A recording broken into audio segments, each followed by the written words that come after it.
your seat for the FII Priority Summit. Just want to find a place to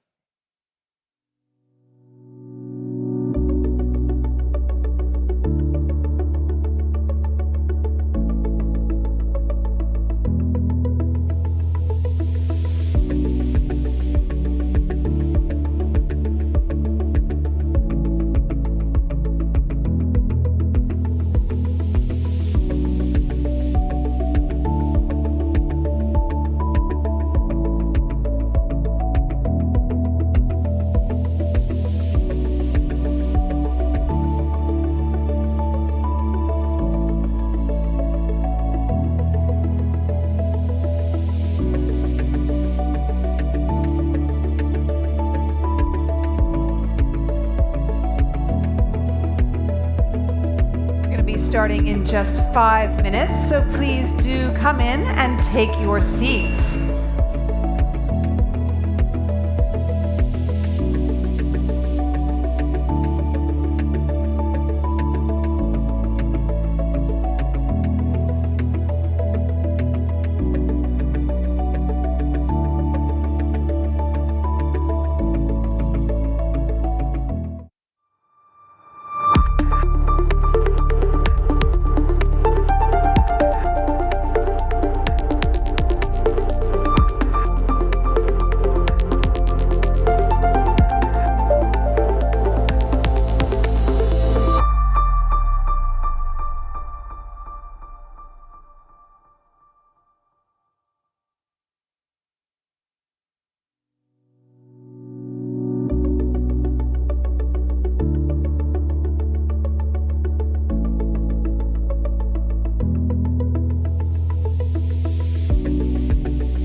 Choosing priorities is the story of how we become who we are. Chasing dreams, falling and rising up again. COVID-19 changed the world. Then the conflict changed it again. Then inflation. And while all these changes were happening, climate, of course, never stopped changing. When everything changes so fast, our needs and dreams change too. So we need to ask, right here and right now, what is the priority of each individual, each corporation, each government? Youth and seniors, men and women, rich and poor. In Asia, Africa, Middle East, America, Europe, Oceania, self-employed or employee, student or CEO, global leaders, local leaders, private sector and public sector. Is it family, climate, freedom, healthcare, success? To access education or head to space?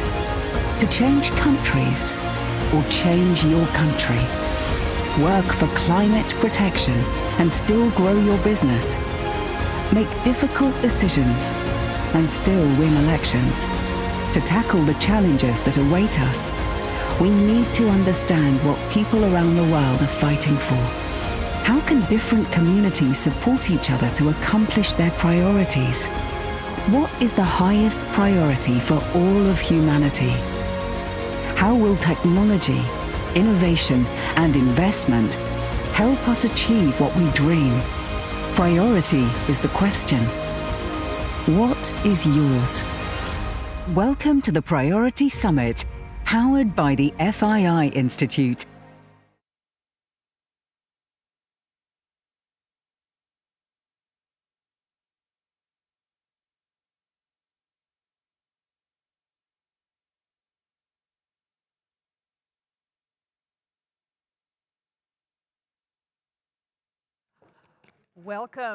Welcome to the Priority Summit. This is a summit, a gathering powered by the FII Institute. And in case you don't know, the FII Institute stands for the Future Investment Initiative. It's a new global nonprofit looking at the impact on humanity. My name is Edie Lush. I'm absolutely delighted to be here with you all today.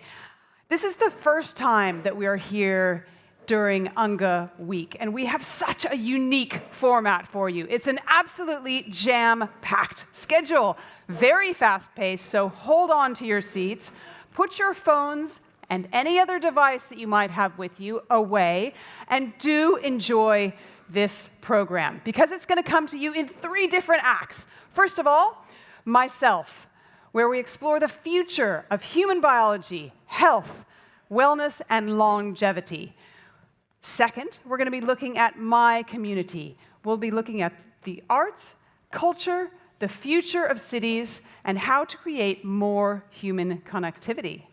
And in Act 3, we're going to be looking at our connections to the natural environments, how to explore, how to respond to mega threats, how to feed an increasingly crowded planet, and what frontier technologies, such as the metaverse, mean for life on Earth.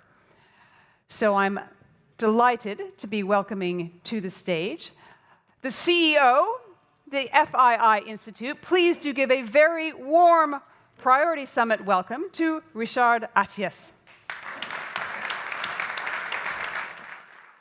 Thank you, Edie. Thank you. Good morning. Good morning, Your Highness. Good morning, Your Excellencies. Good morning, ladies and gentlemen. It's always good to be back in New York. New York, which, as you can see, is back to normal, which means the vibrant city of New York, where you have, it takes you half an hour to move from one block to another block. And I was very pessimistic. I didn't think that we would start at 8:30 with already so many people in the room. So thank you for being here with us. It's really a great pleasure. So as Eddie said, we have a very packed program, so I will go direct to the point. A few months ago, I had the privilege to talk to my board of trustees, chaired by our chairman, of course, His Excellency Yasser Umayyan, who you will see in a few minutes. And we were debating about what should we do in New York. Because the FII Institute now is trying to be more global, was born in the Kingdom of Saudi Arabia 3 years ago, with a big ambition, impact on humanity. What an ambition. And we said during the UNGA, everyone will talk about almost the same topics. The climate change, the poverty, education, and so far and so on. All the topics which, frankly speaking, I'm hearing important for the past 20 years when I was producing the Davos Forum for 15 years, when I co-founded the Clinton Global Initiative, the same topic, very important. But we thought, with His Excellency and our board members, which I really would like to thank because many of them are here today with us, what our humanity need, what our humanity wants. And this is why we decided to conduct a survey. But nothing that we are doing at the foundation would be possible without our strategic partners, our vision partner, and our founding partner. So, allow me first to thank all our partners who you can see on the screen, because really without them, nothing will be possible. So thank you very much, partners.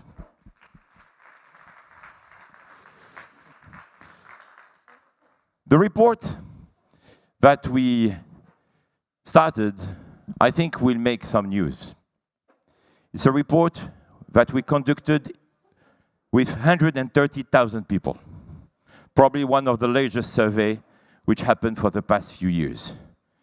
My conviction, supported by the board, is that probably your priority has changed for the past 2-3 years.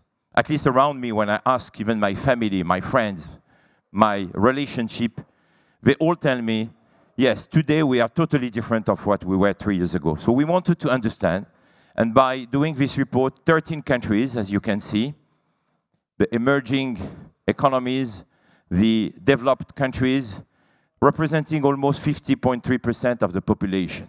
And you see here on this map the countries. The first outcome is obvious. When you look at the map, the world is divided. You see, the question was how life in your country will be better in the future. You see almost half of the world, which is pessimistic. 70% of the people interviewed in high-income countries and African countries are negative. While I would call that the East, and of course the Middle East, the GCC countries, people are optimistic. First outcome. The full report, which is very exhaustive, is published now. The minute I'm talking, you will see it on our website. But here, in the next 10 minutes, I will try to go as fast as possible to come with the 10 main outcomes. So, don't want to hide the slides, so I will come here. And sorry if I'm giving you my back. So, the second outcome, as you can see, is that people are very positive about themselves. 77% of the people, average country, think that they are going in the right direction. So you think that what you're doing is helping you to go to the right direction. But at the opposite, they think that their country is on the wrong track and that the world is even worse. So this is another outcome. And it will be important to discuss and to debate about that because, you know, it's like all survey, we can always come with other arguments. But this is what we got from the report that we had. This is the type of information you will find in the report. I will not go into much detail, but you can see we made an analysis because, as our chairman is always telling me, data are important, but then you know to analysis. Welcome, Your Excellency Yasser Umayyan. So you can see how people react by gender, by age, by social grade, by education level, and even in some countries by party affiliation. What is important to see is that we can put a correlation between optimism and GDP. As you can see on this chart, world leaders can achieve progress if they improve the outlook of their citizens by attending to their priority. And this is how you see the group of countries which are big majority developed countries, which are having this, I would say, ecosystem, while some other countries like China or even Mexico are reacting in a different zone. Outcome number 2, the most important. What is the priority number 1? The priority number 1, average country, cost of living. Cost of living. I don't know if it's a surprise for you, but this is a priority number 1 today, average country. And you will see that only very few countries are not putting cost of living in their priority, but it's the largest majority. And then you see all the others priorities. And as you can notice, the 3 main priorities are related to financial security. These are some quotes to explain why people are concerned by the cost of living. Of course, inflation. Of course, this is personal issues that people have to address. And of course, the oil price, cost of energy, and so far and so on. The next outcome that you can see is that physical security and the environment do not make the cut among the top global priorities. Even if you look at the developed countries, global warming is number 2, not even number 1. So financial security is definitely the priority today. And then you can see that the second global priorities are under unemployment, and then social and healthcare systems. You will see per countries what is really the priority number 1, or how all these, I would say, challenges are ranked. But as you can see, the average country is definitely cost of living, poverty, and unemployment. Then we can always analyze between the 6 high-income countries average and the emerging countries. And as you can see, yes, unemployment is number 1 on the emerging countries average, but still poverty, social inequalities, and cost of living are still their main concerns. And of course, in high-income countries average, as you can see, global warming is number 2, but by far, cost of living number 1. The next outcome, when you start to do a deep dive on this cost of living, food security is the number 1 concern. So this is something that we will discuss today. And the price of food, which is absolutely crucial. And it is a priority regardless of age, gender, social grade, level of education, etc. The next outcome, which is important, is that 66% of citizens work to earn a decent living. This is their priority. We work to have a decent life. And this is something quite new, because a few years ago, people were more about fulfilling themselves. And you will see one of the other outcomes which is supporting that. 54% of citizens today are not able to save for their future. So people are concerned about tomorrow. 50%, and this is very important, the Great Resignation phenomenon that we're talking about in the United States. As you know, the past 12 months, 28 million people quit their jobs in the United States. But this is a global phenomenon. 50% of employed citizens are willing to leave their current job in the near future. Of course, then you can go through the analysis country by country or region by region, but globally, 50% are considering to quit their jobs. And the main reason is this. They want to earn more money, and of course, they want to be healthier, and to have time to pursue their passions. Definitely, COVID-19 had an impact on the way we think, the way we live, the way we see our priorities, but we won't be happy to hear from you. Then on the global level, employees are not satisfied with their current salaries. This is also something to address. And lack of career development. This is a message to global CEOs and to all of us to think more about what we can do to support our staff. 69% of citizens do not trust that the current offering of a social system is enough. This is about social systems. And you can see, of course, some countries like China are not in this, I would say, statistics, but still, when you look at the average country, 69%. Social priority is definitely a priority, and a considerable portion of citizens, especially in high-income countries, are not too hopeful about their prospect of climbing the social ranks. So this is important about how people see the possibility for them to succeed if motivated and work hard. And more than half of the citizens in high-income countries do not believe that, and this is a conversation we had yesterday with some of our partners and speakers, that they can have a better life than their parents. So 53% in high-income countries feel that they have a better life, but in fact, 34% of citizens do not believe they have better living conditions than their parents. Sorry, and 53% in high-income countries. And last but not least, on global average, 50% say that the social crisis must be the priority when it comes to the future. And of course, 40% consider that it's an environmental crisis. So while we are talking a lot about climate change, about water, about pollution, about the loss of biodiversity, this is globally the number 2 global priority. Number 1 today is the social crisis, which is the cost of living, and of course, social inequalities. And then, on the third, the identity crisis.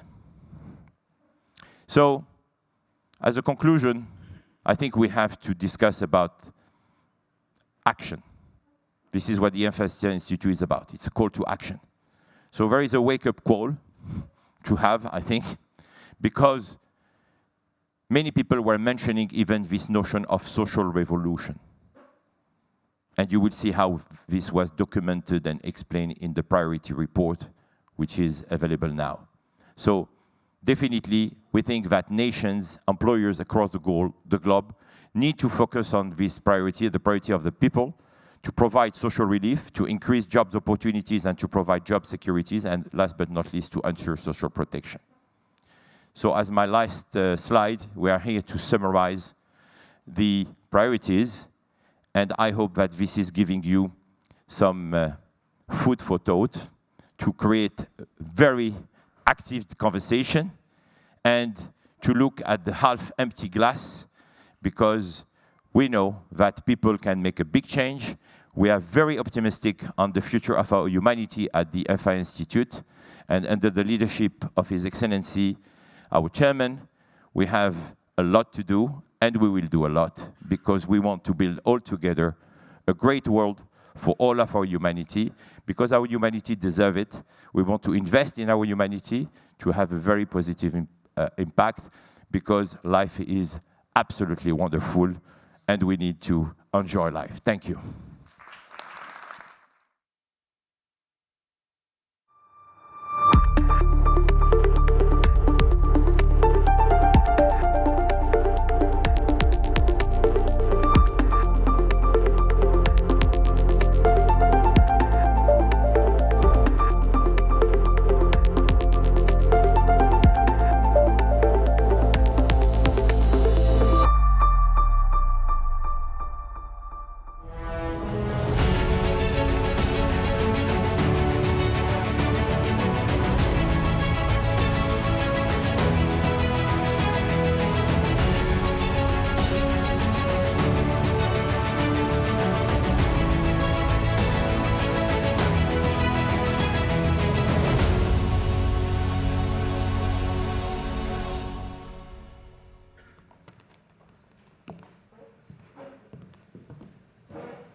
Well, good morning, everyone.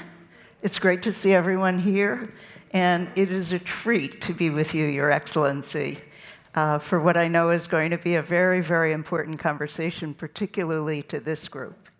I think His Excellency is well known to all of you.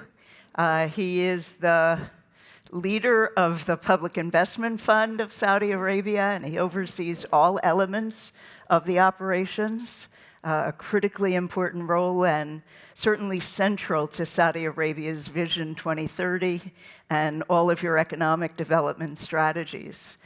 He also chairs the board of Saudi Aramco, which is the world's largest listed company, sits on the boards of many other notable public companies, including Uber Technologies, ARM, SoftBank. So many hats and many responsibilities after a very, very distinguished career in the financial services sector. So Richard and the team have just given us a kind of snapshot of what the global public's opinion is. And I know that you and I have similar views about where opinions matter and where data matters. And I really am eager to jump into that with you later. But do you have any sort of off-the-cuff reactions to what we just heard from the survey data that Richard presented?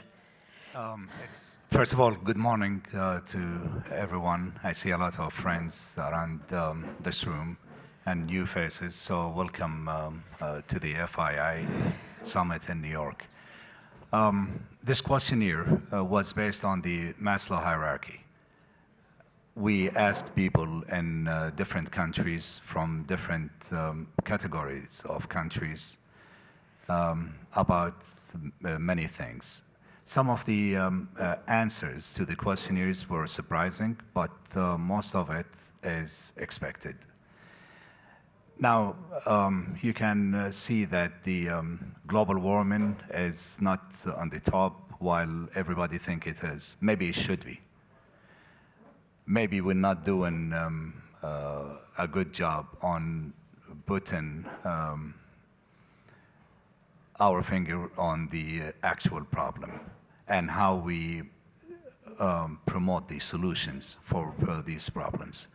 You cannot say it's one thing and one thing only is the reason for these problems. But you should see the whole, I would say, ecosystem. I'll just give some examples. You cannot say the fossil fuel industry is evil and bad for the world, because without it, the world would stop moving. If you look at the emission, for instance, in all three scopes, 1, 2, and 3, and the fossil fuel, like the maritime and airlines, put together, they emit less than the fashion industry. The agriculture sector emits a lot of carbon dioxide. Does that mean the agriculture is an evil thing? Of course not. But we should find the right solutions to mitigate these risks. So the survey made sense. It went to different countries from different economies, and that's why maybe the answers needs to be looked at more thoroughly. As Richard said, we usually start with collecting the data, then we do further analysis until we come to conclusions which should lead to recommendations, and then we go back to the opinion. Is this the right thing to do or not? And before even making the decision, we should look into the impact of these decisions. Really good example would be when most of the governments around the world, especially in Western Europe and to somewhat extent in the US, started demonizing the fossil fuel oil and gas companies, and that led to less investments in the exploration, less investments in adding new supply to the market, and they thought you can just press a button and you can transfer from fossil fuel-based energy to renewable energy. And the result was catastrophic. The inflation has gone higher, cost of living gone higher, cost of food gone higher, everything went in the wrong direction. And I usually use two terminologies, which is how to manage a crisis and how to manage by crisis. And unfortunately, what we've done was managing by crisis. We went from one catastrophe to another. The way we should look into it is how we should manage and mitigate all the risks while providing the same or even better to our lives. I agree with that completely. I think you know that when I led the Rockefeller Foundation, we did a great deal of work on building resilience, which is really building the capacity to anticipate the knowable risks and mitigate those, develop ways to respond to the unknowable risks more effectively, more quickly, and then learn how to grow and thrive if crisis occurs, rather than being put back down on your heels or trying to return to normal, because often normal has some of the features that got you into trouble in the first place. Yeah. So it's a very interesting kind of methodology for encapsulating what you talked about. Well, you have so many hats and so many different roles, but let's start really with your investor role, because how you deploy PIF money has tremendous impact, not only on your bottom line and what you can do with it in terms of the financial returns, but where you decide to deploy. Will you deploy against climate and energy goals, food security, food insecurity, and even social and economic progress? Do you see investable goals there in wearing your PIF hat? Yeah. No, thank you. I mean, PIF was established back in 1971. 1 year younger than me. And I joined PIF in 2015 under the chairmanship of the Crown Prince. And then the board decided we should change the strategy of PIF. It was initially developmental, more of a developmental fund, and it was decided that we want to change it to a sovereign wealth fund that invests in the future of many generations for the nation. So we, after the full diagnostic and benchmarking exercise, we decided where we want to be. And if you look at PIF today, it's one sovereign wealth fund, but it's in fact like 6 different pools of investments. So we have 2 pools that invest internationally and 4 pools that invest domestically. We have the giga projects and real estate and infrastructure. We have the Saudi equity. We have the sector development. Then internationally, we have strategic investments plus the balanced portfolio. We issue every 5 years, the first time in 2017, and the second time was in 2021, something called Vision Realization Program. It's a public document that we have in our website. And in this document, we put our thoughts. What is exactly that we want to do in the coming 5 years? We have achieved the first targets for the first Vision Realization Program. The second one, we said we have 13 different sectors that we think we should be in, both domestically and internationally. Some of these sectors like food, supply chain, technology, renewable, infrastructure. And accordingly, we start deploying in these different sectors. In addition to that, PIF is playing a major role in stimulating the Saudi economy. So we go into some of these sectors, into greenfield projects, and we said we want to deploy between $40 to $50 billion on annual basis on the greenfield projects and these sectors within the Saudi economy, in addition to what we do internationally and domestically and other things. So we have established in the past few years 54 companies in 10 different sectors, created 500,000 jobs. Our new targets is to continue on, but we want to create at least 1.8 million jobs, and these are quality jobs. It's not only the figures that we're looking at, but the quality of these figures, the quality of these jobs, the quality of our offering to our society, and at the same time making money while we're doing it. All of these things, I mean, if you put the right ecosystems, rules or regulations, in addition to some kind of alignment with the government, what is exactly that way they want to do, you will have a very lucrative, impactful investments. I think you're talking really about one mechanism for social and economic progress, and that is strategic job creation through your investments. And I think that really is central, and often that's overlooked in the role that investors can play in really moving towards greater social and economic progress in whatever countries they're investing in, but certainly in one's own country. Absolutely, and if I may add one more thing, it's not only the jobs creation, but the economic multiplier. Right. So every dollar we want to deploy, we want at least $2 of an economic multiplier into the economy. So that's why I think, in fact, I don't know if Ray Dalio is with us today, but I had a discussion with him yesterday.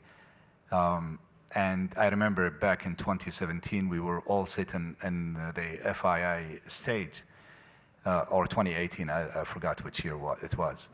The question was, what are your thoughts of the market? So it was many of us, Ray there, Mukesh Ambani, Steve Schwarzman, I think Khaldoon of Mubadala, and some others. And most of us were very positive and thinking that the markets will go higher. Ray was totally the opposite. So I was thinking about it. I mean, this is one of the best asset managers in the world. Why would he be on the other side, like opposite side? And the more I thought about it, I said, Ray, and he agreed with me, by the way, on my analysis yesterday, is like a movie critic that goes to, or a theater critic which goes to a production, and before going there, he knows it's going to be a bad story, bad production, bad cast, and he knows before he sits there, but he has to sit there to give his critique, right? So he knows before that. On the other hand, why we were positive, because we were not the critics, we were the movie makers or the production makers. We can bring the right production, we can bring the right cast, we can bring the right story and put it all together. So we control our own destiny, and that's the difference between passive investments or financial investments and impactful active investment. It's a great metaphor, it really is, for thinking about that difference and also really understanding the power of investing to have impact when it's done actively and strategically. I think we have time maybe for one more question, and I really would like this audience to hear your views about how one uses data, because institutions are going to have to decide which of these many problems they're going to try to address and how they're going to try to address them. And I think you have a very important perspective on how that should be approached. Absolutely. I will give an Aramco example. Today we have a new system called Archie. This system is monitoring the emission in the world and refineries. And as maybe most of you don't know, Aramco is one of the least emitting oil and gas producers in the world. So we emit per barrel 10.5 kilograms of carbon dioxide versus the average of the industry is 25 kilograms. And if you take us out of the average of the industry will go very close to 30 kilograms of CO2. So the use in our system, ARTI, which was a cooperation between Aramco and many universities, including, I think, Stanford and others, is to monitor the emission for Scope 1 and maybe half of Scope 2, which is the oil extraction and production going into the refineries. And if, for instance, a refinery in India takes our oil, it's going to emit less. If the same refinery or some other refinery in India takes Canadian heavy oil and do it, they will emit way more. So this is we're going to make this system available to everyone very soon, hopefully in the either 6 months or hopefully less before the year end. And it would help us to monitor and see where the actual emission is coming from and how we can reduce it. Another thing I've done a few days ago, I went to our R&D center in Detroit, the Aramco R&D center, and I saw some really amazing stuff. Small tweaks, small things can reduce emission of internal combustion engine cars. Like 14% for a small piece that you put on top of the spark plugs, and it would reduce the emission for 14%. Another small device, you can put it there, and it can reduce by further 8%. So now we're working with auto manufacturers to see how we can tackle this problem, instead of just putting this whole industry aside, which could be really good for all of us from different aspects. We want to see how we can fix it and make it better. And all of this is by using the data, information, analysis, and then recommendation, and then we move forward. So we would always like to base our decisions on the evidence in addition to the opinions, instead of coming with a preset mind or an ideology and say this is bad and this is good. I think that's a very critical way to conclude this conversation. Please join me in thanking His Excellency Thank you. Yasir Al-Rumayyan for this great conversation. Thank you. I know the audience agrees that we wish we had way more time. Thank you. Thank you.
I don't think so.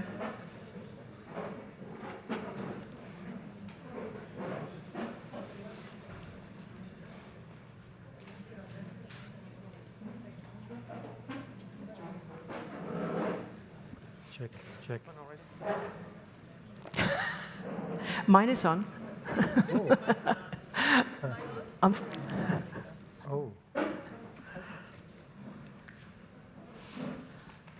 Okay, thank you so much for being with us for this next panel. This is really going to be about talking about the results of the survey that Richard outlined, the results of which I find fascinating, by the way. I'm going to introduce my esteemed panel.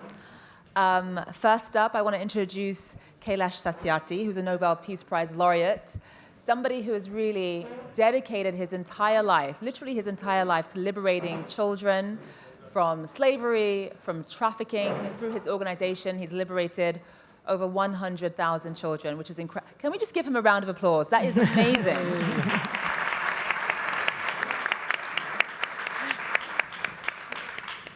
Next up, we have Helle Thorning-Schmidt, who's the former Prime Minister of Denmark, who steered Denmark through the financial crisis and has really dedicated her life to enhancing educational opportunities for those in her country. And Denmark is also ranked, as we know, one of the happiest countries in the world, which is why we're so keen to get your perspective. And also the former Prime Minister of Bhutan, Dasho Tobgay. Your country has been very much focused on this gross national happiness index. You measure happiness almost like an economic indicator. You have been very passionate about that. And also you're keen to talk about the environment as well. Okay, can we give our panel a round of applause, please?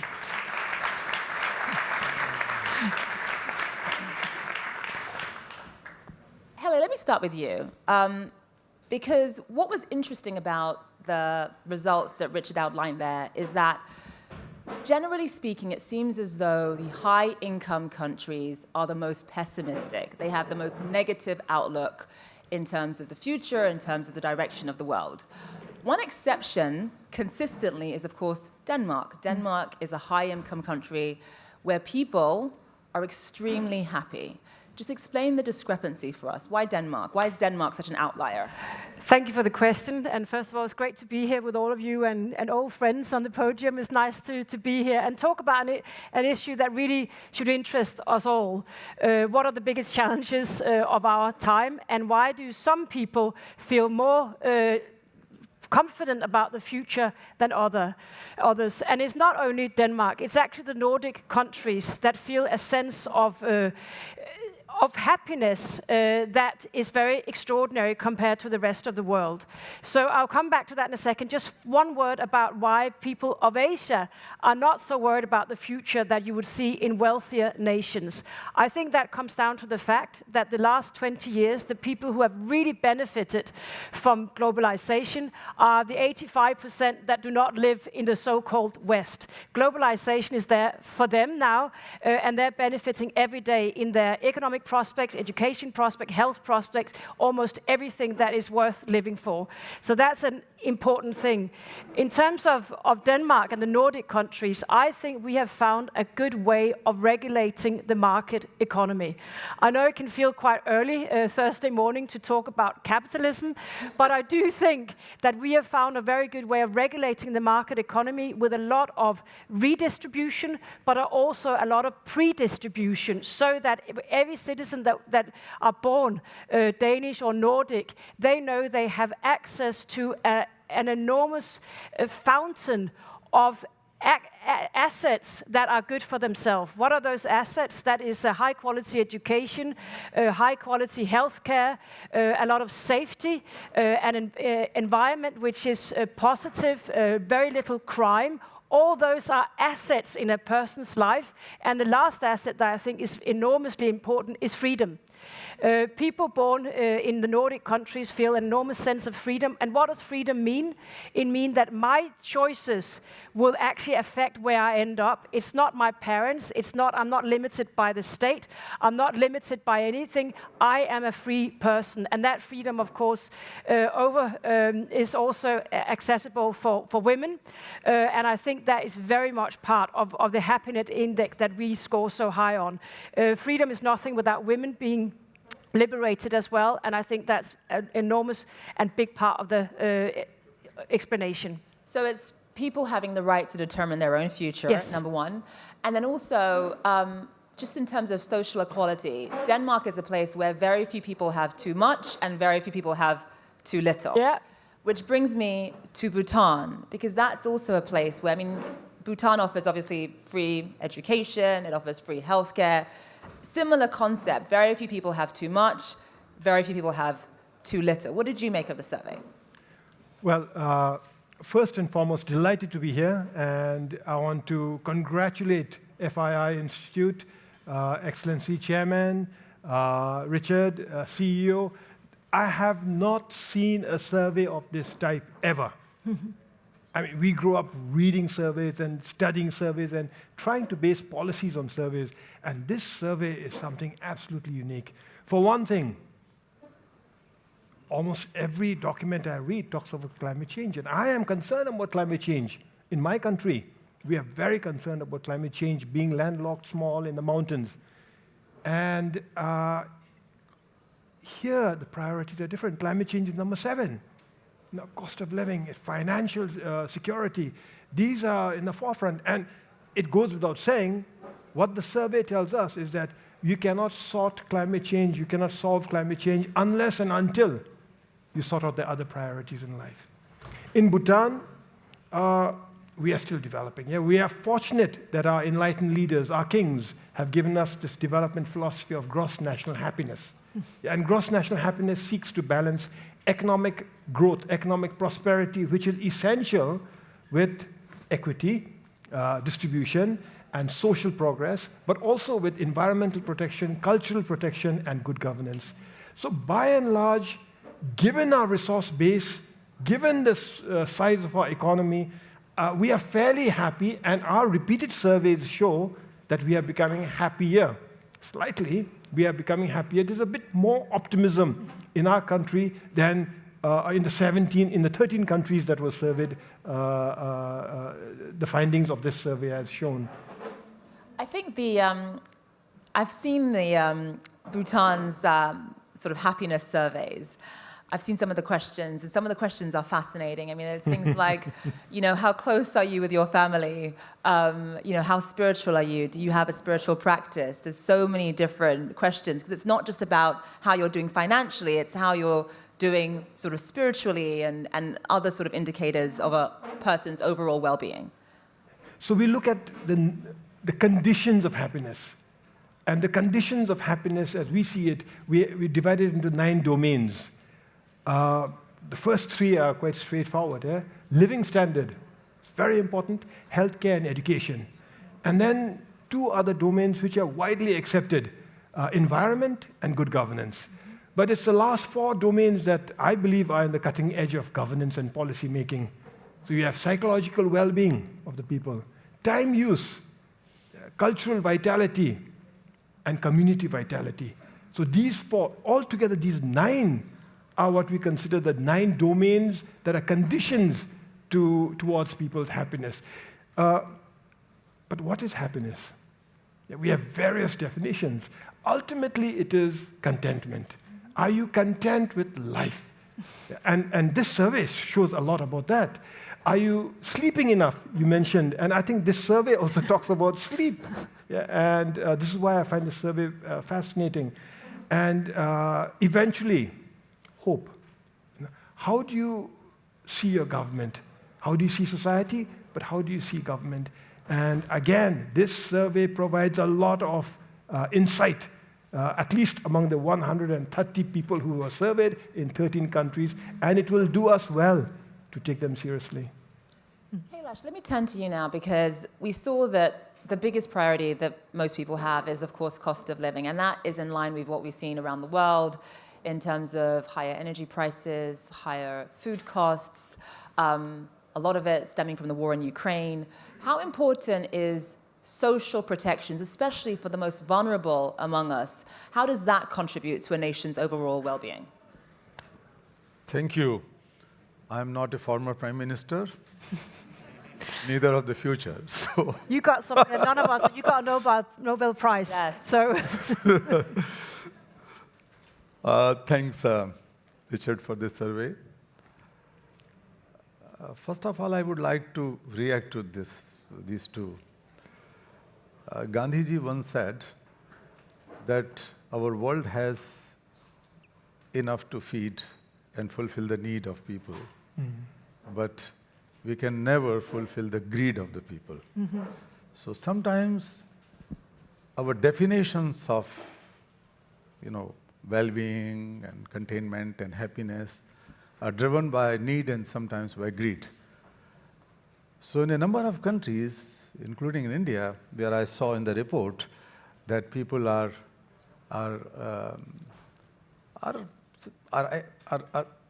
believing in the better future. And that is possible because of the three things. One is definitely the values that links to spiritual values, social values among the ordinary people. And the second thing is the perceptional as well as the real. And that comes from the governance and leadership, both. Now we have seen in the world, which is facing compounded crisis, as well as the competitive issues and priorities, we know the problems and we know the solutions, what works. One of the things you mentioned, and we have been working for that, is social protection. In a number of countries, if you begin with Europe, Europe has been investing in social protection as the top priority expenditure in terms of budgetary allocations in social protection for the last 70 years, and we have seen the results. The countries like Brazil, where they have social protection programs like Bolsa Escola, Bolsa Familia. In India, we have midday meal program for children, or this conditional cash transfer and employment guarantee scheme for poor people, rural people. In Bangladesh, we have programs. Even in India, there are very successful programs like Kanya Shri scheme in West Bengal, or Kanya Sumangala scheme in Uttar Pradesh. They have shown very positive result in terms of uplifting the morale of the people, but also the life of the people. Rescued millions of people from acute poverty, chronic poverty, and so on. So this is something which is time-tested. We have, on behalf of a group, what we launched some years ago called Laureates and Leaders for Children.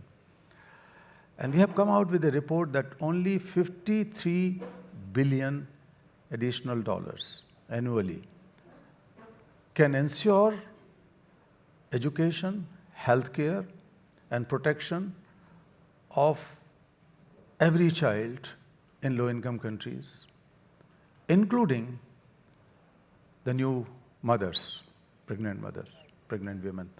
$53 billion. This $53 billion is less than 10 days of global military expenditure. This is little higher than 1% of what the Europeans spend on social protection for their own people. People like us were expecting that we will learn from pandemic that world is interdependent, not only just interconnected.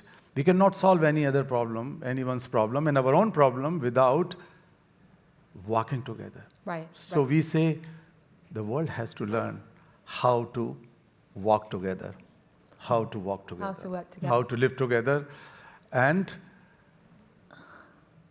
how to be compassionate for each other. Thank you so much for that. So, Hele, I want to likely end with you because we've only got 5 minutes left. One of the things we already know is that most people derive their sense of worth and their identity from work, from their careers. And one of the things that this survey showed that really broke my heart is that most people just see work as a place to help them pay the bills, right? They're not getting real fulfillment out of their jobs. I remember when I first joined CNN 10 years ago, I would go to bed on Sunday and I would be so excited to go to work on Monday morning. And I understand that not everyone feels that way. In fact, that kind of feeling about going to work is extremely rare. Why is that? And how can we find much more fulfillment in what we do every single day? The role of work is such an important part of understanding the world. And I actually think that the relationship that has changed the most after the pandemic is probably the relationship between employees and employers. We don't no longer want to put everything before our work. We don't want to put health before our work. We don't want to put our general well-being. We don't want to put our sleep before our work. We have changed how we want to work. And that is the explanation for this term that everyone is talking about, the big resignation. So people are actually looking at work in a different way than they ever have been. And this is particularly true for younger folks. If you look at Gen Z, and I know most about the US and the Western world, if you look at Gen Z, younger people, they're no longer going to work to make money. They're no longer going to work to just do better than their parents. They're going to work to feel valued and also be connected to the values of the companies they work for. So unless we understand that, I think we'll have a hard time getting people dedicated to their work. We have to change the way people work. And I actually don't think that's only a Western thing. I think that's coming to the rest of the world as well. So the answer to the question is that we stop thinking that the world should be the be-all and end-all of our life. We want so many other things, and COVID has actually changed how we think of work. And I think that will last for a very long time. Mm-hmm. It's interesting, in societies like Denmark and Bhutan, where there's much more equality, where there are very few people at the top and very few people who literally have nothing. What is the motivation for work in a place like Bhutan? In places like America, it is to get promoted, to make money. What is the motivation in somewhere like Bhutan? Well, first, to continue from what you said, Ella, we call it work. We should call it purpose. We should call it life meaning. And then it takes on a total new dimension. But as long as it remains work, it is drudgery, and you don't want to wake up on a Monday morning. So for you, it wasn't work. Yeah. In Bhutan, well, the Nordic countries and Denmark consistently rank very high in the happiness, World Happiness Index. Bhutan does not rank very high. Yet, I believe that we are generally much more content than the resources we have. And one of the reasons is that it's spread fairly. People feel a sense of fairness. But also there's predictability. Though the kitty is small, at least we know that there's social protection, there's free education and free healthcare. And that goes a long way. Now, unfortunately, in most of the rest of the world, you're talking about surviving in a market economy.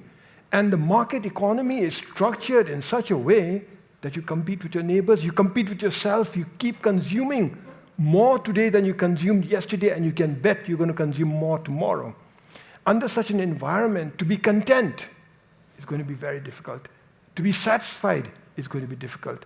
To be happy is going to be difficult, because the world has enough to fulfill your need, but not your greed. That's very powerful. And actually, we're going to end on that note. You and I were talking before we came in here just about this idea of, in environments that are so competitive, in environments that are that much more individualistic as opposed to community-oriented, it is so much harder to be happy. Can we give a round of applause to our esteemed panelists, please?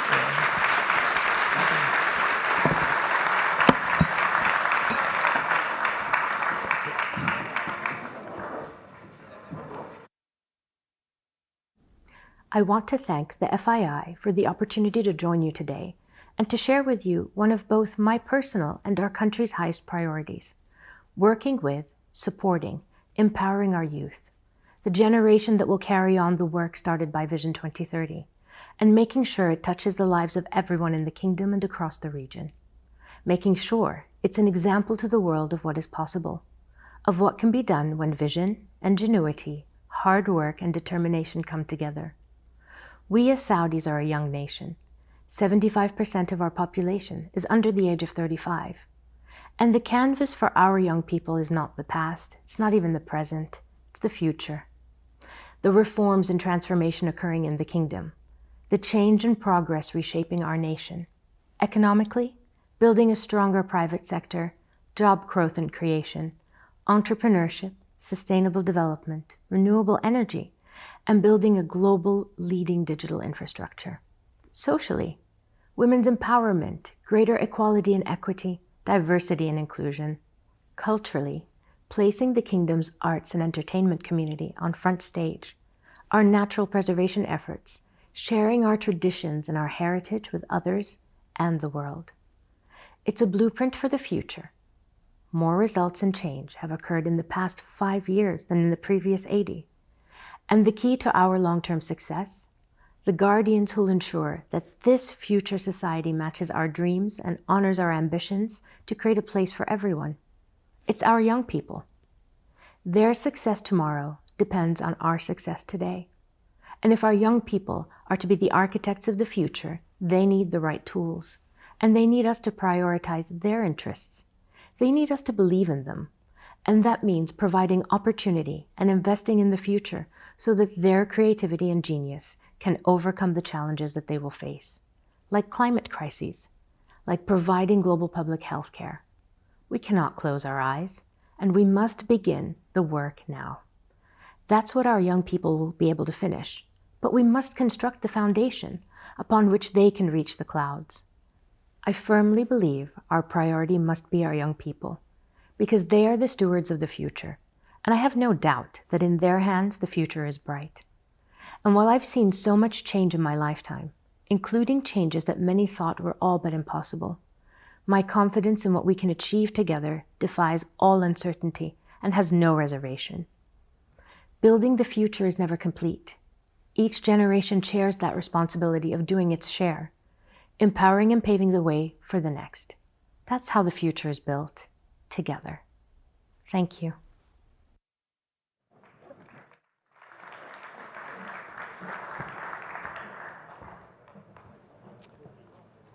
Your Excellencies, ladies and gentlemen, friends, good morning. It's a pleasure to be here. Richard, congratulations to you and your team on a beautiful event. My name is Peter Diamandis. I serve as the chairman and founder of the X Prize Foundation. I'm an investor. Most of all, I'm an entrepreneur. And my mission and purpose this decade is to add 20 or 30 healthy years on your life. Let me hit the punchline. There was a study done a year ago out of Harvard, Oxford, London School of Business that said adding just 1 healthy year of productive life to the population of the planet would add $38 trillion to the global economy.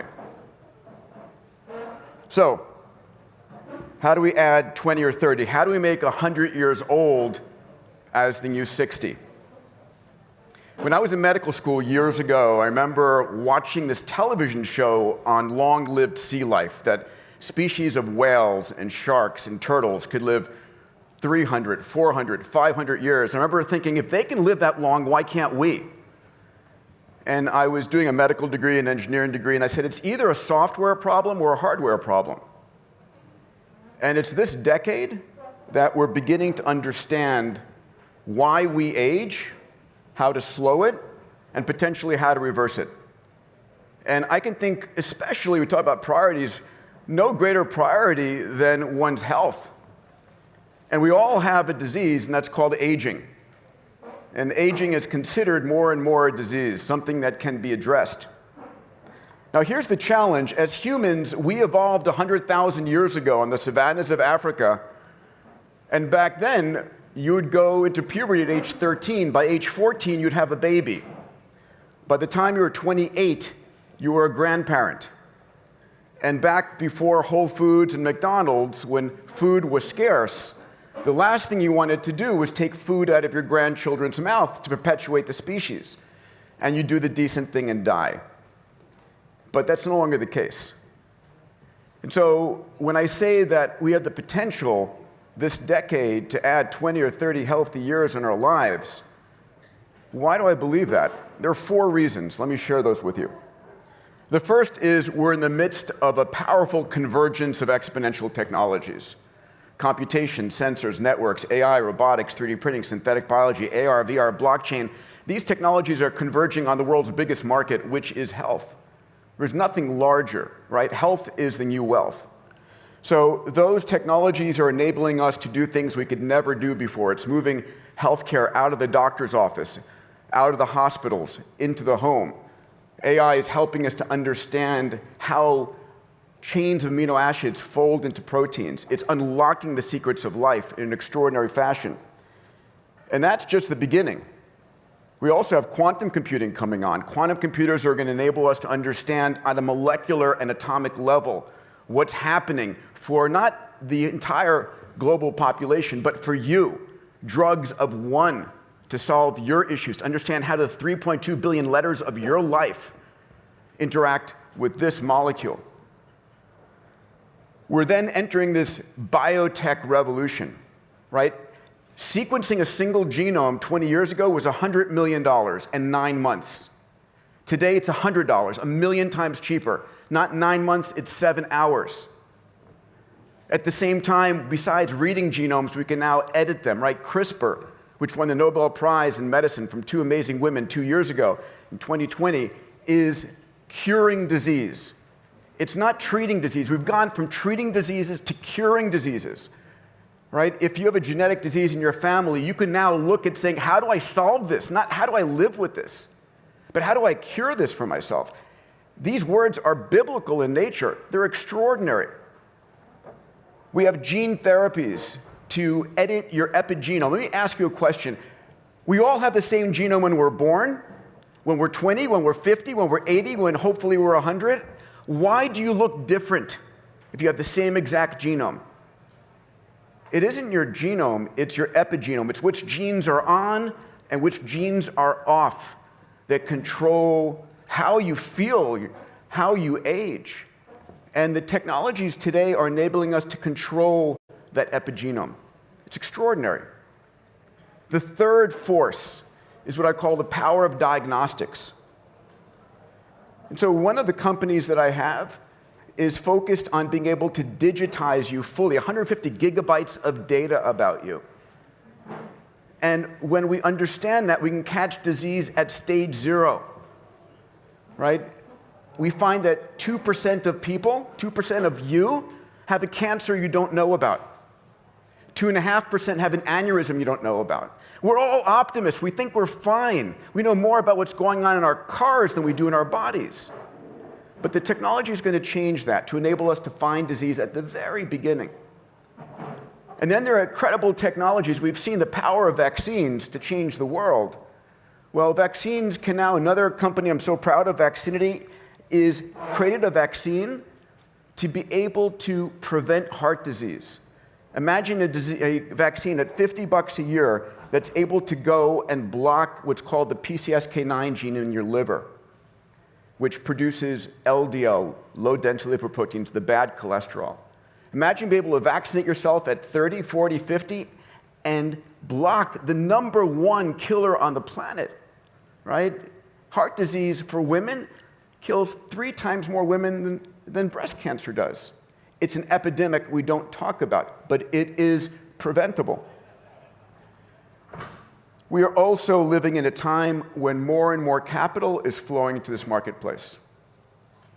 We've seen the birth of an extraordinary organization out of Saudi, out of the kingdom, and out of the Emirates called Hevolution, which has committed billions of dollars to this marketplace. We've seen folks like Yuri Milner and Jeff Bezos look at and build a company called Altos with billions of dollars. More capital is flowing in, and it's accelerating this. The ability of small teams to use these technologies to understand why we age and perhaps why we don't have to. You know, my own venture fund, Bull Capital, we commit about $500 million into this marketplace. There's no bigger opportunity on the planet. One of the things I'll just mention, I'm very proud, we're very close to launching. I run this X Prize. We've launched $300 million in X Prizes around the world to solve everything from wildfires to mapping the ocean floors. We're on the verge of launching a $101 million age reversal X Prize. How do we reverse your biological age by 20 years with a therapeutic that lasts less than a year? At the end of the day, there is no greater impact for ourselves and our family. In fact, no greater impact for the planet than being able to add vital years to your life. When I say making 100 years old and you 60, it's not about living in a wheelchair with Alzheimer's. It's about having the vitality so you look good, you feel good, you think clearly. The question ultimately for yourself is this something you're prepared to work on? Because today, what's the number one thing you can do? It's still the basics. Sleep, 8 hours. It's diet. Sugar is a poison. It was never evolved for us to be eating as much sugar as we do. It's a neuroinflammatory or cardiac inflammatory. It is not something we should be putting into our bodies. So it's sleep, it's diet, it's exercise, and what we heard in this past session, it's mindset. You can will yourself to death and you can will yourself to life. Are you suffering the dystopian futures that you see in the news every day, or are you seeing the incredible world we're living in? Because as innovators, as leaders, as investors, our mission is to find problems and solve problems. We're living in a world in which the world's biggest problems are the world's biggest business opportunities. Want to become a billionaire, help a billion people. This is the extraordinary world we have. Food, diet, exercise, sleep, and mindset. I wish you all a beautiful, decades of health together. Thank you.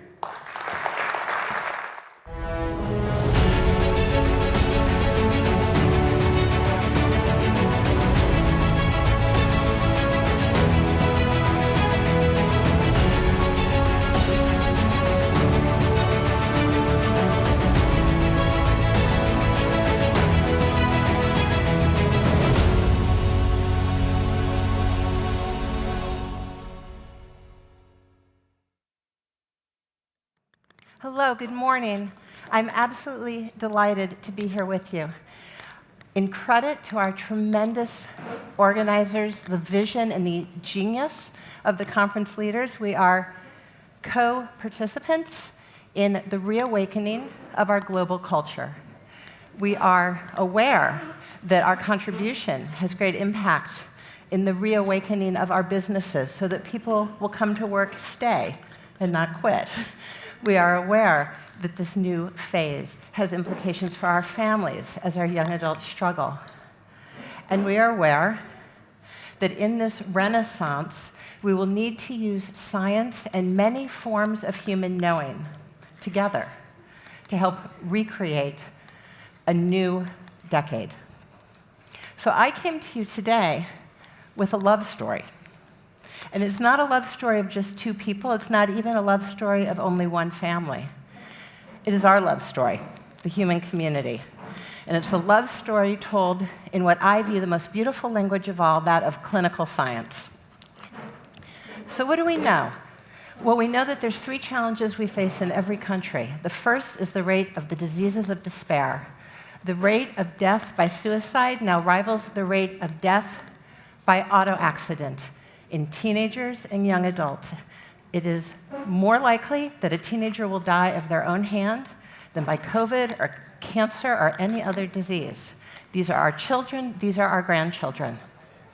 What else do we know? We know that in many of our countries, there's difficulty being sisters and brothers because we have a different zipped-up bio-bodysuit or live at different GPS coordinates. And as a global community, there's now one youth culture. And is that a youth culture that's stemming from deep roots of relational ethics, or is it one of transactional relationships versus transformational? So I offer you this science in the same way I have been asked to share this exact science for 3 years with the US Pentagon, with many large businesses, with higher education. This is a roadmap of who we are through MRI studies, through genotyping studies, through long-term clinical course studies, who we are as innately spiritual brain, innately spiritual beings. These broad and pervasive regions represented in red, this was published in JAMA Psychiatry by our team in 2014, are regions of processing power, regions of strength, regions of perception, regions of reflection, regions of orientation that are thick and strong in people who have engaged perhaps our most unused universal strength, innate capacity for spiritual awareness. These regions are regions that go hand in hand with spiritual awareness. Sustained over 8 years, we see structural changes, architectural changes in all of our brains. This is not just the most pious or the monk who meditates the most. This is all of us, every single one of us. And what's remarkable is that whether I come from a family that follows Christianity or Islam or Judaism or Hinduism or Buddhism, we have the same spiritual brain. There is one spiritual brain, and we all have it. Of course, there's human variability. Of course, there's beautiful diversity in its expression, in its symbols, in the practice around the cultivating of spiritual life. But it is for all of us to know that these beautiful, thick regions, broad and pervasive regions of strength in our brain are not strong. They are not thick but thin in people with recurrent major depression, in people at risk for suicide, in people at risk for the dual diagnosis of depression. So if I have a child, and I have 3, if I have a grandchild, it is very helpful to know that there is nothing in the clinical or social sciences as profoundly protective against the diseases of despair as a strong red brain, sustained spiritual awareness.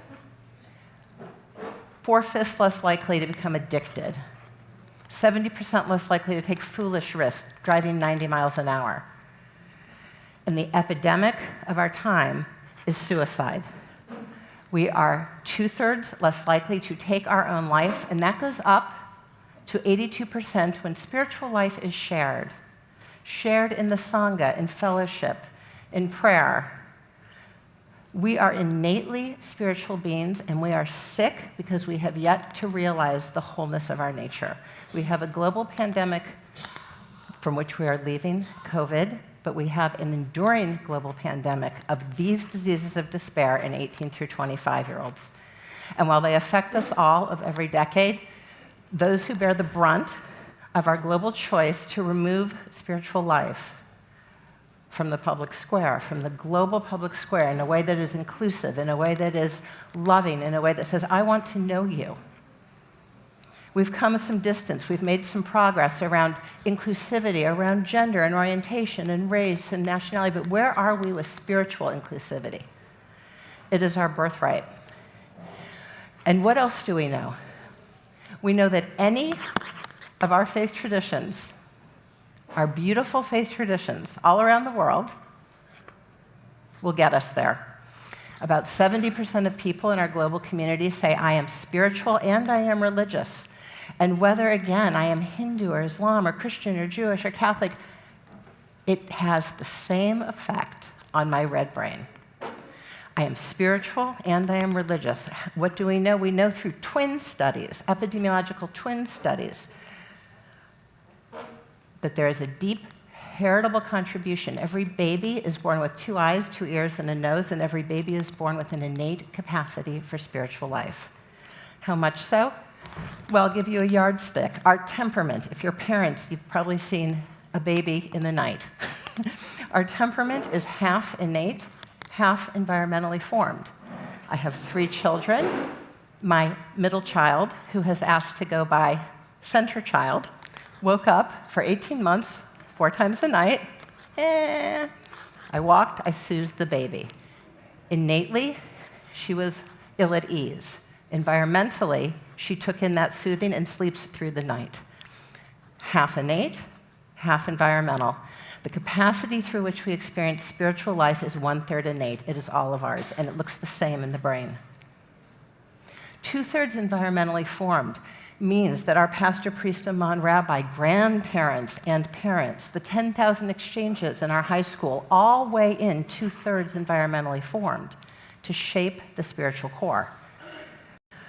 We each in this room have an enormous impact on our children and grandchildren and those who work in our organizations. As you know, like a picnic blanket, your lived way of being spreads out through the organization. How you look at number 2 is how number 2 looks at 3, and on down the chain. There's a deep way of being. And as you know, you can walk in the lobby of an organization and know in a moment if it is one that is spiritually supportive. Now, about 30% of people say, I'm spiritual, but I am not religious. They have the same red brain, too. This is who we are. And when we look at the magnitude of the benefits of spirituality across health and wellness, performance, thriving, relational ethics, it appears that simply to be whole, the spiritual core is the hub of the wheel in a whole person. And we now do this in the US Pentagon for soldiers who are now stronger and more fit. Spiritual Readiness Initiative. We now do this in higher education, Awakened Campus Global, to which you are all invited, so that in this period of coming of age, every young person in the country, in the world, working together has the opportunity to understand the roadmap of science through which they may realize their whole being. We are born spiritual. But there are, just as we start to grow and look different physically, there are growth spurts spiritually, and every tradition on earth marks these moments. Science now does too. We can look through a longitudinal twin study and see that from middle puberty to late emerging adolescence to adulthood, from the inside out, there's a surge, a growth spurt. Just as people start to look like men and women, they are growing on the inside. I invite you to think into your own tradition. What is marked by physically coming of age? Through the lens of science, there's a 50% increase in the heritable contribution, which means a biological clock goes off. What is my purpose? And I don't mean, am I going to be a banker, a lawyer, a teacher? I mean big P, purpose. With my precious life, with respect to ultimate reality. And I want to know, who are we? What is my deep moral commitment to you and you to me? You can hear Gen Z all around the world doing this work, trying to put the pieces back together during the moment that they are in their growth spurt of adult spiritual emergence, spiritual individuation, the knowing the me and not me of the spiritual nature of reality, who I am and my place in the universe. If we can support them, if we can support this highly sensitive, high-impact moment, we are securing a global community of young adults who will be healthier, who will be more ethical, and who will know each other in the deepest way as sisters and brothers, as opposed to a radical identification with material being, where I am and what I look like.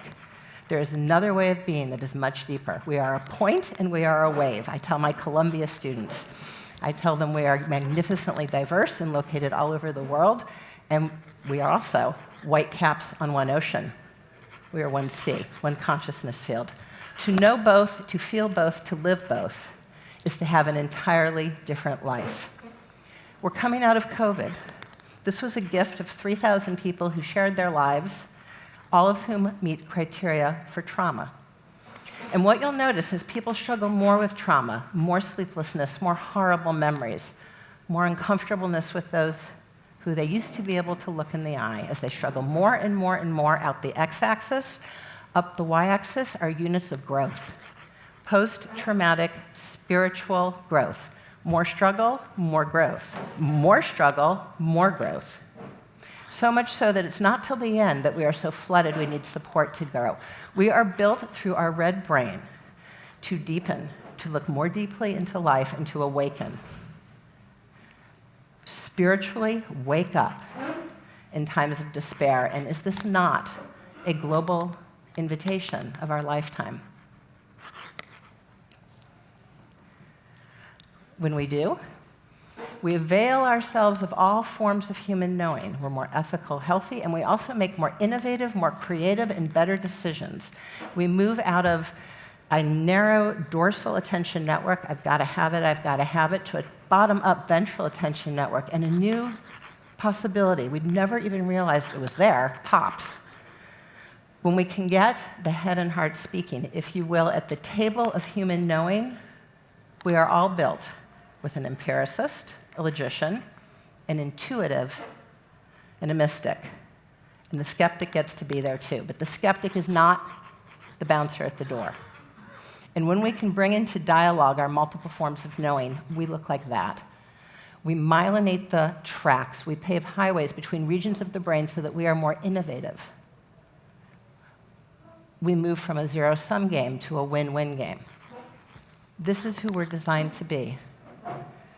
And our strengths if you think of your children, your grandchildren, your employees, are strengths that give us, yes, outward success, traction towards our goals, but also give us character and virtue to make ethical decisions. Well, it turns out that forgiveness, gratitude, optimism, grit, meaning, these character strengths amongst these 5,000 young adults all sorted into the same people. Folks in blue were simply high in character.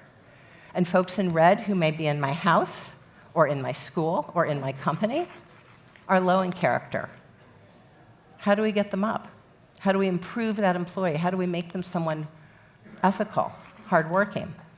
It turns out with 85% of the time, a young adult has as much character, traction, leading to outward success, as he or she has on the left, daily spiritual awareness.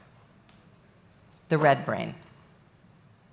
This is our greatest resource. If you want an employee who doesn't steal, who stays at work, who works hard, the culture and climate can be one of nourishing the natural spiritual core.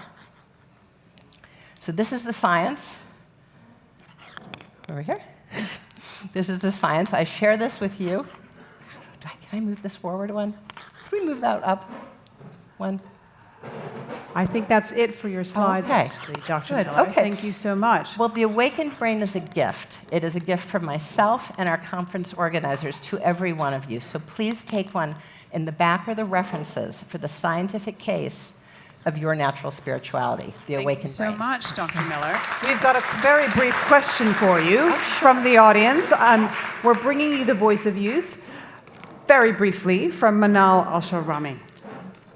Thank you so much. Thank you. Can you hear me? Close. I want to use this time to speak of young individuals.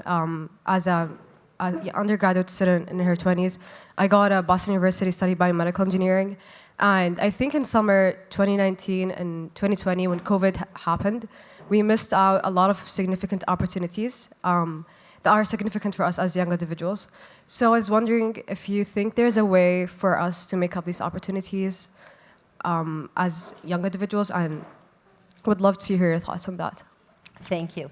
So perhaps the most important work of 18 through 25 is the deep foundational work of who am I, what is my mission and purpose, and what is the deep nature of life to which I'm going to contribute.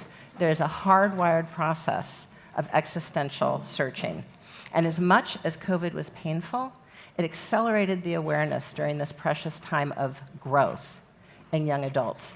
And so you will walk away. This was not lost time. This was not downtime. You will walk away with a depth of awareness on what is real and what is not. Our institutions are wonderful when they run, but a lot shut down and some closed, right?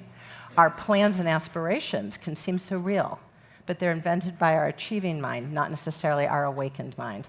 So you have lived through a moment where for the rest of your lives, you will have an ability to see more deeply into the foundational level of life. And what lasts? Love, spirit, truth. What doesn't last? The institution that seemed so real. Thank you. We're good? Done? Thank you. Okay.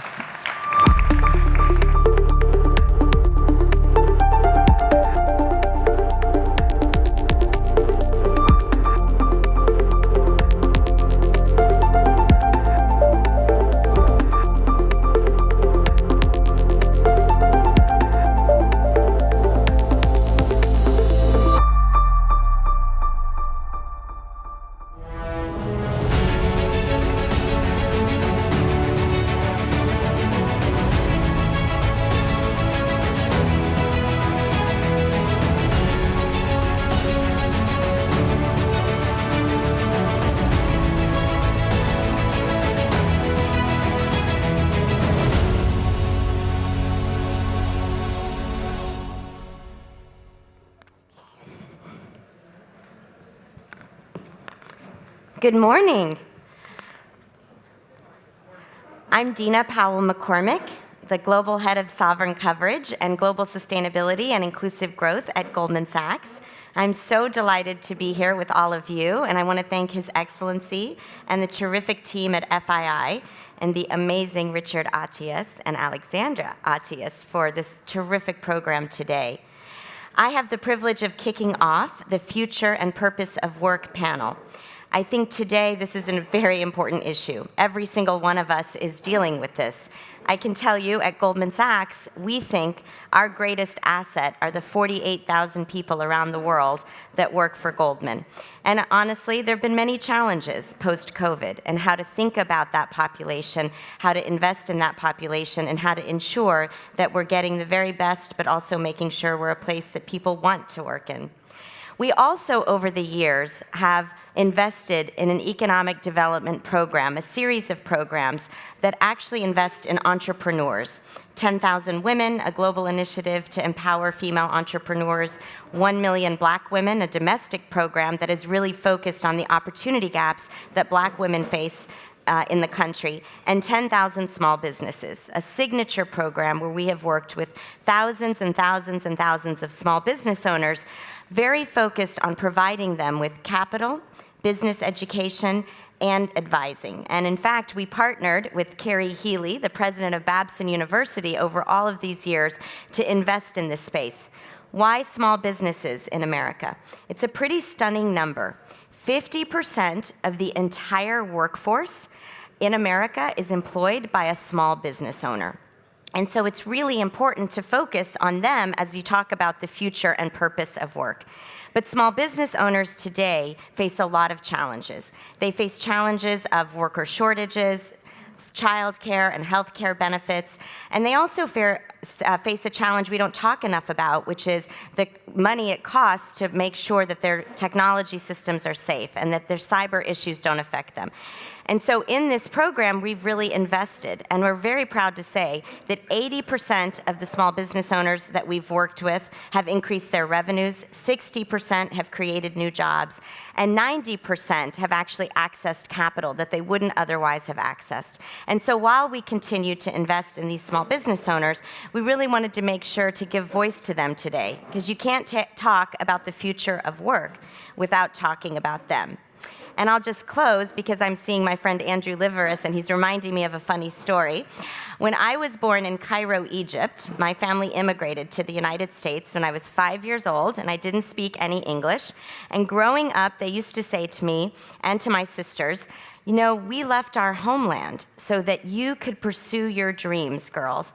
Anything you want to be, you have to find purpose in your work, as long as you're a lawyer, a doctor, or an engineer. I did not fulfill their dreams, I have to tell you. I'm not any of those professions.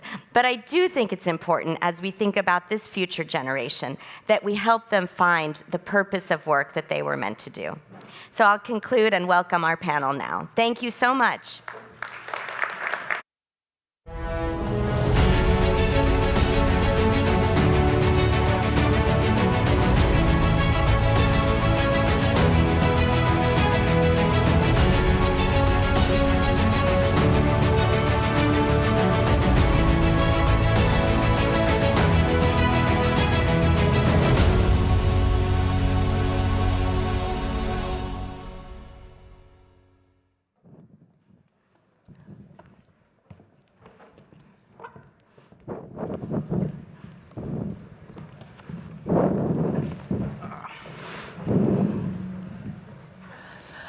All right, thank you so much again for sticking with us. This time we're going to be talking about the purpose of work.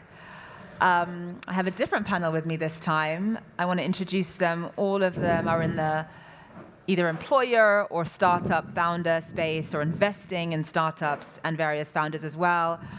First up, I want to introduce Gosia Karas, who's the director of the SoftBank Opportunity Fund, which only invests in Black, Latino, or Native American founders. Then Amir Hemit, who runs Welcome Tech, which is building a digital platform to connect immigrants to the services that they need here in the US. And then Anushka Mehta, who runs the ESG fund of the HSBC and is focused in investing in women-led businesses, among others.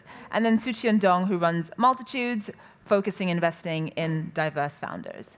Anushka, let me start with you. I want to talk about priorities, because after George Floyd was murdered back in 2020, so many companies came out and said, look, our priority right now is investing in, for example, black-owned businesses. Certain companies said that they would dedicate X% of their shelf space to products run by black companies, black-owned companies. Other corporations came out and said, we want to make sure that our workforce is much more diverse. We're committed to hiring X percentage of employees from diverse backgrounds. It sort of feels now as though, given what is happening in the economic environment, especially here in the US, that is no longer a priority. Obviously, we're dealing with inflation.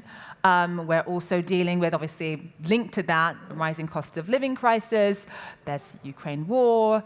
Gas prices were very, very high for quite a while in this country as well. It sort of feels as though that is no longer a priority. How can we make sure that that is still at the forefront of the company mindset when they think about hiring and also investing? And also, how can we hold companies to account based on the commitments they made back in 2020? Yeah, absolutely. No, thanks for the question, and thanks for having me here today as well.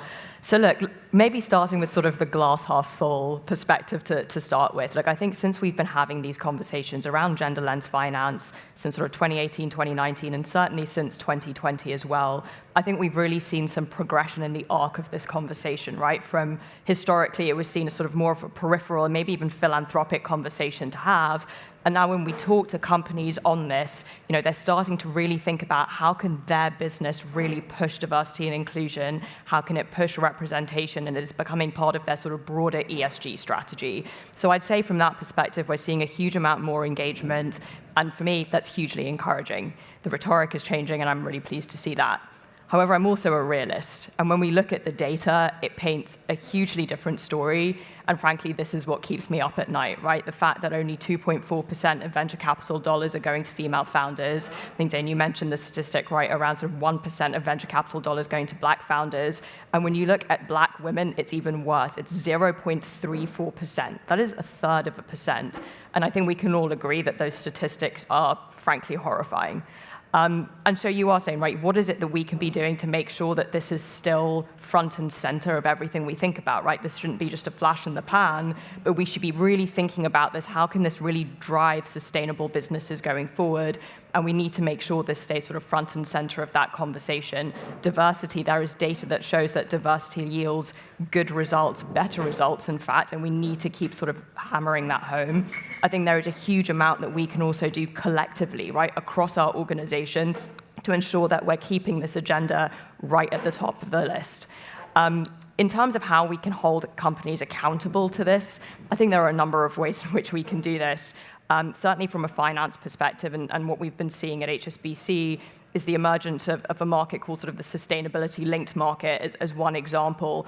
And what that effectively is holding terms that we extend on capital conditional on companies achieving specific goals and targets. And we're starting to see a huge amount of that around representation. So take, you know, let's shoot for the stars here, 50% of women in leadership by the end of this year. If you meet that target, you see a reduction in the price you pay. If you miss the target, you see an increase. So really seeing that sort of bottom line implication for not getting there on these initiatives that you commit to. So that's just one example. Gosha, what do you think of that? Do you think there should be that kind of accountability, bottom line accountability for companies meeting these targets when it comes to diversity? That's definitely one of the ways to hold companies accountable. I can speak from SoftBank's perspective, given we were actually one of those people who, in the aftermath of George Floyd's murder, decided to do something. And our thinking was around, we want to do what we know how to do best, and we are investors, so let's invest. And we launched SoftBank's Opportunity Fund in June 2020 with exactly that premise. Let's invest exclusively in minorities, in Black, Latino, Native American founders, and let's drive returns that way. Because our thinking was not purely around this is the right thing to do, and we want to use our resources and our skill sets to do the right thing. But we were also very strongly focused, and we continue to be, on making this a for-profit effort. So our kind of internal accountability came from the fact that we are in the business of making money. Mm-hmm. And it is a great source of fantastic founders whom we can help grow whom we can help build their companies with our capital, whom we can partner with in the long run. And Amir is one of the founders that we are very lucky to have in our portfolio, and that has been the mindset. So when we launched the business, when we launched the Opportunity Fund, we started investing right away, finding those fantastic founders and fantastic companies, and writing checks. And 2 years later, we are actually 74 portfolio companies in, across stages all the way from seed to growth stage. I personally focus on Series B and C, which we generally evaluate as growth stage companies. So for us, it was very much driven from the heart of what we do, and very much commercially focused. Suchian, Goshen brings up a great point, that when you hire a much more diverse workforce, this is not just a nice thing to do. It's not just about checking a box and filling a quota. This actually has real consequences for a company's bottom line. Explain how. Yeah, that's such a good question. I think it's hiring not just at the company level, but also thinking about diversity at the fund level. Because if you think about the funding stack and what we can do to change the paradigm of who gets money today and who will get money tomorrow, it's not just it's a question of not just how do we fund more diverse founders as a bottom line initiative, right? But it's how do we get more diverse funders, right, in place? How do we get more diverse funders managing larger pools? People writing the checks. Exactly. And because research has shown that small funds outperform large funds, emerging managers outperform established managers, diverse leadership outperforms homogenous leadership, right? And early stage focused funds outperform growth. And so if you put all of those things together, I think one of the ways that we can really start thinking about changing the dynamics of who gets to create the future in the future is by thinking beyond just, well, how do we fund the founders, right? But how do we fund the funders? And yeah, I was going to actually ask you a question. Go ahead. Maybe it's a good segue to further questions, which is, let me just make this statement. If you're not hiring for diversity in this country, there's something wrong with your hiring practices, meaning you are not attracting the best of the best and the most talented people in the market. I think it's time we sort of shift the conversation a bit and realize who are at the top of the talent pools across categories, across industries. In the US, we're a nation of immigrants. We have children of immigrants at the top of every talent pool. So I think the question has to be, what is wrong with your hiring practice? What is wrong with your recruiting capabilities if you're not able to attract the best of the best in talent? Because that's really what the conversation is. The George Floyd tragic incident, all it did was create further will, right? But in terms of that will turning into action and results, that's what's missing. And I think it's more a question of sort of what's the issue with these companies who are not able to attract the best of the best in the talent pools. It's interesting because you largely deal with the Hispanic community. And one of the things that is most important, I think, in having a more diverse workforce is that you get to mirror, you get to represent the companies or the sort of people which you serve. Your company has to be a mirror that represents the people that you serve. That allows you to do much better business, correct? Sure. So what you're highlighting is that at Welcome Tech is we're building the future of immigration. We're helping to connect immigrants to the information and services that they need. And when you talk about the largest and fastest growing population here in the US, it is the US Hispanic immigrant population, largest immigrant population in the world. And so what you're highlighting is that we're talking at a time where industries are getting crushed with turnover and retention, just annihilated. We're talking 100, 200% turnover in many industries. And the challenge is, are these companies set up to be able to not only attract, recruit, but also retain this important talent, right? So the tools have to be there, both to access the audience as well as to retain them. And I would add the economics have to be there as well, right? We're talking about a lot of stats here. I think the number one stat needs to be about the ROI around hiring this demographic and having this demographic at work. I'm talking to employers all the time. They'll take any warm body that they can right now, right? Doesn't matter what they look like, but they cannot access this demographic who's looking to work and wants opportunities because they don't have the tools to be able to reach them. The standard tools for recruiting, they're not working effectively. The standard tools for benefits and retention are not working. So who's innovating, who's building to be able to address this challenging issue for employers? You talk about statistics. One statistic that I find frightening is the fact that companies that have at least one black founder, startups that have at least one black founder only receive 1% of the funding available. Why is that? I mean, I know why I think that is, but is there more to the story than meets the eye? Can anyone tackle that? Yeah, I'm happy to jump in. And so from where I sit, we invest in early stage founders that are diverse, right? Women, people of color, people who use their unique lived experiences to build what they want to see in the world. And I think the way that we get more Black people funded, more women funded, more people of color, underrepresented minorities funded, is that we need more people who are writing those checks who look like the founders they're trying to fund. Right? It's much easier to pitch to a VC who understands the problem on a personal level that you're trying to solve than somebody who thinks about it academically and says, I don't really understand that. Right, I haven't been an immigrant before, I don't really understand. I haven't had a language barrier before, I don't understand, right? And so to really, not even thinking, well, what happens 5 years ahead, 10 years ahead, but how do we change what the face of innovation looks like 20, 30 years ahead? We have to start now and start at the early stages. And again, really think about, okay, well, how do we get more women, people of color, Black people starting companies? Well, they have to know that there are funding sources, right, that are ready at the early stages to back their ideas. Gosia, you're one of the funding sources. You write the checks for a lot of companies that are diverse, that are run by Black founders, Native American founders, Latino founders. There needs to be more diversity in the space that you're in, right? Absolutely, and I completely agree and echo those points.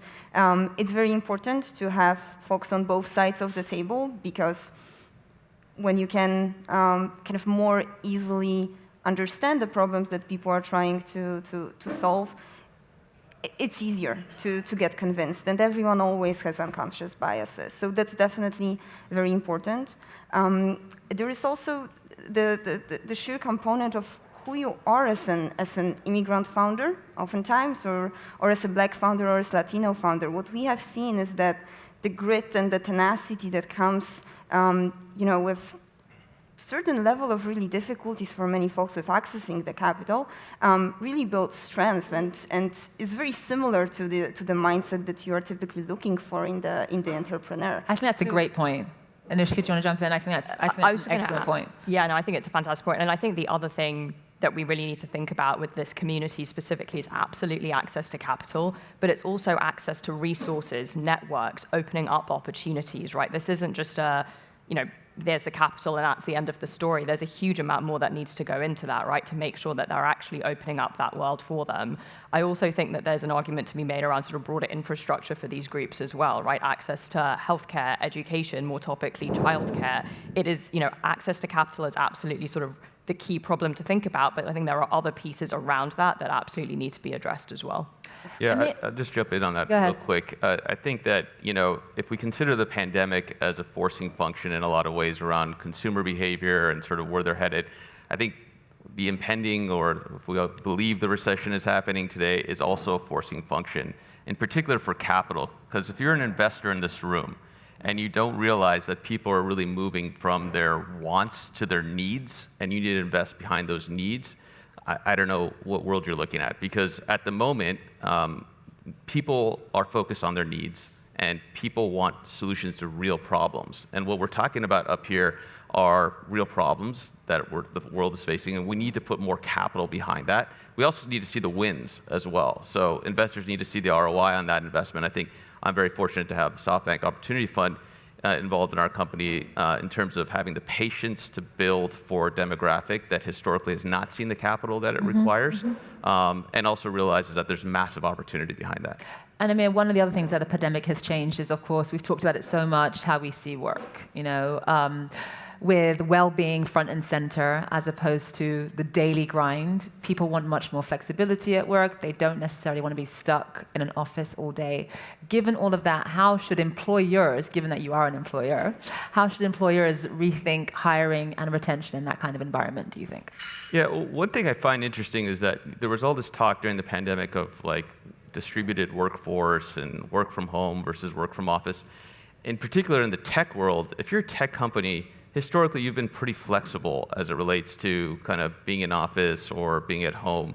You're looking for people who get things done and drive results. And I think where we are today is, a world where we've got more tools to have distributed workforces. That should result in more access.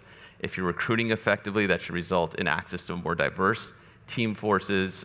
So I would encourage investors to really investigate the ability of companies to deliver on that, because that's what's required to recruit the best of the best talent and to be able to scale effectively. We have a whole new world available to us where we can access talent anywhere in the world. That's really exciting for anybody who has the setup to do that.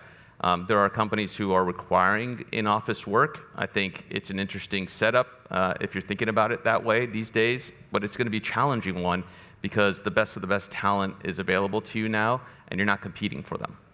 It's very interesting. I mean, and since we're talking about equity as well, most employers have said that, have been very honest and said that on-site employees, people who come to work every single day, who have face-to-face time with their bosses, are much more likely to get promoted. But it's women and diverse employees that need that flexibility. So employers also have to think about, in this environment, how to make sure there is equity when it comes to access to promotions and more opportunity. Because we only have 1 minute left, I want everybody, quick fire, to say in one sentence what their priority is. Anushka, let me start with you.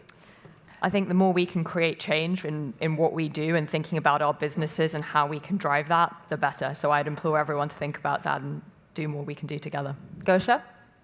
I think the more amazing people we can find to partner with, the better. And to the point that was previously made around building diverse teams so that they can actually drive that change and find those amazing people to partner with, the better. Amir? Using technology to build the future with diverse and very, very talented teams. Shucha? The way we create change faster is by using leverage, and the highest leverage thing that we can do is to fund companies who are designed differently today that go on to become really big. Fascinating. Can we give our panel a round of applause, please? Thank you. Thank you so much.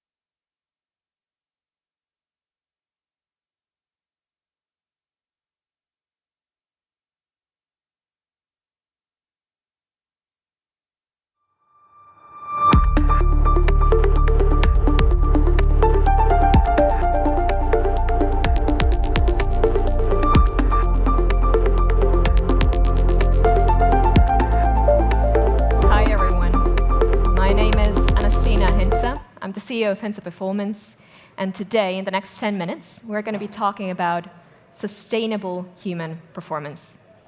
But before we get started, I want to ask you a quick question. How many of you are holding onto your cell phones right now in your hands? That's an honest bunch. How many of you have been flipping through your phone over the breaks during today or during the sessions even? Yeah, thank you for your honesty. I highly recommend that you put your phone out of sight for a little while. Out of sight. And I'll come back to why a little bit later. We'll talk about sustainable human performance today, but I wanted to start by really sharing a story of what it is not like. A personal story. About 9 years ago, one bleak November morning, my world went entirely black. I was running down the stairs to catch a taxi on my way to the airport when I fainted. I walked down that staircase, rolled down really, hit my head, had blood in my hands, and my first reaction when I woke up was to search for my laptop. Is my laptop okay? I went through a severe burnout. And what makes me sad is that I'm not the only one. My story is far from unique. 28% of employees in the US right now are experiencing symptoms of burnout. 3 out of 5 are experiencing symptoms of negative stress at workplace, cognitive, emotional, even physical, and that's up by 38%, by the way, since COVID. What makes me even more sad is that I kind of should have known better. My father, Dr. Aki Hintsa, was the founder of Hintsa Performance. We're a high-performance coaching company. For over 2 decades, we've been helping athletes, executives, politicians, high performers across different fields to achieve what he called sustainable high performance. Our work today is mostly with organizations, but our roots are in Formula One, where we have won 16 world championships and 96% of podium places in the last 8 seasons. The way my father defined sustainable performance was this. It's not about winning a race. It's not even about winning the championship, which is nice. It's about winning off track. It's about creating a life that makes you proud, that gives you purpose and meaning. A life that makes you happy and allows you to live a healthy and long life. Better life leads to better performance. It's not something you try to maintain on the side of your job. It's a prerequisite for you to perform sustainably. And it starts with 3 questions. Do you know who you are? Do you know what you want? And are you in control of your life? Those 3 questions form the foundation, the core. And around them, the way we view well-being is as a circle, a system of 6 interconnected elements: physical activity, general health, nutrition, mental energy, biomechanics, and sleep and recovery. They form the foundation of human well-being and the foundation of sustainable high performance. Now, we tested this method in pretty extreme environments, as I already mentioned. Somebody once called Formula One as playing chess while running a marathon, and it's not too far off. To start with, you got 35 buttons on that steering wheel. You're making split-second decisions while driving 160 miles per hour with 20 other cars on the track. What do you think? Are the Formula One drivers, are they stressed when they get in that car? Absolutely, yes. As they should be, 100%. If they were not, they would be dead. Activating their sympathetic nervous system allows them to have laser-sharp focused, superhuman reaction times, stamina, strength. Stress is like a performance booster in critical situations, one of nature's biggest gifts to us. Amazing, really, but if and only if followed by sufficient recovery. I like to use an analogy from sports called supercompensation to demonstrate this. When we train, we break muscle tissue, and it is only during recovery that we build muscle and end up at a level above our starting point, which is called supercompensation. The opposite is also true. If we do not spend enough time in recovery, if the stress becomes chronic, we end up in a downward spiral. We're not looking for absence of stress. We're looking for a balance between 2 states: focused and engaged, and rested and relaxed. I claim we can do better in both. Now, what does this mean in practice? Most of us can really focus for an hour at a time, max. And we have about 4 effective hours per day. I'm not advocating for a 4-hour workday, but what I am telling you is, if you have 4 real hours of focus and engagement, innovation, performance, 4 peak hours, use them wisely. Protect them. Know when they are. Depending on your chronotype, it could be the morning, could be the evening or afternoon. Everyone goes through a post-lunch coma. When are your peak hours? Are you using them wisely? And are you looking at the other things that you can do to boost your performance? These are some of our kind of most common questions. First one, hydration.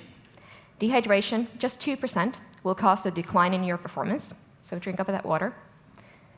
Caffeine, on the other hand, can be actually a boost. It can enhance our performance if used wisely. Small doses and often, not those gigantic Americanos that I see around here. Meditation, this is interesting. Breathing exercises are wonderful to control your stress reaction. But it comes with a but. If you want to boost your focus, 15 minutes of exercise is actually better. Foods and supplements, I don't want to really go down this rabbit hole. There's a lot of research pro and against. Just maybe saying most of the stuff that's marketed out there really doesn't work that well. A bad night's sleep ruins next day's performance. This is, I feel this acutely. I arrived last night, and lucky to me, the answer is no. Sleep debt, absolutely. It accumulates, and it will impair your performance. So if you're sleeping less than 7 hours per night regularly, please come speak to me. You probably won't even realize it. But one bad night, worrying about it the next day would be probably worse. Finally, tracking your sleep and recovery. Should I wear a watch? Should I wear a ring? Should I buy that thing? If it helps you. If it helps you to get more self-awareness about where you are, it can help with accountability. But I argue that in the long run, it would be better for all of us if in the morning we would tune in and listen to our bodies to see if we are rested or not and didn't have to check our watch. We can do a lot to boost our focus, but I claim that the bigger lever for most of us would be actually to focus on our recovery. Science has found 4 different ways of mental recovery. The first one is passive, relaxation. That's your Netflix and chill. The second one is active, mastery, seeking out intellectual challenges. Third one, detachment, distancing yourself from work. Now, this is especially tricky and has been especially tricky when we're working from home because the physical boundaries are blurred. But if you're working for 8 hours and checking your email after, it might be actually better to work 10 hours straight and put a pin on it. And finally, control. Spending your free time on what matters to you. Making a conscious decision to spend your free time on what matters to you. I promise to get back to those phones too. Science has found that having your phone in sight has a negative impact on your performance, even when it's switched off and you know it. Also, flipping through your phone during a break from work is pretty much the same as not taking a break at all. So, hence, suggesting put away those phones for a little while. We got fantastic sessions ahead of us. Let's make the most out of it. Thank you very much.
Hello, and welcome to this session on the neo-renaissance. The creative economy generates nearly 50 million jobs worldwide that earn annual revenue of nearly 2 trillion annually, according to UN estimates. NFTs are now transforming the way art, music, and sporting events are experienced and sold. Globally, nations are prioritizing leisure, culture, art, music, and entertainment as enriching aspects of functional societies and sustainable happiness. As education progresses and new skills are cultivated, there is a shifting paradigm on how to measure human development, and the concept of happiness How can investing in the arts and culture improve the quality of life for people around the world? So we're here to break it down. I'm with a group of experts who have all of the answers, and they're going to give them to us today. I'm Suzanne Kiampour. I'm the presenter of the BBC's Out of the Shadows. With us today, we have Her Excellency Irina Bokova, former Director General of UNESCO. And we have Mohammed Ibn Dail, I said it in Arabic, CEO of the Cultural Development Fund of Saudi Arabia, and Alejandro Navia, co-founder and president of NFT Now. So I'd like to start with Her Excellency Irina Bokova and ask you, why is it so important to preserve cultural history, particularly when technology is advancing so quickly? Thank you very much, Suzanne. Thank you for this question and the wonderful introduction of this topic today.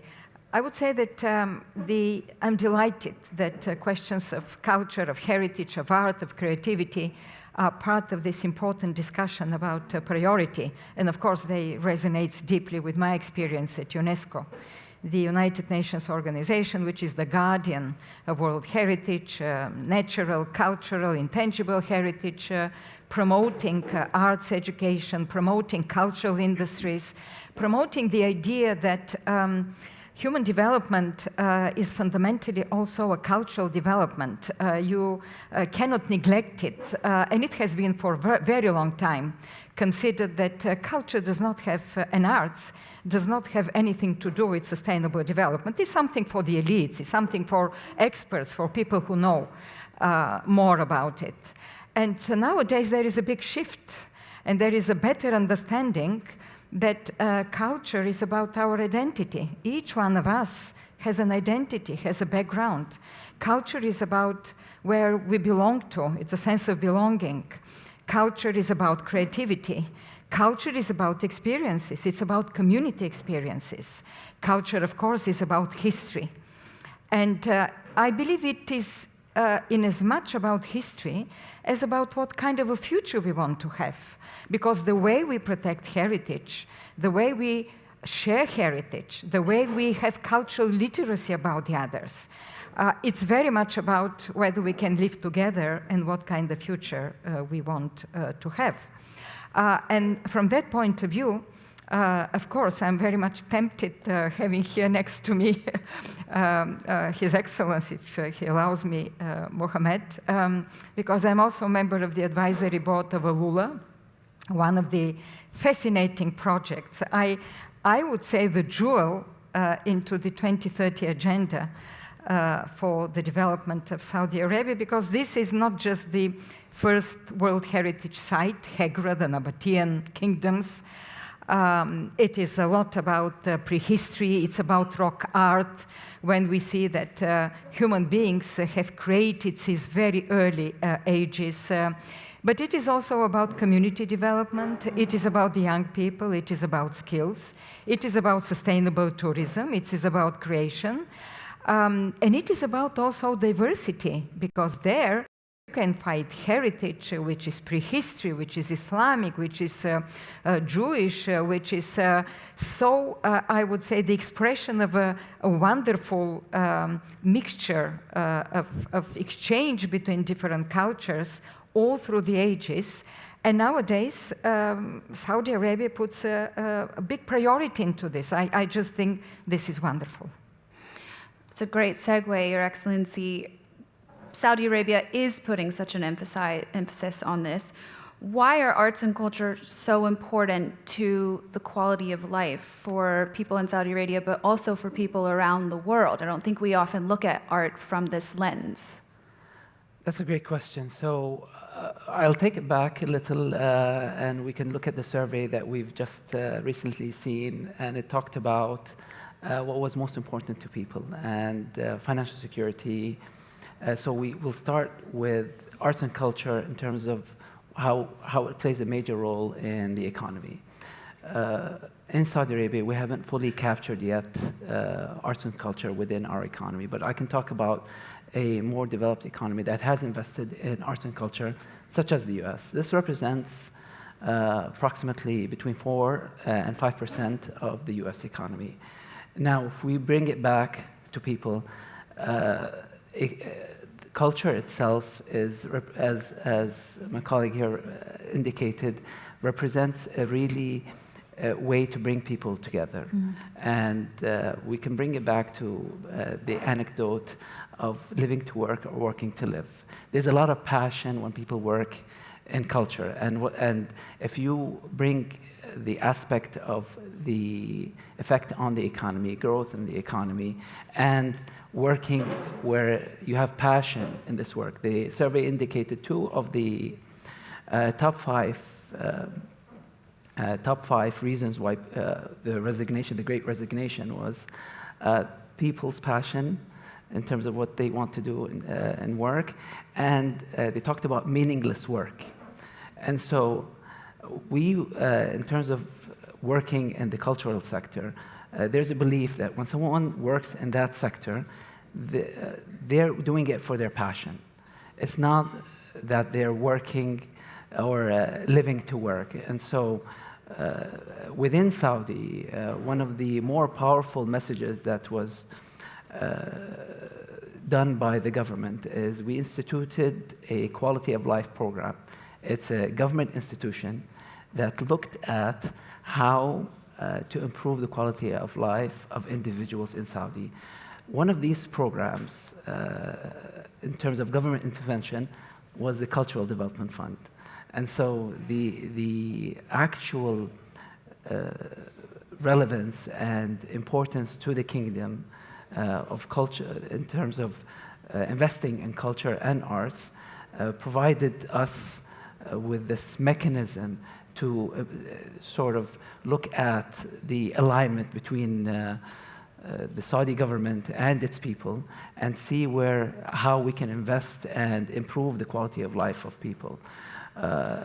Reality is, I can tell you, in terms of our first programs when we started, we've seen, we did this demand study to see how much demand there was for culture and arts-related projects.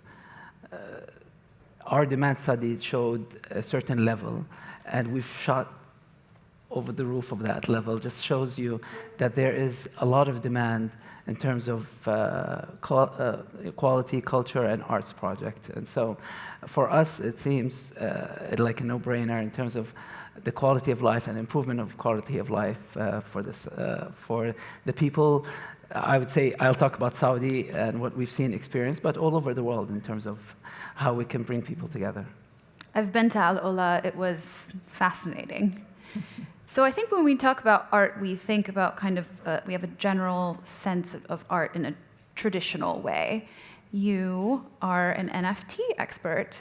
There's nothing expert about it. I'm very much student. So like the word expert, I am not an expert in any way, shape, or form. I'm very much still learning it.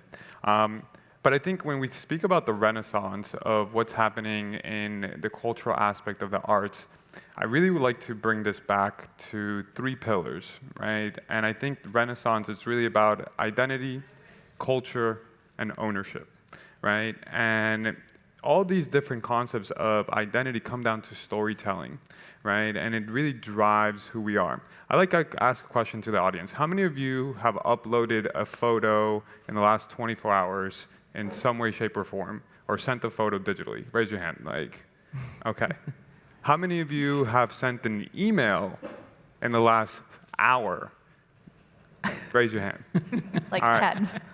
How many of you, based on that information, how many of you think you own that photo that you uploaded?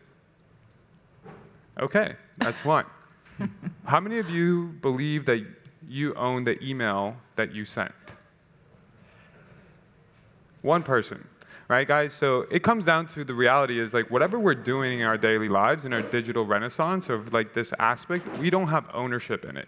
So what NFTs have been able to provide us is not only the ability to share what we're doing, but actually take ownership of what we do, right? NFT is a non-fungible token that lives on a certain sets of blockchains, whether it's Ethereum, Polygon, or any other ones that it does. But there's non-fungible means that there's only one unique version of that, right? And so it means that if I'm the holder of that token, no one else can have that token, and I actually can get paid or interacted with that token.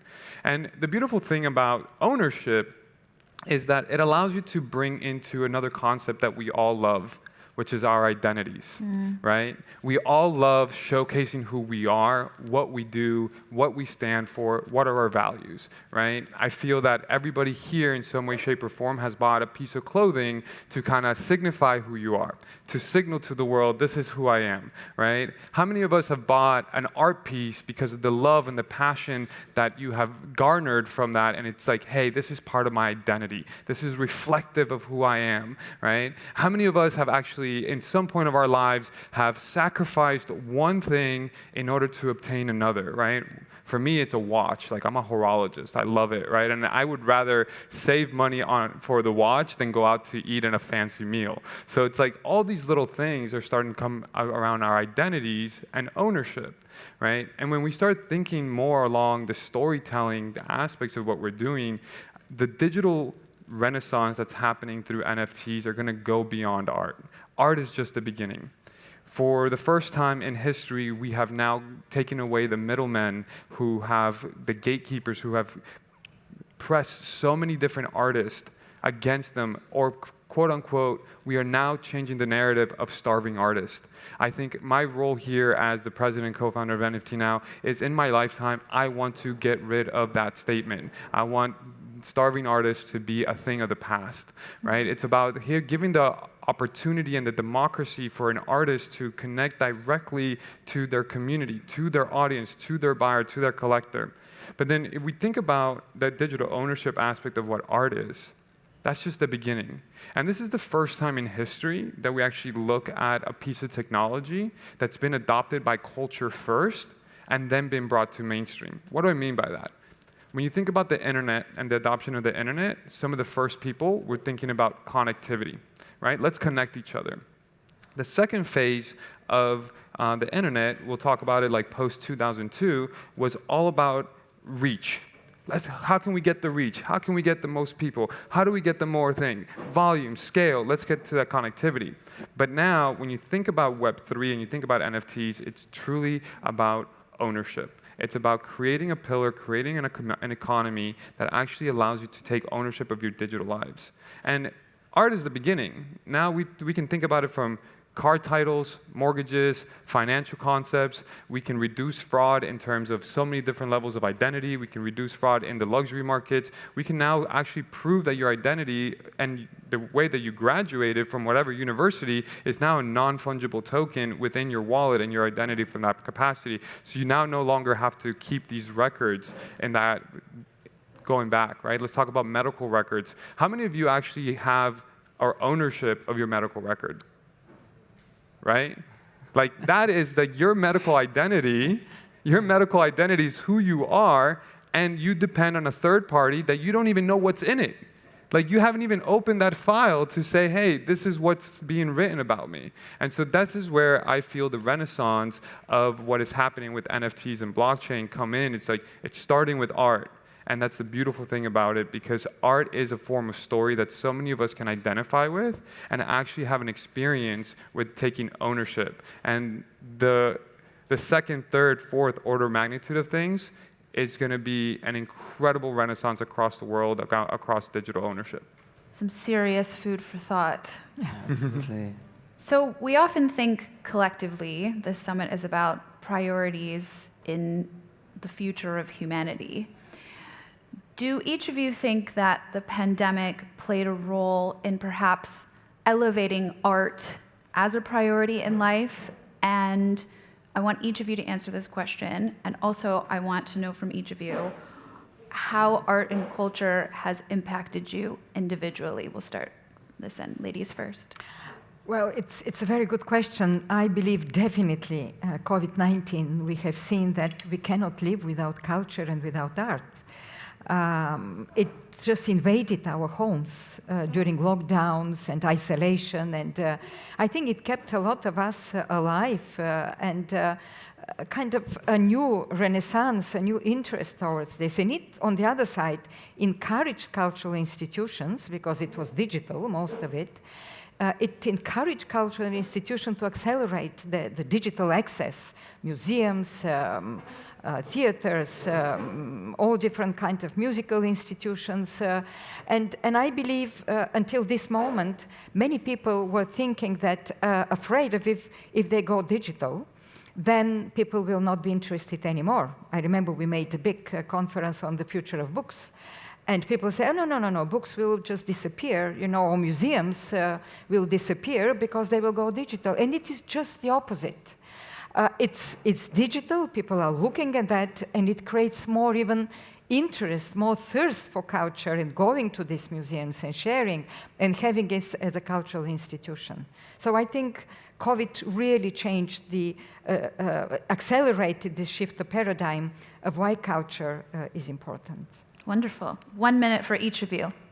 Okay, so I think one of the most important things, sitting at home alone, provided for really good way to look internally, yourself and your family. And this, in terms of culture, what your interests are, there's a lot of people internally sat at home and thought they wanted to shift careers because they felt they wanted to do something differently.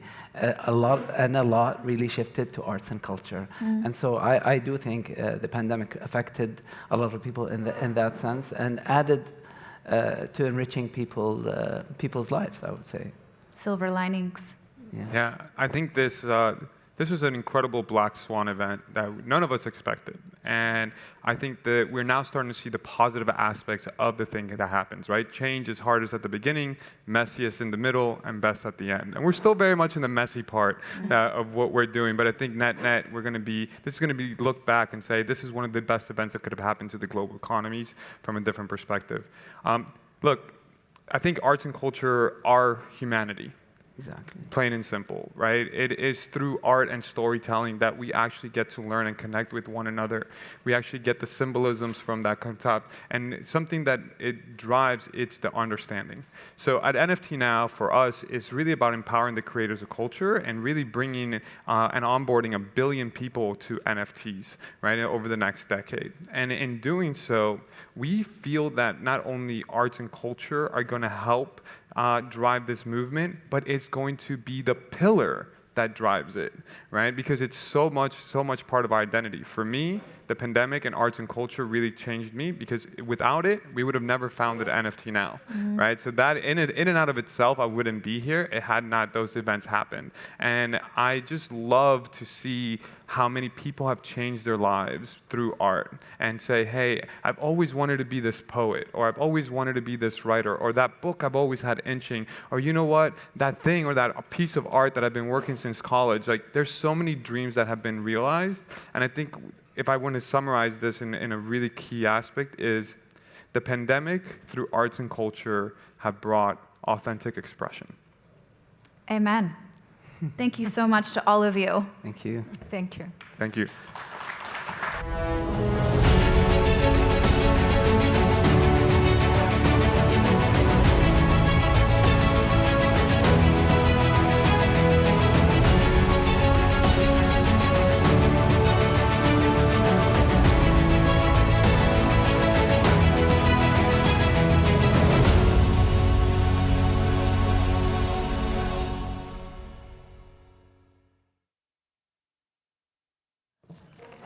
Hello, it's fantastic to be back with you here. I have an incredible session for you now. I am really pleased to be with Avi Schiffman for this section talking about Internet for Good. Now, Avi, you are the founder of 2 incredible sites. In fact, you're founder of many more, but we're going to focus on 2 to start with.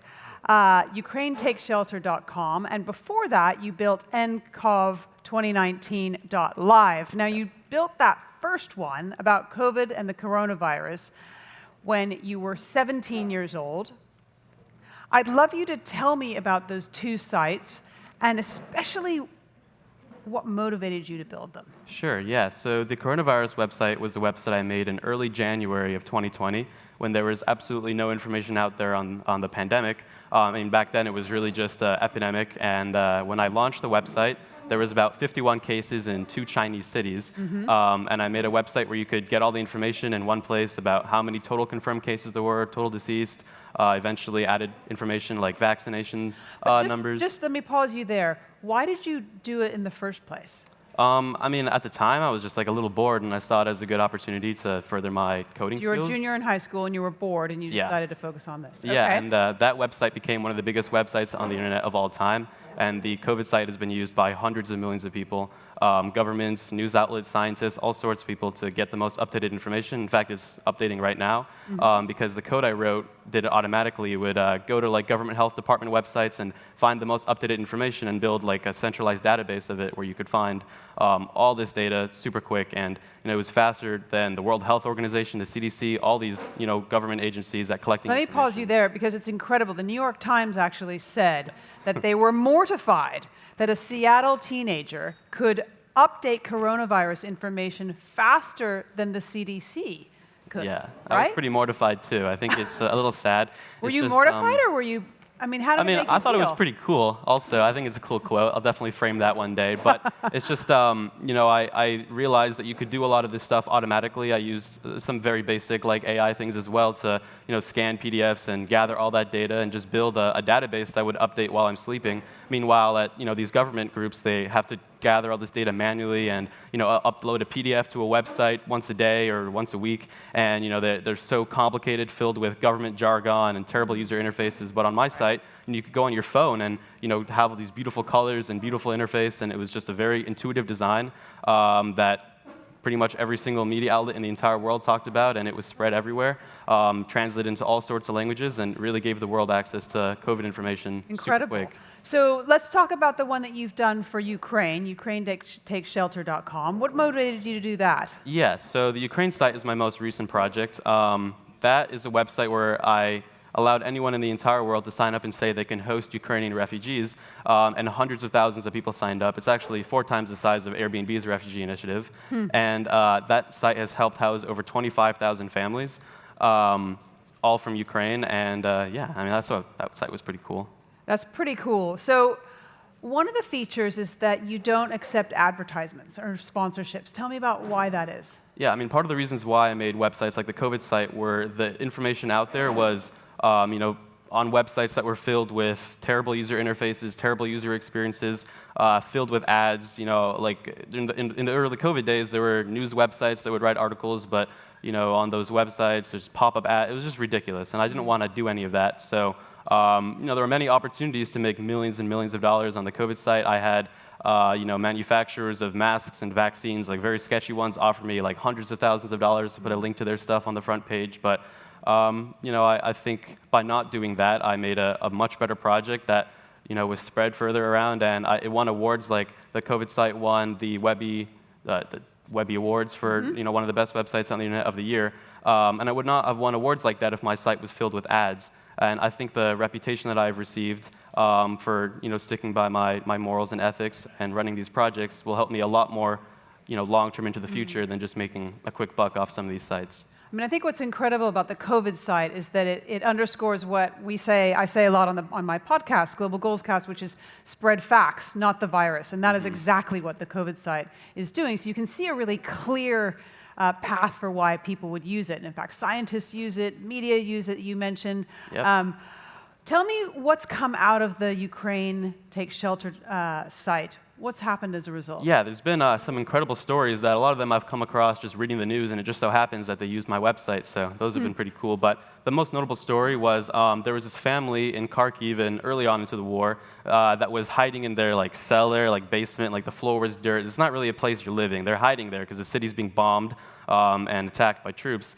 And they're contacting all these refugee agencies, NGOs, all this kind of stuff, and none of them are replying. Everyone's so overwhelmed. It's very chaotic. But I had my website set up, and they were able to go on it and find a host in France that was able to help them come to their extra holiday home on the south of France. It's on the French countryside on the beach. It's beautiful.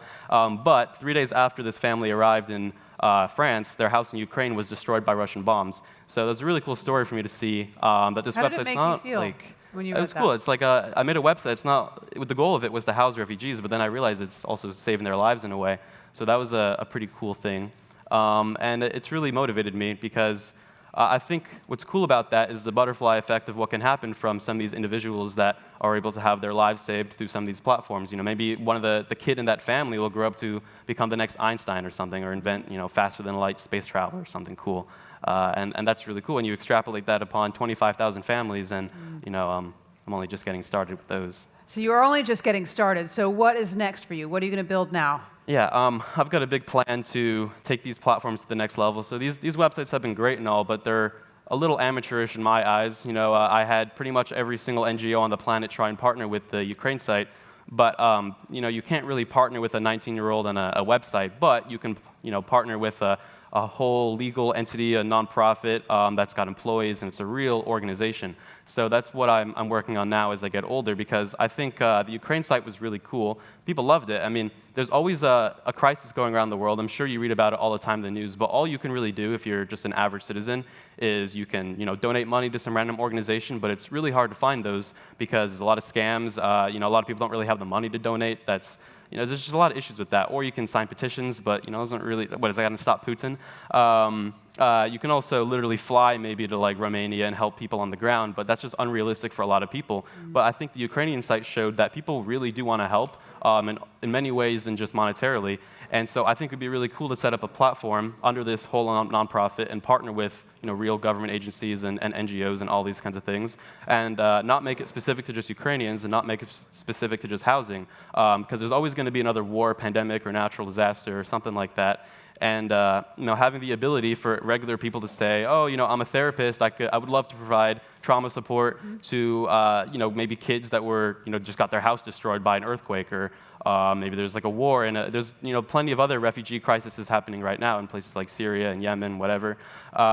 And just making this platform available to them as well would be an incredible thing. We've got an incredible group here in the room, investors, educators. Is there anything that you would like to ask from them? Yeah, I mean, so this nonprofit, I've got big plans. I think it could be one of the coolest things anyone has ever done with the internet. I'm really passionate about good design and making everything really work, but I'm not very knowledgeable on how a nonprofit works and how to really make that available, to really see the vision. So if anyone really does see how this could be the coolest thing ever and would like to help in any way, I mean, feel free. All right. I think it'd be awesome. I imagine it's quite easy to contact you on the internet. Yeah. Briefly, you built the first site we talked about when you were 17. Actually, high school didn't work out for you, and it turns out university didn't work out for you. No. Tell me about your drive to be creative and why you couldn't find that in normal school. Yeah, I mean, I think the traditional school system is definitely not successful for everyone. I personally was a terrible student, in a weird way, though. I'd be failing my physics class, but I'd be winning my school science fair for a physics-based project, or I'd be failing my computer science class, but I was winning national hackathons. So it's not that I was not interested in the subject. I love biology, but I still got a terrible grade in that class. And I think a lot of schools these days really bash the creativity out of you, and remove the sense of curiosity and learning, and I think that kind of sucks, and I hope that gets a bit better, and that there were more opportunities for people that have great ideas like me, and they really helped further those kids and provided them the resources for them to really make those dreams reality. I think that'd be cool, and that's what school should really be. Instead of being stressed about math assignments and all that kind of nonsense. Avi, it's been an absolute pleasure to have a few moments with you. Let's give him a huge round of applause, ladies and gentlemen. Thank you very, very much.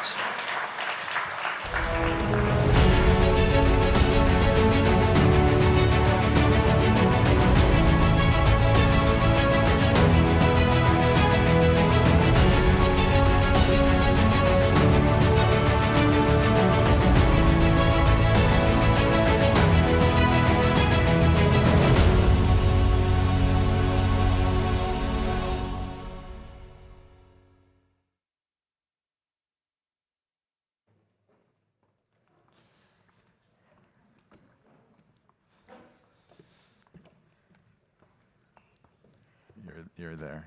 I'm here. Oops. You are here. And let's get started. We are ready to discuss how to reimagine communities, and we have wonderful experts to really help us begin and think about this conversation. The notes for this session really pointed out the enormous demographic shift that we're going to see over the next maybe 50 years, where another billion people will get added to the world population. And a lot of that growth, much of that growth, is going to happen in urban areas.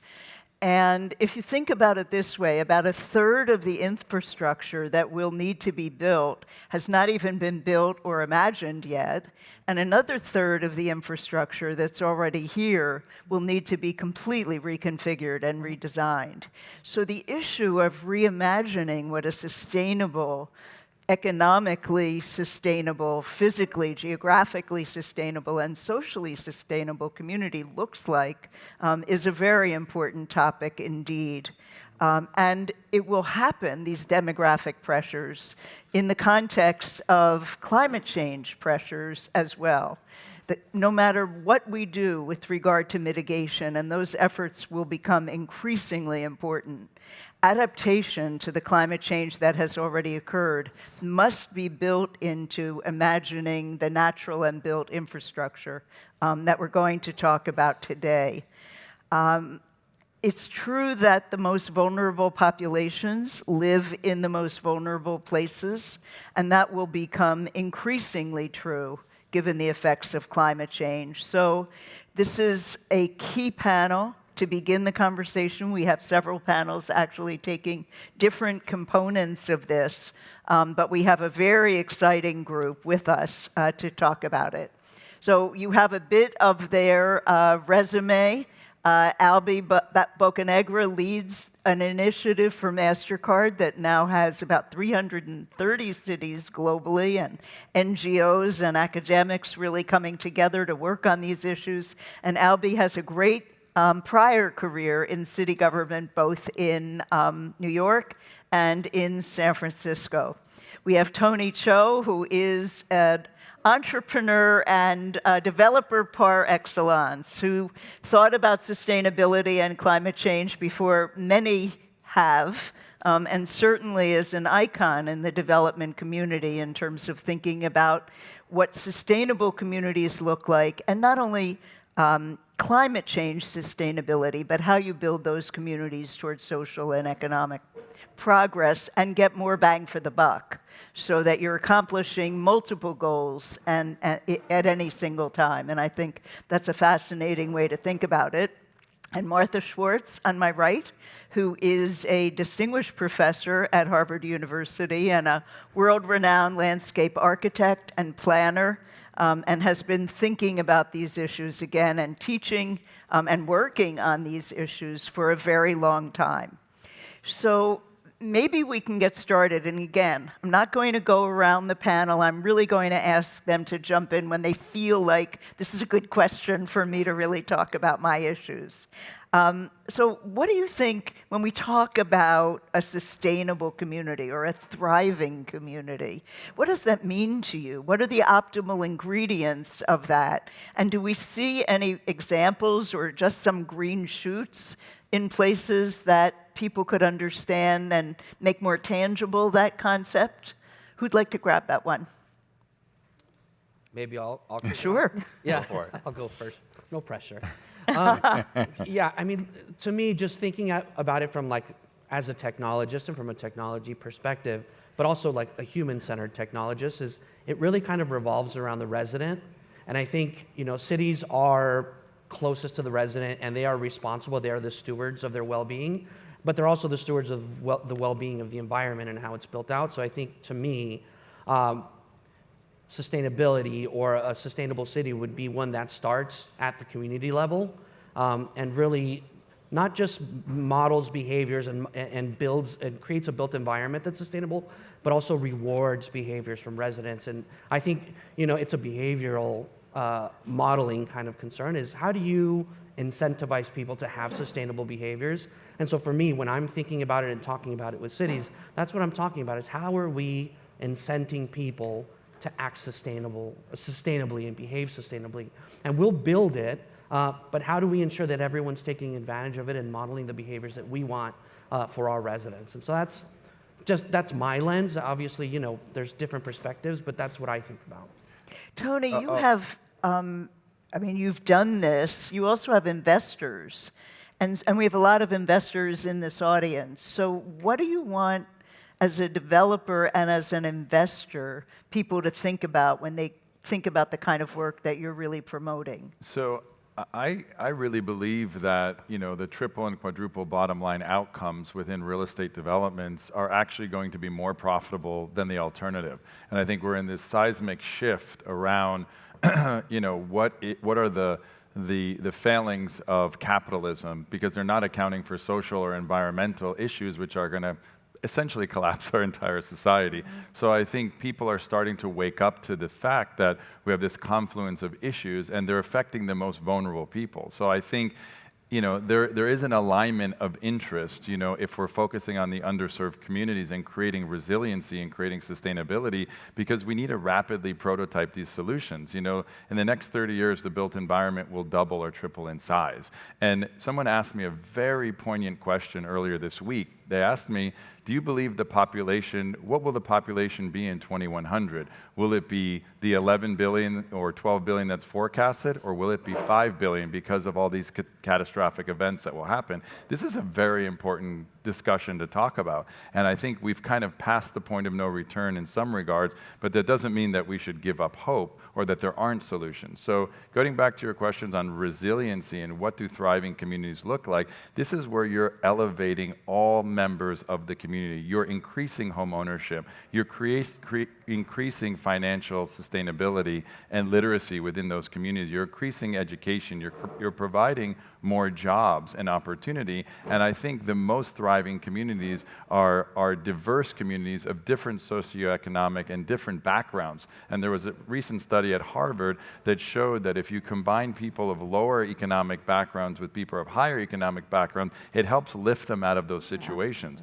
So creating these separate communities where the rich are here and the poor are here doesn't work. It hasn't worked, and we need to change the model. So I really think the cities of the future will be diverse in every aspect, and it is the responsibility of those who are more well-off and who are more stable to help provide resilience for the rest of the communities, because we're going to go through a very tumultuous time. I think that's critical. There was a study a few years ago that showed for children growing up, zip code is destiny. Yeah. And so when you think about the implications of that and how we can think about effecting transformations that break out of that, what seemed to be such a lockstep future. So far, Martha, we've talked about the social part of this. You've worked so much on design and sort of geospatial engineering, and you're right at the heart of some of these new technologies.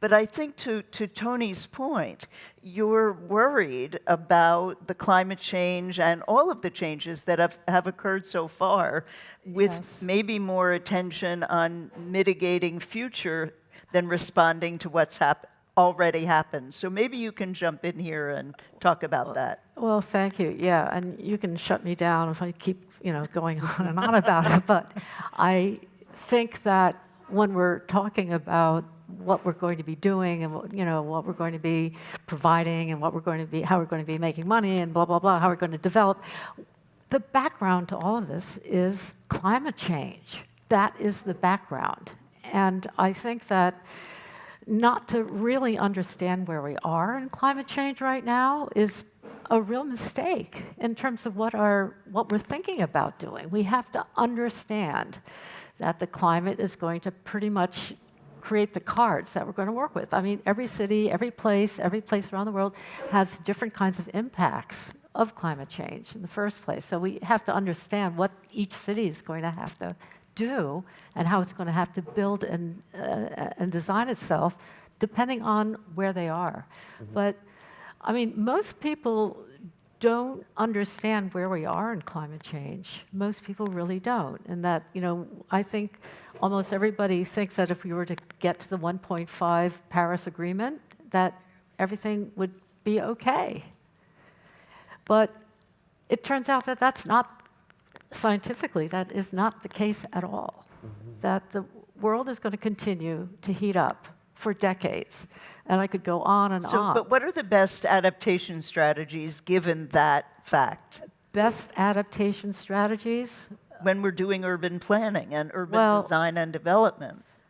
I would say that what we are going to need to deal with the impacts of climate change is to actually depend on the urban landscape, the ground, the soil.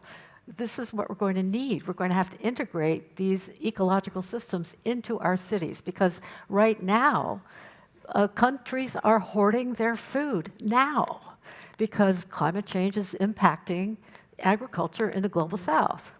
And that's where a lot of food comes back to us as well. But of course, the economies are tanking because they're not able to provide food for themselves now, in the future. So we're going to have to be thinking about cities, about how to actually make our cities more self-sufficient, because countries are doing that. China is doing that. They're smart. We're not so smart here.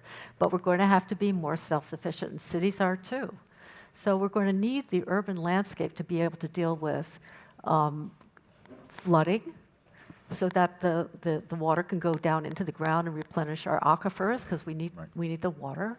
We're going to have to plant more trees, because urban heat island effect is the most dangerous of all the climate impacts. We need to have more greenery. We need to actually support our urban biodiversity. Remember, if biodiversity is tanks and it's 60% tanking, we depend on biodiversity. We're at the top of the food chain. We are useless in terms of nature, but if we lose our biodiversity, we cannot survive. And right now, the ocean's biodiversity is tanking, and the ocean provides 80% of our oxygen. We have to get real, everybody, in terms of what we're going to need. But cities Let's definitely stay are on going to need cities that. for the moment. Yeah. Are there other city-based interventions based on the fact that a great deal of climate change has already occurred? Definitely. So I just wanted to rewind for 2 seconds and just kind of connect the dots on something that Tony said and both Martha said. Tony made a really great point about things that we can provide as people who have been put in a position to provide certain things for residents.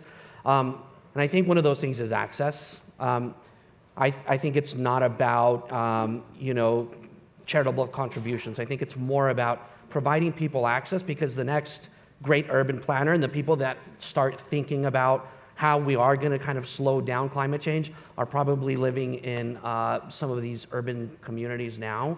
And so providing that kind of access to resources, technology, et cetera, could develop the potential, future thinkers that are going to start planning out cities a little bit more thoughtfully.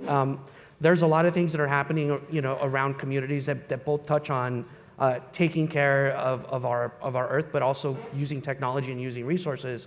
I know there's like great composting programs here in New York where they've taken, housing communities, they've created a composting program, leveraging new technologies. And number one, it creates great behaviors in those communities, because people start to compost and start to, produce less rubbish.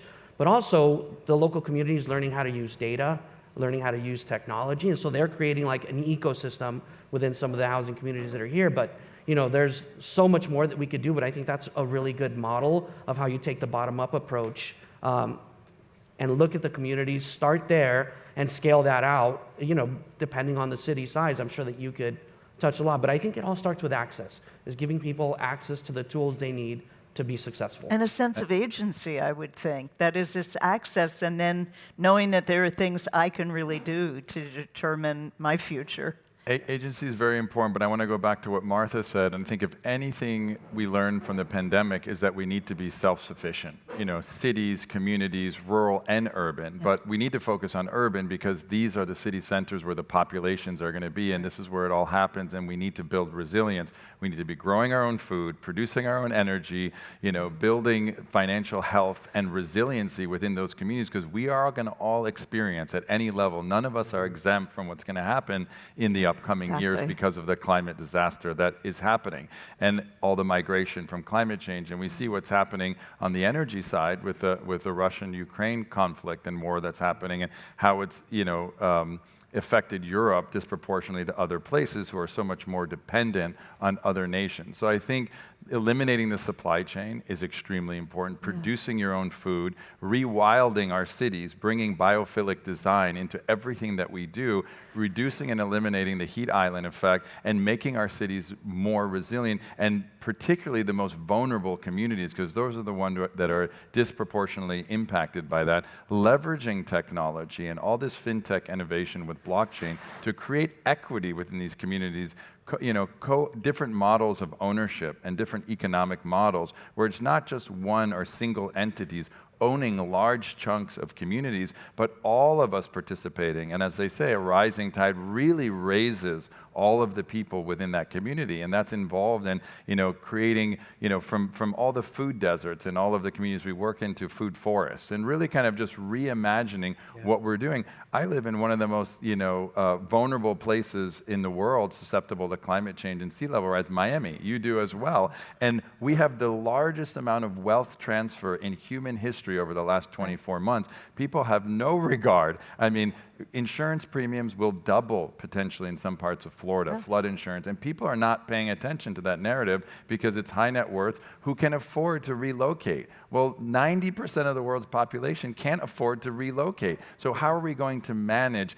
that refugee crisis? Today we have 60, 70 million refugees around the world. We'll have 300 million in the next 10 years, and we'll have 1 billion potentially, in the next 30 years. This is a massive, massive shift globally that people, I don't think they realize what's coming. And we have to prepare, and we have to rapidly prototype solutions. Absolutely. And we need to invest heavily in innovations in the built environment. We invest 1% in the construction industry. In technology, they invest 15%. Why are we not investing 30% in the biggest lever to combat climate change? So I think we're just wasting time. Yeah, absolutely. Absolutely. And I have a couple things to add to what we could be doing in cities. Now, number one, most of our infrastructure is so old. Here in New York, it's 100 years old, and even New York can't get the money to actually repair it.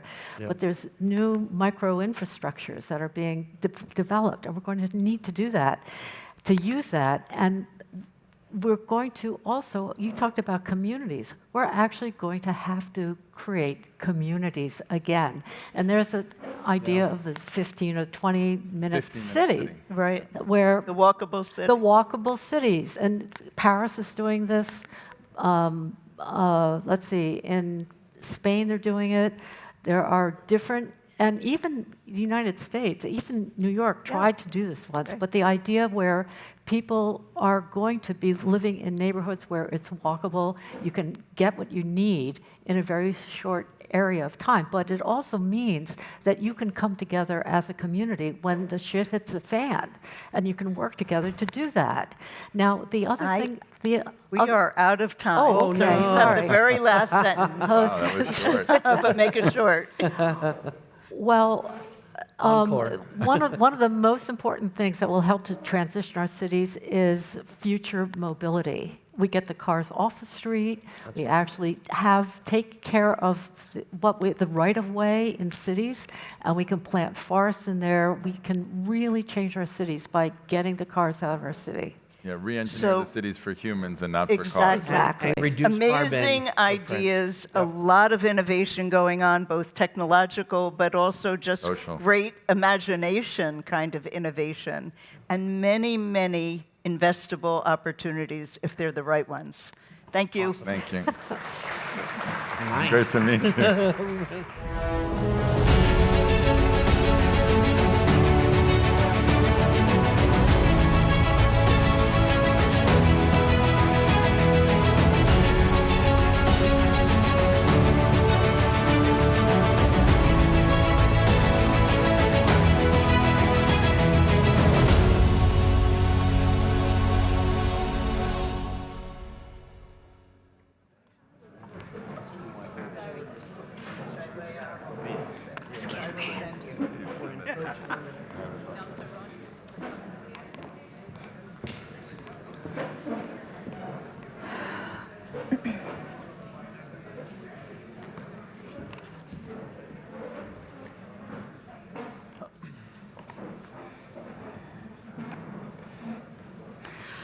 Right.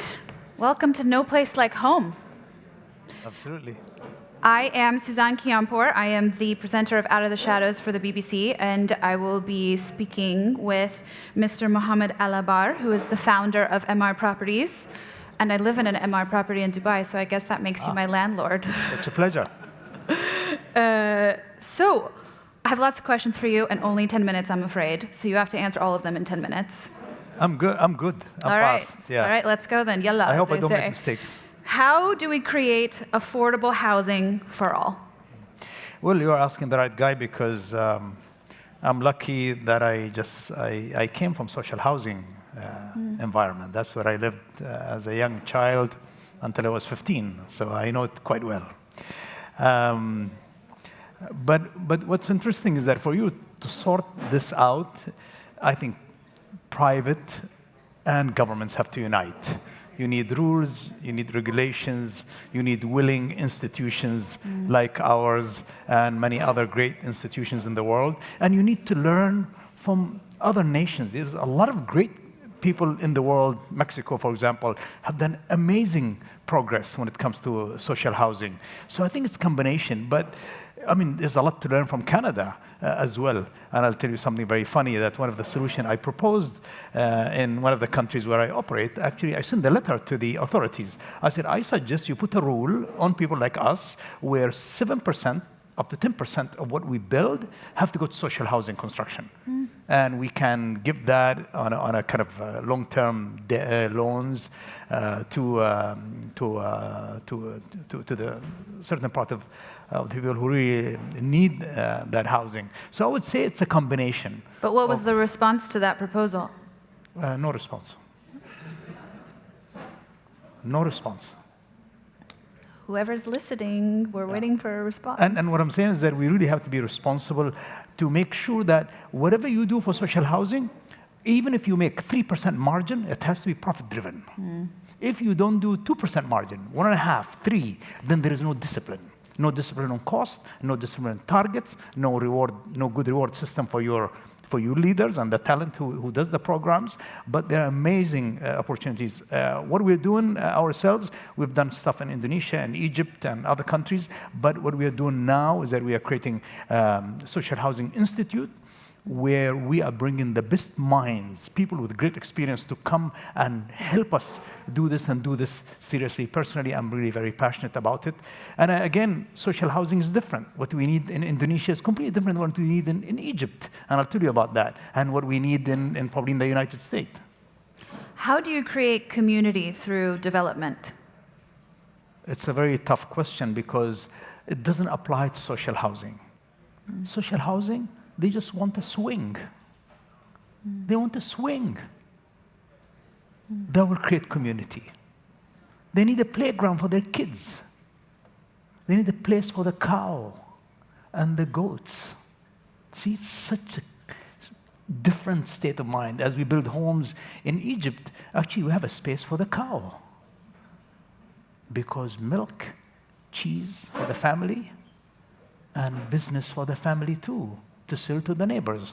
It's a stitching machines that we provided in that 150 square meter house. It's 50. So it's 50 square meter exactly. So it's completely, we normal people, we can't think like that unless you learn from others. We've learned from other great nations how to do this. So having the school, having playground for the kids. I give you an example. This is what we do in Egypt. Oh, thank you so much. This is what we do in Egypt. We come in, you have homes we do about 2,000 a year. The walls are there, but there is no roof. And they're living there because the roof is dead palm leaves. Oh. No running water, no electricity. And then we spend $6,000 each home, and we put a roof, we put a light, we put a sewage system in the neighborhood, Of course, we have communal men, women bathrooms, showers. They have no shower facilities. So I'm saying when you talk about social housing, you really have to decide who are you talking to. But so easy to do. The challenge we have is production. We need big production. Mexico have sorted that out. So Mexico per company, if you talk about Homex, probably 50,000 a month, a year. But it's a combination of technology and government policies. And what the Mexicans have done is that they say, listen, for any company that produces a home at a price of $25,000 or less, we guarantee a loan to the customer. Which means me as a developer, I make 3% margin or 5%, but then I know that government loans for this level of housing is there. And that's what we should learn from the Mexicans. I think the Mexican example, this is, for example, this is interesting. These are about $6,000 a house. Where is this? We did this after the tsunami in Indonesia, and we popped them up in, I think, like a month and a half. Again, and how many of these are there? We did 75. And then for the community, we did one of the domes as a combined as a school, nursery, a mosque. This is in Indonesia. That became the core of the community for them. I think one was converted for a small convenient store. But if you look at, so this is, it's simple. I mean, these people, they just want a roof. We're talking about different type of people. They live under the tree, right? I know Mexico is quite interesting. This is Mexico. This is a well-built neighborhood, but these are $25,000, 500 square feet each house, bedroom, living room, bathrooms. But Mexican has ability to do big production, and it's a small, simple technology. We've tried 3D printing. It's failed miserably. It's expensive, very expensive. Now we have to wait for that to happen. But I hope that institute that we are putting together will bring us the best minds. We are giving them prizes for solutions as well. And I don't mind, we can work together and can invite you to join us, because this is such an incredible thing. And where I come from, if you're talking about the Middle East, India, Egypt, Africa, and even in Europe, I think housing is such a big issue. Do you find housing to be a big issue in America? I mean, whenever I'm traveling, I always find it shocking when I come back to my home of Washington, D.C., and I see so much homelessness. Well, I think that exists everywhere. The only difference is that people in Africa and India, they're willing to live in 4 walls with no proper ceiling, no electricity, no water. But I think in the U.S., there is a shortage. There is affordability issue. And I'm sure different states have different solutions, but it's doable if we, in the private sector, we're really passionate about it and we do it from the heart, and there are government rules and regulation that can accommodate all that. It can be sorted. Myself, I tell everyone, if I find a good solution, I'm willing to leave all my businesses and just focus on social housing, because I really believe it's a satisfying goal for us to get involved in. We spent a lot of time in our homes during the pandemic. Have you found that people are looking for different things since the pandemic when it comes to their homes? In the social housing, I do a lot in Egypt. We really didn't see a lot of change, but I think healthcare become more important. And again, what are we talking about? We're talking about small clinics that are missing equipment, missing good doctors with a reasonable pay. It's missing education, health education. I think they require more of the health education more than anything else, because with technology nowadays, availability of even healthcare online, it's becoming so much easier. But we have to deploy it and we have to educate them. What are some of those technologies that are changing the way we design and build residential life as a whole? I mean, your properties span all kinds of different socioeconomic classes. Well, efficiency of design. The thing that we've learned is that we are not efficient in design, and I think technology now and collection of data is helping us really how to design efficiently, because that will give us the not only the right home size, because size has a lot to do with cost, but also, how to source material better, what other materials are available. And I really think that technology, we're able to reach the world to understand what's happening. And China is providing a lot of, I'm connected with China a lot, and there's a lot to learn from them to be able to provide us with a new source of material to help us reduce cost or help us in efficiency. And again, I refer to Mexico, but maybe the solution is going to be coming from China on what's the best solution for social housing. What are some of those examples? Well, again, I have friends who are not only, I visit them because they build 30-story building in 30 days, but, and I stayed in their hotels that they built the hotel in, I guess, 6-story in something like 6 days. Everything is for prefab, but if you look at their engineering capability, it's incredible. So what excites me is that their research in material. So I really wanted to put a plant in the Middle East where I can do a 30-story building in 30 days. And the guy who runs this incredible firm, he said, no, Mohammed, I'm changing. I don't want to touch concrete. I'm into carbon fiber and the new material for strength and for sustainability. Very keen on sustainability. So I think the new material and sustainability, these are two areas that I really believe that in the coming few years will have amazing results. So on that note, how are properties coming up going to look different when it comes to keeping climate change in mind and making sustainability a priority? Well, of course, the first thing is the material itself, and I think His Excellency this morning, he was kind enough to tell us, how does fashion business when it comes to pollution compare to say cars or the negative result of fuel. So I would say that having the ability to invent new material that are friendly to the environment, and by the way, a lot is happening in the Middle East as well, and cost. These are the two elements that I'm quite keen on, and I really think that we are going to get close to. I don't think we'll solve the whole problem, but I really think that it will help us stay away from concrete, which is, by the way, the pollution of concrete is, it puts oil and gas to shame when we look at concrete. So I think a lot of work is happening there, and good results are around the corner. So this is the Priority Summit, and we're hoping to look at priorities for the betterment of humanity. What is your priority for humanity? I think, I must say, Richard, thank you so much for the amazing survey.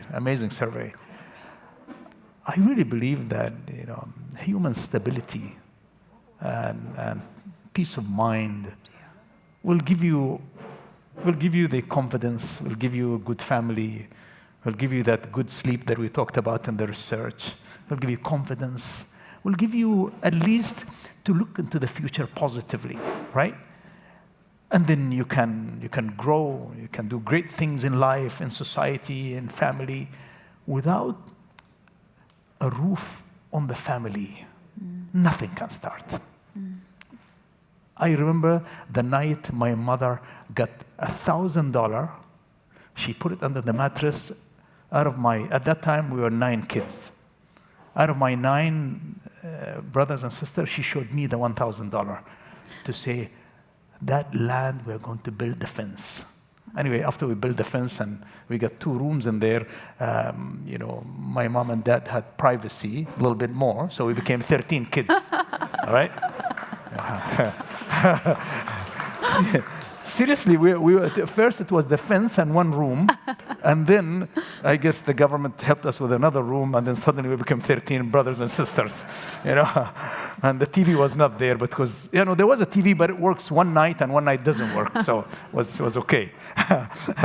So I would say that these are really very special moments in human life, and I really think that without that stability of having a roof on your head, I don't think life can start. I don't think so.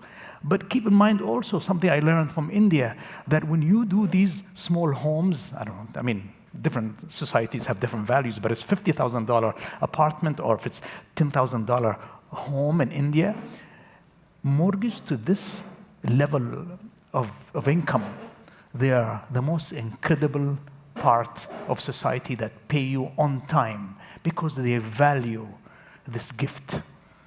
And it's an incredible solution. It solves everything. Thank you. Let's hand it over to Edie in the audience. Thank you so much. We wanted to bring the voice of youth into the Priority Summit, and thank you so much to Mohammed and Suzanne for an interesting conversation. Delighted to have now the voice of youth, the Senior Research Manager from MISC Foundation, Amani Al-Kiyami. Please, pleasure. Thank you very much for that very insightful talk.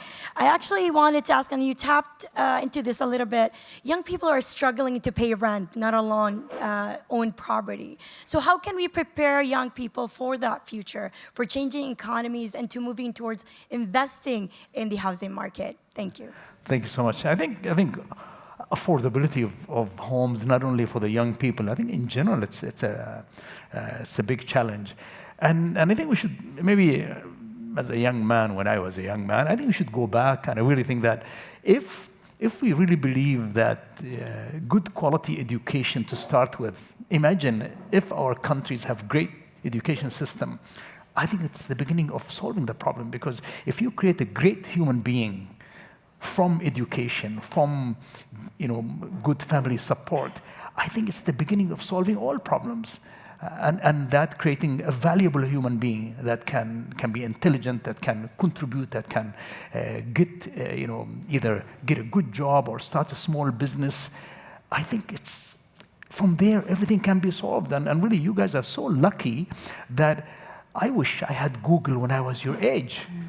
I wish I have YouTube or Instagram or the delivery companies that exist. I will do all my business at home. And you know that. You have a lot of friends who do this. And I'll give you a really small example. And I repeat this example. I have younger kids and older kids. But I have my 30-year-old daughter who started her business at the age of, I think, 22. She just does jewelry design in the house. And it's interesting, but great young people in Saudi Arabia, they're starting so much in their homes and using Instagram and other social media, WhatsApp, and then they do the delivery, and then they make the 10,000, 15,000 a month, or 50,000 a month. And I really think that having that quality of mind and good education and good ecosystem where we really motivate each other, not only to solve the housing problem for your generation, I think you just become the real small and medium-sized enterprises. So the story to prove the story that I think she started 6 years ago, my daughter, she started actually on Instagram, people from South Korea, Australia, ordering $600 jewelry piece from her by paying her in advance. And she takes that money, she manufactures. So what's incredible is that, I'm sorry, maybe I'm changing the subject, but how people in Australia, South Korea, they transfer money to somebody in the Middle East. You can tell from the name it's the Middle East, and I'm sure these, they know it is the Middle East. It's not exactly some other country, so they still have. So I'm saying that this new world is going to be so easy for us to think like that, and have the energy and think positive, that by creating great job opportunity for all of us and our children, you will solve unemployment, you'll solve housing issues. So I really think solving it, but the government have to do a lot as well. So I'm sorry, I would say that the programs, the private sector have to get involved. And again, we go back to Mexico example, and it does very well. Thank you. Thank you so much. Please, thank you. For all of that insight, and we look forward to hearing the response from the governments that you made proposals to. Thank you so much. Thank you.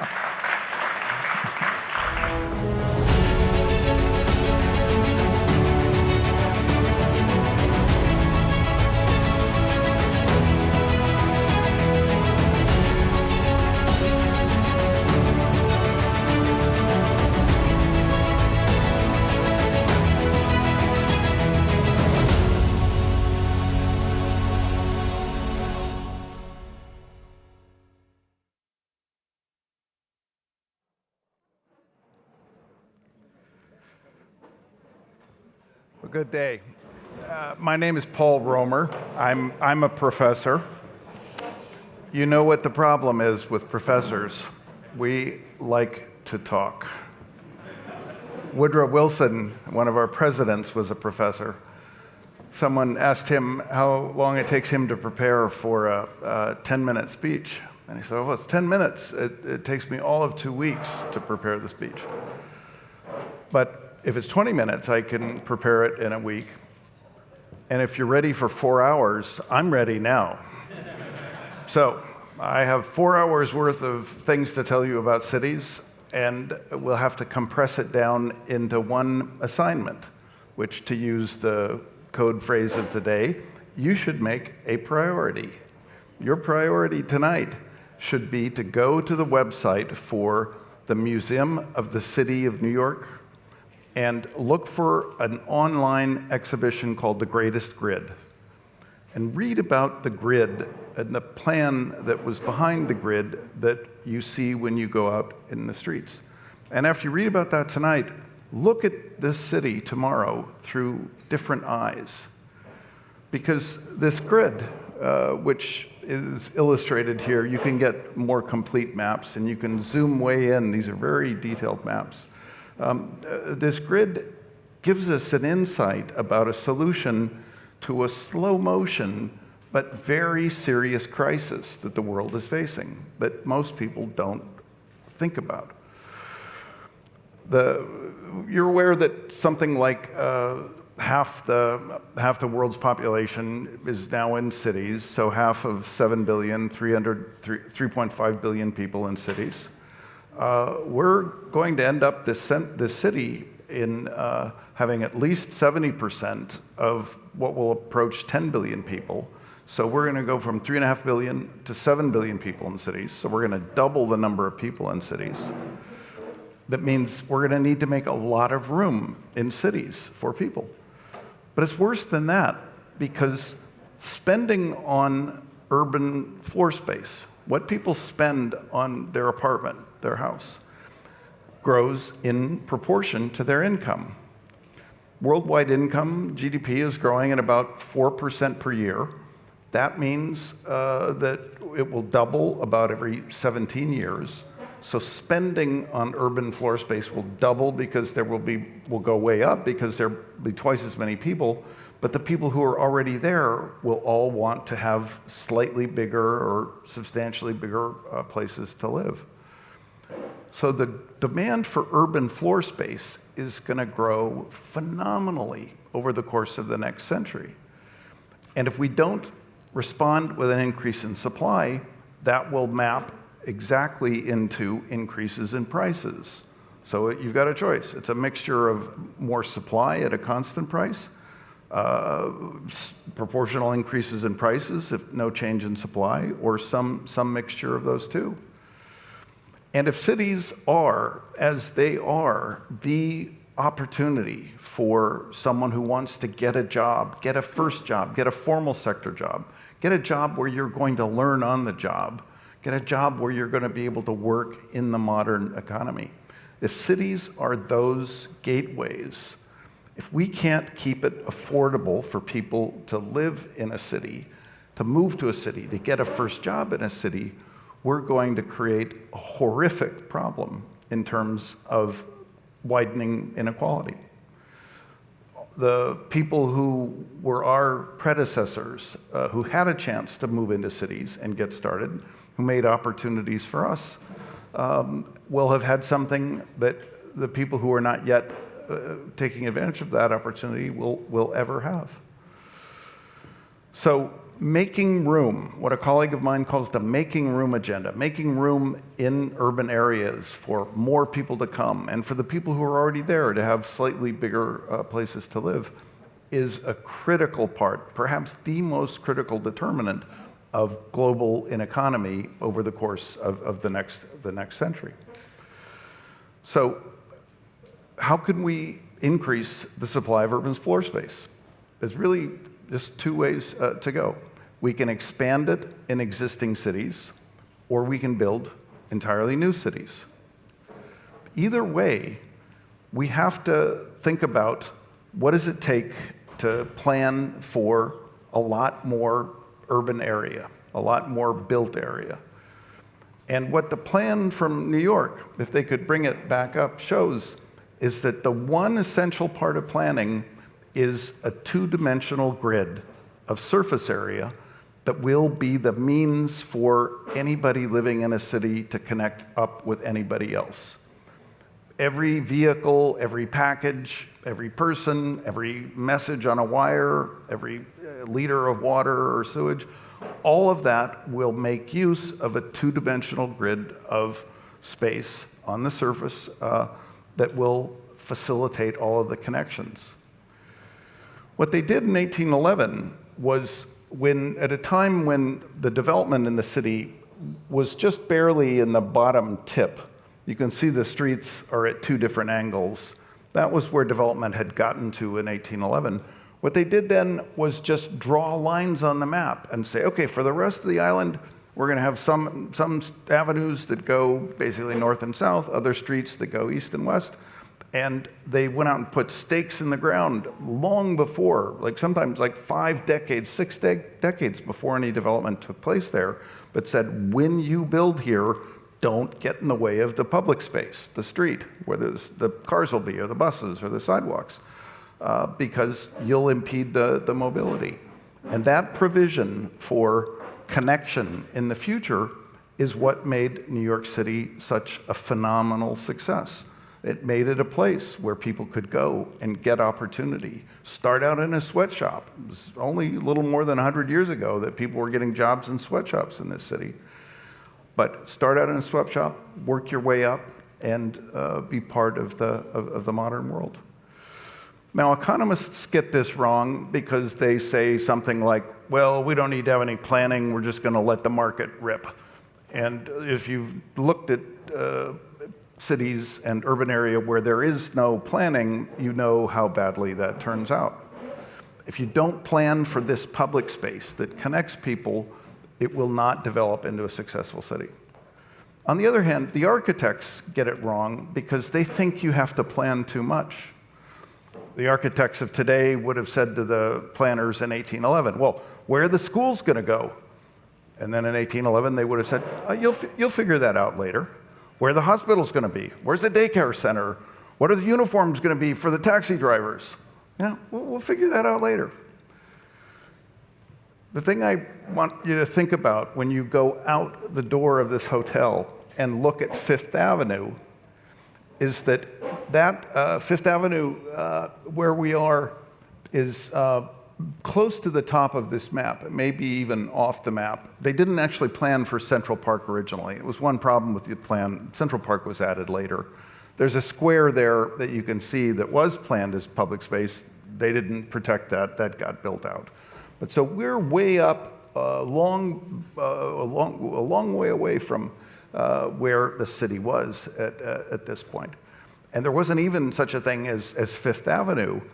But the planners in 1811 said, we're going to make Fifth Avenue be roughly 30 meters wide. We're going to set aside a bunch of space so that they can connect with each other. And they did this at a time when they didn't even know what a bicycle was.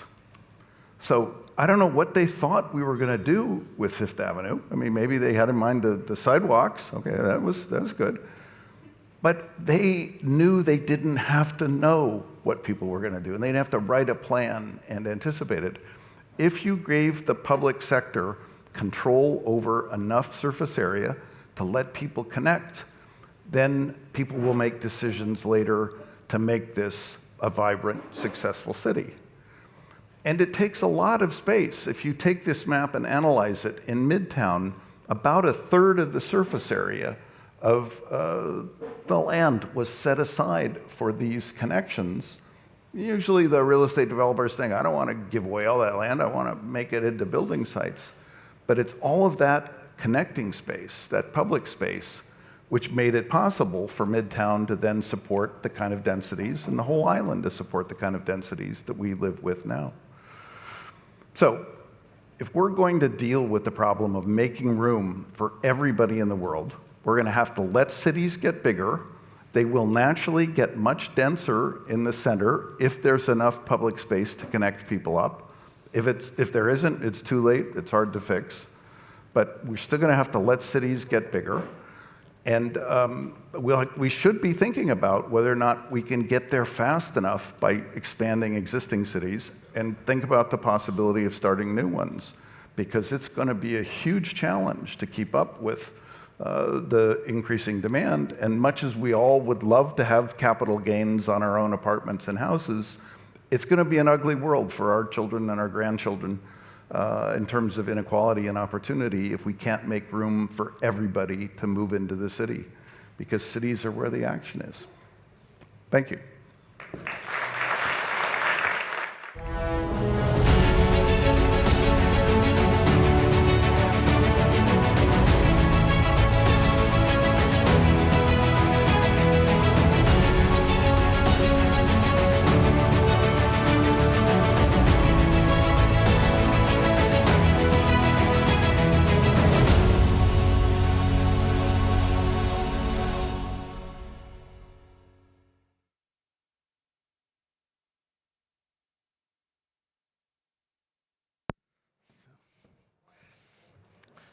Good afternoon. It's indeed a great pleasure to be with you. Thank you for the kind invitation to join me in this very important summit.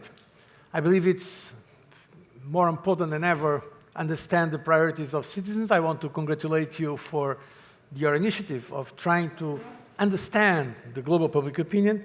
And I was also challenged to tell you about my priorities. I've been very fortunate in life. I've been an academic career. I was also a politician, serving my country, Portugal, in different positions, including Prime Minister, and afterwards serving as President of the European Commission for 2 terms, between 2004 and 2014. And after I left politics, as I say, after I left politics, my level of sincerity is increasing day by day. I have the opportunity to speak about many issues globally. I share some boards, including on finance and also on a pro bono way, the Gavi, the Global Alliance.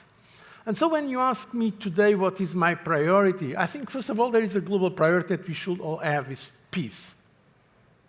Yesterday it was International Peace Day. Personally, I'll never forget the opportunity that was to receive, on behalf of the European Union, the Nobel Peace Prize in 2012. Without peace, nothing else can be delivered. And we should not forget this at this very critical moment we are now living globally. But afterwards, of course, we have priorities that we are specifically working in. And from that point of view, my priority today is health for all. And I'm very proud of serving Gavi, the Vaccine Alliance.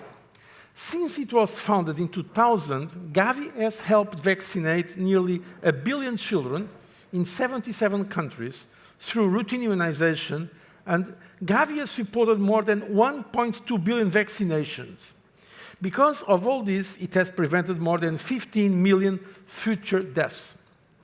By preventing illness, death, and long-term disability, Gavi-supported vaccines helped generate more than $230 billion in economic benefits from 2000 to 2020. This was what Gavi, the Vaccine Alliance, was working on with partners to increase the uptake and scale of vaccines and strengthen health systems in order to reach every child, especially what we call the zero-dose children, those who miss out on receiving even a single dose of a basic vaccine. Today we have 12.5 million zero-dose children in the world. But then the COVID struck, and it has done it without any discrimination for high-income or low-income countries and economies, rich or poor, north or south.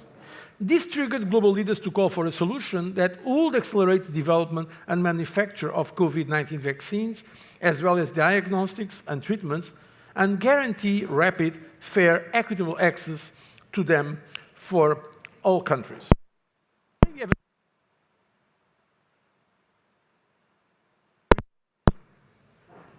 Can you hear me? Yes.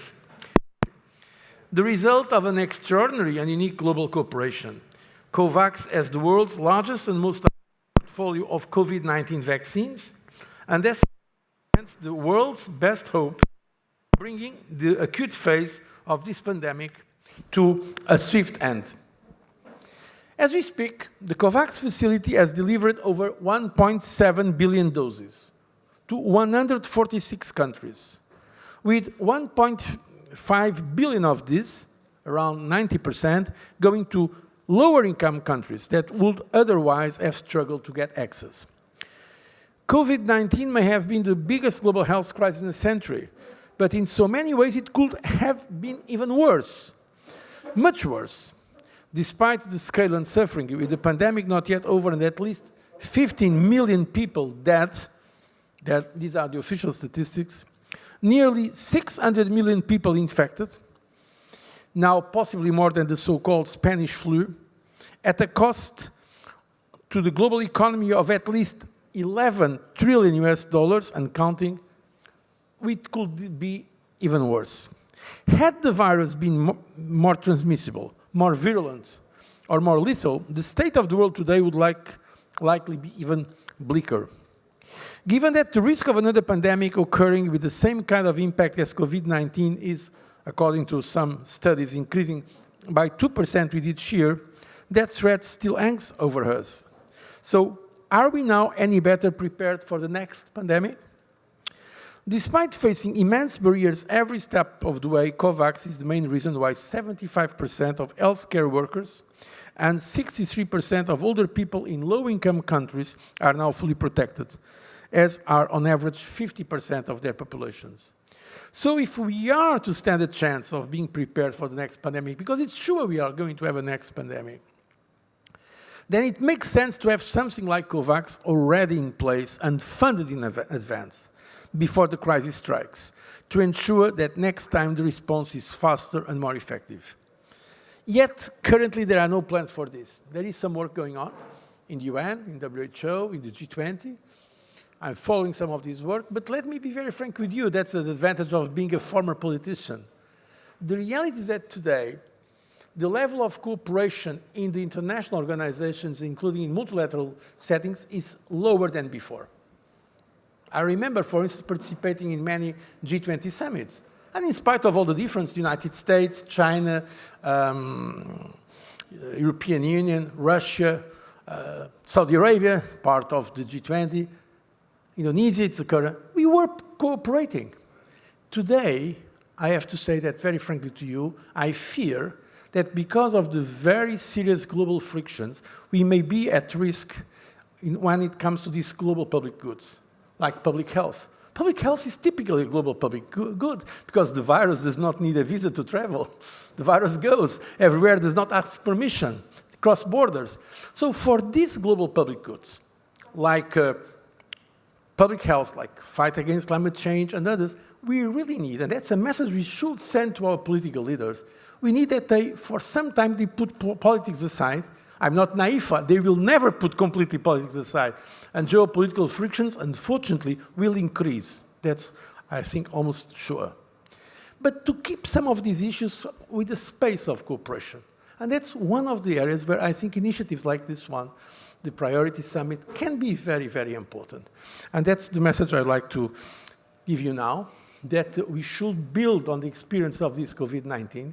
It was so traumatic to do something for a better world. And to do it for tomorrow, we have to start now. Thank you very much for your kind attention. Thank you. Thank you so much, Professor. Thank you very much for that. Chair of the Board of Gavi, the Vaccine Alliance. Let's give him one more round of applause for that brilliant. Thank you so much. Well, we have still so much to come this afternoon. We're going to be delving into a whole host of more issues, from the metaverse to space. So stay with us. My message to you is that your lunch is going to be delicious and it's going to be brief. But we're going to give you a massive 30 minutes to go have a bite to eat, and we'll see you back here at 12:40.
Welcome back, everyone. I hope you enjoyed your refreshments. It was so fantastic to see the hubbub of activity and all the connections being made out there at lunchtime. So I mentioned at the start of today that we were going to be going from myself to my community to now my world. And we are now in Act 3, where we're going to be exploring our connections to the natural environment, how to respond to mega threats, how to feed an increasingly crowded planet, and what frontier technologies, such as the metaverse, such as living in space, mean for life here on Earth. So for our next session, really pleased to be taking the pulse from the Milken Institute. Here to speak about faster cures, please give a very warm welcome to Michael Milken.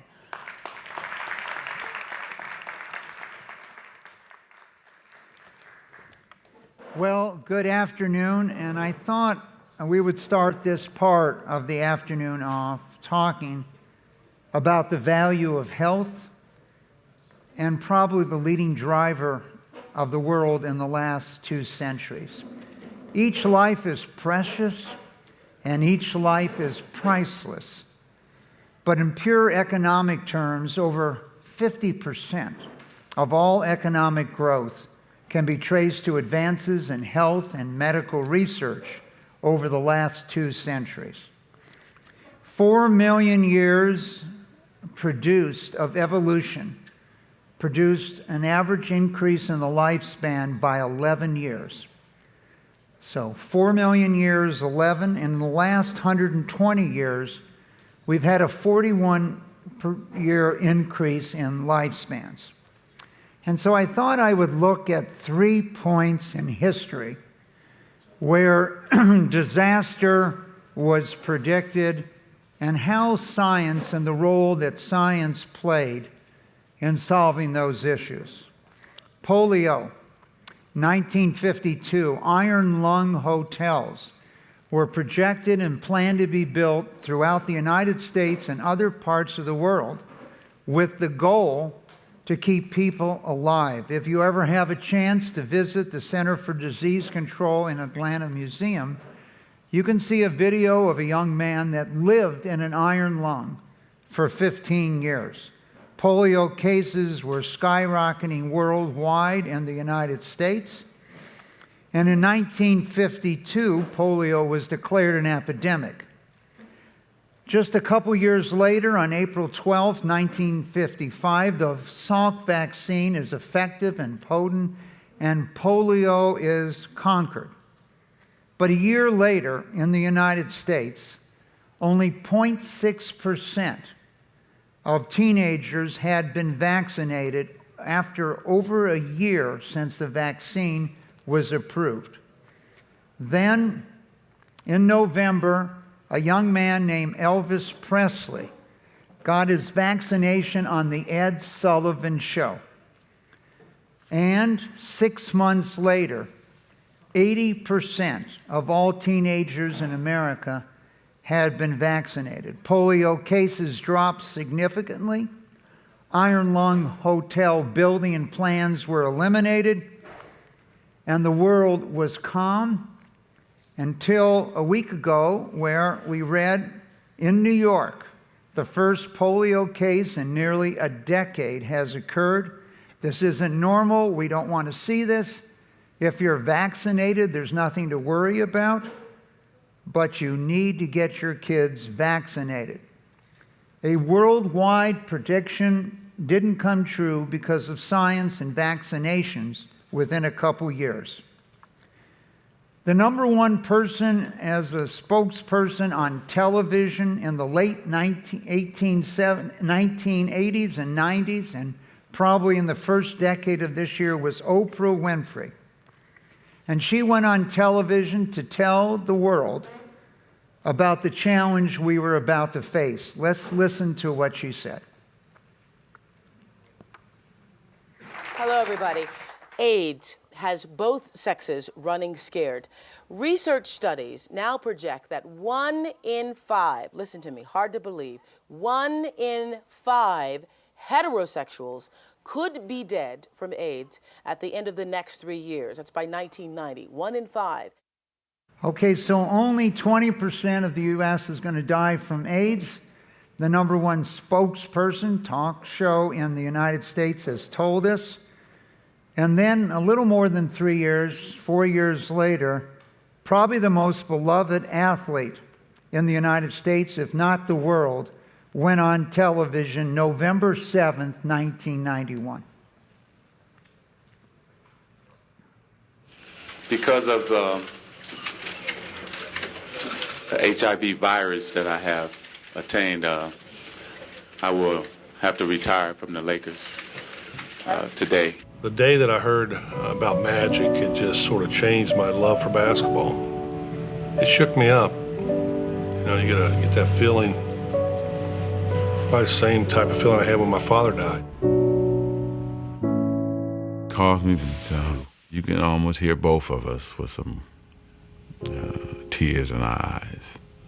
And I'm choked up because he did call me. And when something happens,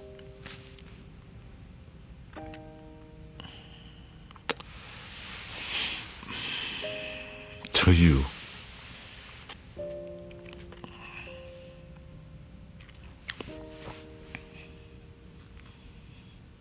and then you find out who really your friends are and people who really care about you. So the world thought Magic Johnson, who had won 5 titles, or Larry Bird, who you saw there, that won 4 in their 11 to 12-year careers, that Magic was going to pass away because he had HIV. Well, jump forward 20-plus years at our celebration of science. Magic was bigger than ever. His face had a bigger smile. There he's with his young associate, Tony Fauci, as we looked at what occurred to people that had AIDS.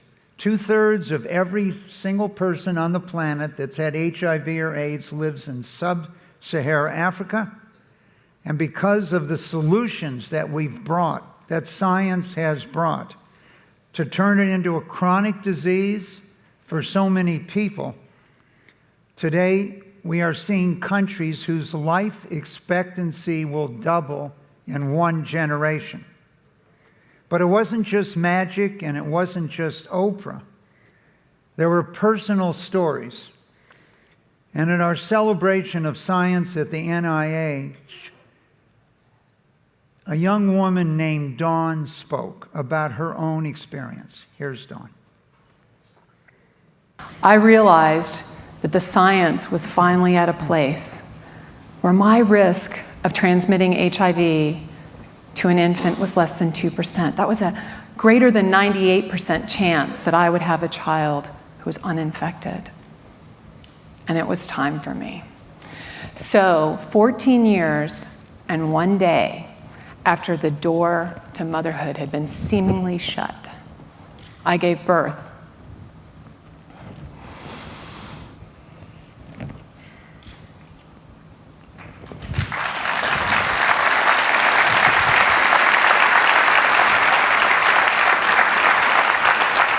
to a beautiful, healthy, HIV-free baby girl, Madeline Grace, and 20 months later, to her sister, Sophia Alston.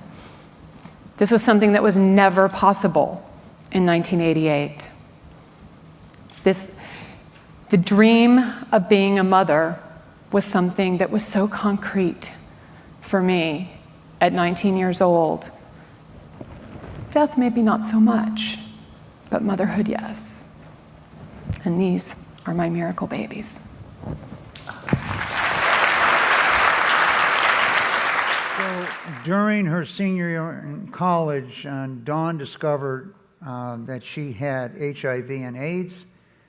She never told anyone, she never told her parents, but she was raped when she was modeling in her sophomore year in Europe and got HIV and AIDS. And as she mentioned to you there, she wasn't thinking about dying when she was diagnosed. She was thinking that she would never be a mother. And today, not just Dawn, but with modern technology, every mother in the world has a 95% or better chance of not passing AIDS onto their children. And you can just imagine what has occurred around the world when your children are not born with AIDS. Faster Cures, our organization, part of the Milken Institute, has been dedicated to shortening the time to find cures and better treatments for all diseases. And in 2020, we diverted almost our entire staff to work on COVID. Daily updates of every vaccine available or treatment in the world, 130 podcasts with the leaders driving medical research throughout the world. Predictions at that time, the governor of California pointed out how somewhere between 2 to 5% of Californians were projected to lose their life, and those projections were running 1 million to as high as 2.5 million at that time. It has been a tragedy, and we can look back at what we've learned. But science is a train, and that's how we depict science. It can travel 300 miles an hour. This new train in France just announced last week, which will be widely deployed, goes 220 miles an hour. But in the United States, trains today travel at an average speed of 55 miles an hour, the same as they did 100 years ago. So it is not the train, it's not science, it's the tracks. It's the infrastructure, it's the way we're thinking about implementing, and as we look back at COVID, science had answers that society could not implement. In the United States, our ability to get people to be vaccinated, we constantly searched for 1 year, where is Elvis? That was the question. I asked Esther Crofa, who was running Faster Cures, where is Elvis? We did focus groups. Who could go on and tell you to get vaccinated? And what we discovered is, no matter who we picked, anywhere from 20 to 50% of the population wouldn't do it if they suggested they do it. And our conclusion was, we did not have an Elvis in 2021 or 2022, and that is part of our thinking and our tracks. We created something called TRAIN that a number of you, as I look around the room, have participated in, to really get best practices to accelerate medical research, etc. And so as I speak here about bioscience, and I'm so focused on the extension of life and the quality of life, we can never forget that bioscience is a lot more than health. It's abundant food and clean water. It's defense against pandemics. It's the shield against bioterrorism. In the long run, it will be reliable energy supplies and environmental sustainability. And as we sit here with groups that have come from so many nations, those nations in the 21st century that invest in bioscience will lead the world in this century. Thank you very much.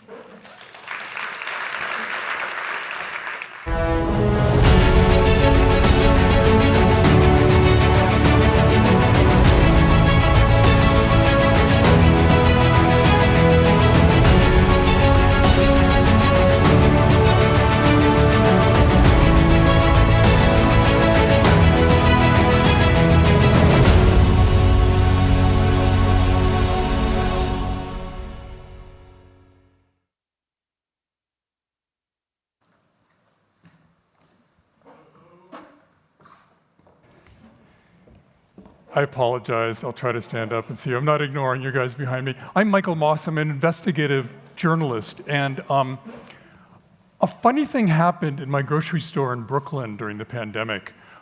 Well, a couple things, actually. And maybe they weren't that funny. In fact, I think they speak to, making food and food health related issues our very topmost priority at this summit and others. For starters, some of the shelves went bare. Staples like flour and rice and yeast disappeared. And the problem was delivery, not production, but that gave people in some of the wealthiest parts of the world a taste of what so many people face as a matter of everyday thing. 1 in 3 people in the world, it's 2.4 billion, maybe more, sorry, at some point in 2020 experienced a lack of adequate access to food. And as many as 811 million people in the world actually faced hunger. But not all of the shelves in my grocery store were bare. I noticed that the cookies and the crackers and the chips and the snacks and the soda aisle were totally full day in and day out. And at first I thought that we were taking advantage of COVID to improve our eating habits, that the food manufacturers figured out how to keep those shelves stocked. So they actually had their truck drivers come into the grocery stores on a continual basis, keeping those shelves stocked, which again was another way of them sort of dominating our eating habits. And with obesity in the United States passing 42%, that's nearly 1 in 2 people having 35 pounds or more extra weight. I've been focusing on holding the processed food industry accountable and sort of exploring all the ways that they get us to like their products. And just a quick Cliff Notes version of that, they use extraordinary science to get us to not just like their products, but to want more and more. But the dynamics of food is changing. The war in Ukraine, the hot planet, 10 billion people soon, is sort of changing how we think about food. I'm headed to Turin this evening to speak to the slow food movement, which threw McDonald's out of Italy. And I'm going to have some wonderful product, I'm sure. But the reality is that vegetables and tree crops like meat are incredibly inefficient. And so it raises the question of who are we going to turn to feed those 10 billion people under the duress? On the other hand, the processed food industry has the power to make some really huge changes in terms of food efficiency and agriculture efficiency. But I think the question we need to ask is, can they also change their products in a way that will make them healthier and better for us? With me here is Mariana Vasconcelos. She is a digital agriculture expert and the CEO of AgroSmart. And before we get into her work and what she's bringing to this dire situation, I wanted to ask you just, what does our food supply look like if we don't do anything to improve the things we just talked about? Well, a way larger number of people will starve. Yeah. Right? We need to increase food production up to 70%. 70. And also invest on logistics and storage in order to feed the world. So if we don't bring technology, like 90% of that growth is expected to come from technology. Not only digital tools, but also biotechnology as well. Got it, right. And what part of the problem is hotter is climate crisis relating to food? What is that specifically causing or about to cause to us? Well, climate change changed the dynamic in the field, right? It changed the rain distribution, the occurrence of extreme weather events like La Niña and El Niño. It increases the pressure of pests and diseases, and it changes the way farmers work in the day-to-day. Everything they knew from research changes. So they have to learn way faster to adapt, but also improve practices to mitigate climate change. Right. You're the daughter of farmers in Brazil. What did you learn from that led you to focus on technology? Okay, so I was always told that I should leave and do something better because farming was too hard. Yeah. So I went to work in technology and with the fourth industrial revolution, and at some point I was like, why we are not doing this for agriculture? Because we do need to feed the world. Right. And how did your parents and your family decide what to grow, when to plant it, when and how to water? Yeah. As the majority of farmers in the world, they would rely on their intuition or on their neighbors in order to decide what to do. Right. But doesn't the government, I don't know about Brazil, but in the United States, isn't the government and don't their customers, companies buying their supplies, don't they offer the kind of assistance that they need to sort of improve the efficiency of their farming? They usually provide technical assistance, which is agronomic services, but the word is changing. Also, the agronomists need to learn too. They Right. need to be backed by data so they can improve their decision making. So tell us about AgriSmart. What are you bringing to the table that's helping not only your family, but farmers in many countries, right? We are building an operating system to accelerate the transition towards a more productive, sustainable, and climate resilient food systems.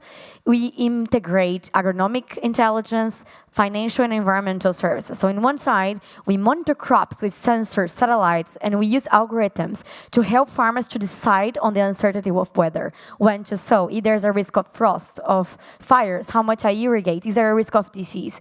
On the other side, we support food companies to trace their ESG KPIs in the supply chain, because they also have to transition not only to adapt to climate change, but to have food security, social, fair, and everything else. And is food waste an issue that you can help on and work on as well, sort of excess? It is, but food waste in developed countries are most focused on the consumer table, whereas in developing world, it's still in the field. So when farmers don't know what to do, they don't harvest on time, that's where we are losing food, and also in the logistics part. So we focus on avoiding food loss, for example, by predicting diseases earlier, so we avoid losses. And can your work be helpful not only to my friends in the processed food industry, but for farmers who are growing organic vegetables and the things that the people in Turin who I'm going to see tomorrow are totally in love with? Yes, the transition of food systems is from farm to table, so including directly sales to restaurants, wholesales, and supermarkets that are out-of-the-shelf vegetables, fruits. We work with over 90 crops, 48 million hectares around Latin America. So we support the fresh food that comes here, like the blueberries that are coming from Peru and Argentina, and the apples. Right. And in the case of small farmers, who's paying for that who's paying for that increase in efficiency? We have two ways to access the smallholder farms. One is in the free app, where we support them with benchmarkings and reporting, comparing to one another and climate information. But then we use cooperatives, government, and the food companies to subsidize the adoption for their supply chain, reaching thousands of smallholders. What's your last thought? Well, I think invite everyone to think about food systems and its integrations with climate and nature, because agriculture is part of the solution. So if we all decide in the supermarket what we buy, and we reward well-produced foods in a sustainable way, in a fair way, with social labor, we can all influence and accelerate that transition. Fantastic. Thank you so much. Thank you. all. Thanks.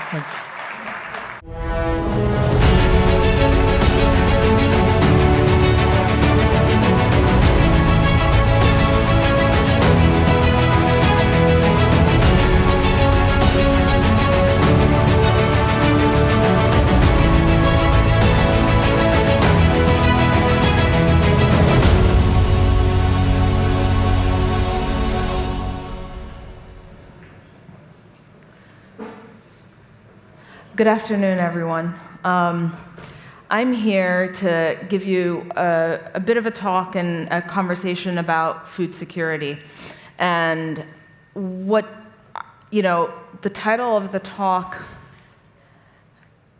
is Food Security is Energy Security. Energy security is food security.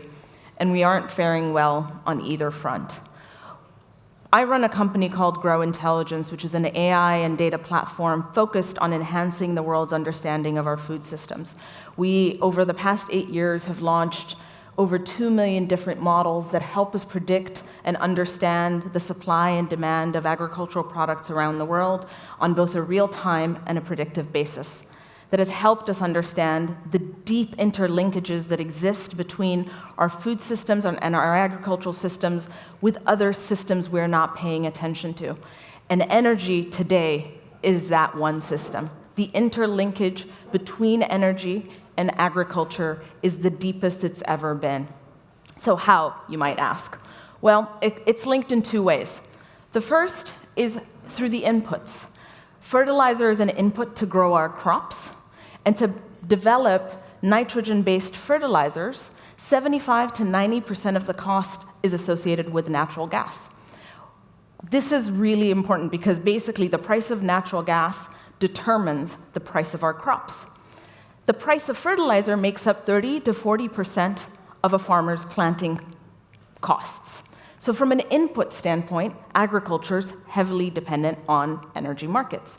From an output standpoint, biofuels. Today, biofuel mandates around the world, whether it's ethanol in the United States, biodiesel in South Asia with palm oil, soybean oil in the US, we are now using basically calories equivalent to feeding 1.9 billion people per day to produce biofuels around the world.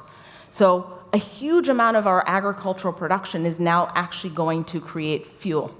So it's linked on the input side, it's linked on the output side. And now we have a war, a Russia-Ukraine war that has caused natural gas prices and access to natural gas in Europe to decline and has sent natural gas prices soaring. In the EU, in the last year alone, gas prices are up over 5 times. In the UK, 4 times. In the US, they've doubled. What does that mean? Access to fertilizer is, 1, significantly more expensive, but 2, impaired, because it's not just an affordability issue, it's actually an accessibility issue. So if you look at this chart over here, what this is showing is the price of natural gas to produce a single ton of fertilizer, nitrogen-based natural fertilizer, in China, India, the US, the UK, Japan, and Dutch gas, but that's basically a proxy for Europe. The bars are showing you what the average cost has been. Basically, the blue line is the median cost this summer. So if you look at TTF Dutch, it says $1,970 per ton to produce a ton of fertilizer, when the price of fertilizer in the UK is selling for $870 a ton. That has essentially caused a huge amount of European capacity to come offline. So more than 70% of fertilizer production in the UK is offline. In Asia and places like Japan and Korea, you have that same problem. The 30% that is being produced in Europe right now is actually not going into fertilizer, it's going back into the energy markets, because nobody in the agricultural markets can afford it. The economics don't work. This is a very dangerous place to be, especially when you take into account inventory levels. The way in which availability was addressed in the agricultural markets this year and through the war, and why things did not get as bad, is that there was sufficient inventory sitting basically within the hands of the companies that produce fertilizer, such as CF Industries or Yara, but also the retailers and the wholesalers. That red line that you see is the pace at which they've depleted inventory. So today, you have an issue where you can't have access to natural gas, you've depleted your inventories, and essentially are going into the winter where natural gas demand is high for heating, and farmers start to buy all the fertilizer in January for next year. This could be catastrophic at a scale we really have not started to imagine. So a few months ago, we partnered with the Gates Foundation, and we built a fertilizer tracker. And this was to estimate what would the impact on global production be if we basically had, under different scenarios, nitrogen fertilizer disappear from our systems. You need to replenish that in your soils every year. You don't have 2 years, you don't have 3 years. You need it every year. We partnered with the IFA, which is the International Fertilizer Association's 400 companies. We anonymized their data from fertilizer companies and said, give us your most pessimistic scenario of what you think would happen. And then we will model that with nitrogen, what's called nitrogen response curves, to understand the response and basically get a forecast of how many calories we'd lose around the world on major crops. That number was about 218 million people's worth of food, simply from lost production. You will see it's not evenly distributed. Africa and Western Europe and Australia will be significantly negatively impacted. However, like I said, we did this at the end of May. Natural gas prices today are much worse than the pessimistic scenario we had painted back then. So these numbers are about to grow, and we're updating them. Now, that is on the input side, but you also need climate to get all of this to work. And for some reason this year, the world is just a lot drier than it ever was. So this map that you see is a map of the whole world using a drought index that we've developed that measures drought on a scale of 0 to 5 for the whole world for every square kilometer every single day. And what you're seeing is that large parts of North America, again, Europe, and Eastern Africa are experiencing extremely severe droughts that are much worse than they have been in the last decade. In East Africa, we're looking at 4 decades. So again, places that are actually going to be impacted very negatively by nitrogen shortages are the places that are also dry. So in general, when weather conditions are bad, you generally want to optimize your inputs because that's the way you maximize outcome. Now, where are we from a market standpoint? Prices have come off since the highs we saw in April, but they have started to go back up. And it's all largely driven by the fact that US production is down significantly more than most people expected. There is a drought in China. Pakistan is flooded. There are protectionist policies emerging everywhere. So we are far out of the dark. And it is actually, like I said, one of these effects where what happens next year and the year after could actually be significantly worse. But what has happened to the world thus far? So this is an economic impact shock model that we developed that looks at basically how the price of food is affecting economies on a GDP-adjusted basis. So literally, when you look at a country's net imports or exports of food, and how much more or less they're, on a relative basis to their GDP, they're being affected. One of the things that you're seeing here is that just year-to-date price changes, forget what has happened over the last 2 years, are affecting some economies by 3 to 4% of their GDP already, food prices alone. And this could get significantly worse. What is happening on top of that is a very strong US dollar. Local currencies are getting decimated. So the example I would give here is the Ghanaian cedi. It's down 39% year on year. That means that if the price of rice had not moved at all, which it has moved a lot, your import cost is already up by almost 40%. So the cost of living being the #1 concern that people have should not be a surprise, because this is just driven by food systems that are failing us. And this is not limited to Africa, it's not limited to Asia, it's a global phenomenon. Food inflation has slowed down, but it still continues to rise, and we're now starting to see effects that could last multiple years, as opposed to a small shock that came and went. And I think this is something that we should really keep in mind, because CPG companies are only now starting to pass the cost of 2 years' accumulated price changes into consumers and into our baskets today. So, the thing that I sort of really think about is, what does this mean for the world? Wheat supplies are very tight. They're actually almost at the lowest levels they've been since 2007, 2008. So we don't have much in inventory in the worlds that already have it. So we're entering this sort of phase where we're already very low on inventories, climate is stressed, and we're stressed for energy. We've also had some very big structural shifts in demand around the world, and this is very big. China became a major importer of grains in 2020, and that is a structural shift. China never used to import most of its core grains. It was largely self-sufficient. It only imported soybeans for protein. Despite the lockdowns you see in China, in 2020, imports were up 83%. In 2021, they were up 143%. And this year, they're almost flat to where they were last year. This is a big change. This is a seismic shift that we're seeing in global markets. And so really understanding what's happening is critical, because this will drive a lot of what happens to humanity over the next couple of years.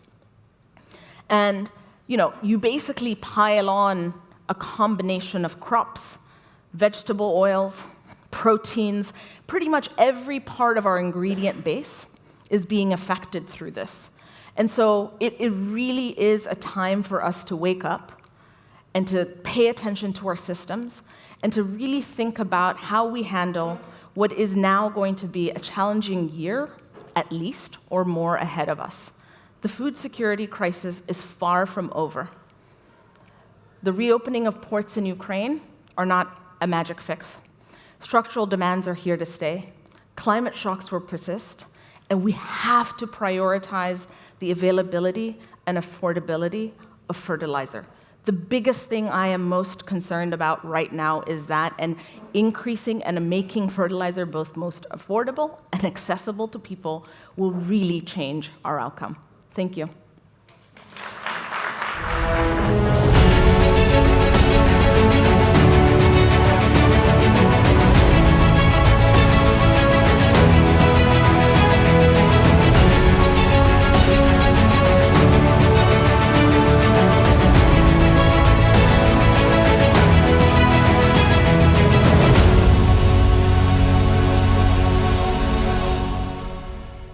Thank you, Sarah. What a great wake-up call. I don't know if you agree with me, but definitely women are running the show. And I think it's good. It's not about empowerment. I think you are definitely less selfish than the men. And it's my personal conviction. Huh? And definitely we need to listen to you. So Sarah, I'm sure you are listening behind the stage. But Sarah, come here. Please, a round of applause for Sarah. We have to make a deal. I know you are coming in Riyadh end of October, but I would like to have a full summit dedicated to food security, because I think it's one of the emergencies. And now we are connecting the dots, because we spoke about, thanks to Mike Milken, how healthcare investing in bioresearch is absolutely crucial. We had the wake-up call on food security. We spoke about climate change. And I realized when I met Alexandra Cousteau, thank you, Alexandra, for being here. And I think Alexandra do not need any, I would say, introduction, except that she is the granddaughter of the famous Jacques Cousteau, the man who helped us to discover the beauty of oceans. But she's a filmmaker. She's also now an explorer, and she will talk to us about her priority. But we are connecting the dots because thanks to you, I realized that one of the passions that we have in common, oceans, the love of oceans and seas, is also connected to climate change issue. And my question is very simple. First of all, why your priority is ocean still today? Well, thank you, Richard, for inviting me to speak today, and hello, everyone. You know, personally, I think that I never had a choice in the matter. I went on my first expedition when I was 6 months old, and I could swim before I could walk. My grandfather taught me to scuba dive when I was 7 in the south of France, and so I would say the oceans have always been a critical part of my life, but the purpose and the passion that my family had for the oceans was incredibly influential and has really set me on my path.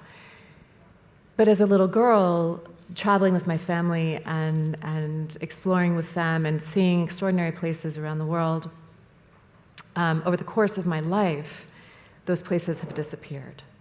And my lifetime is, I think, it stands out because that is the period of time where we have lost more of our ocean than ever before in human history. Do we have data about that? Sorry?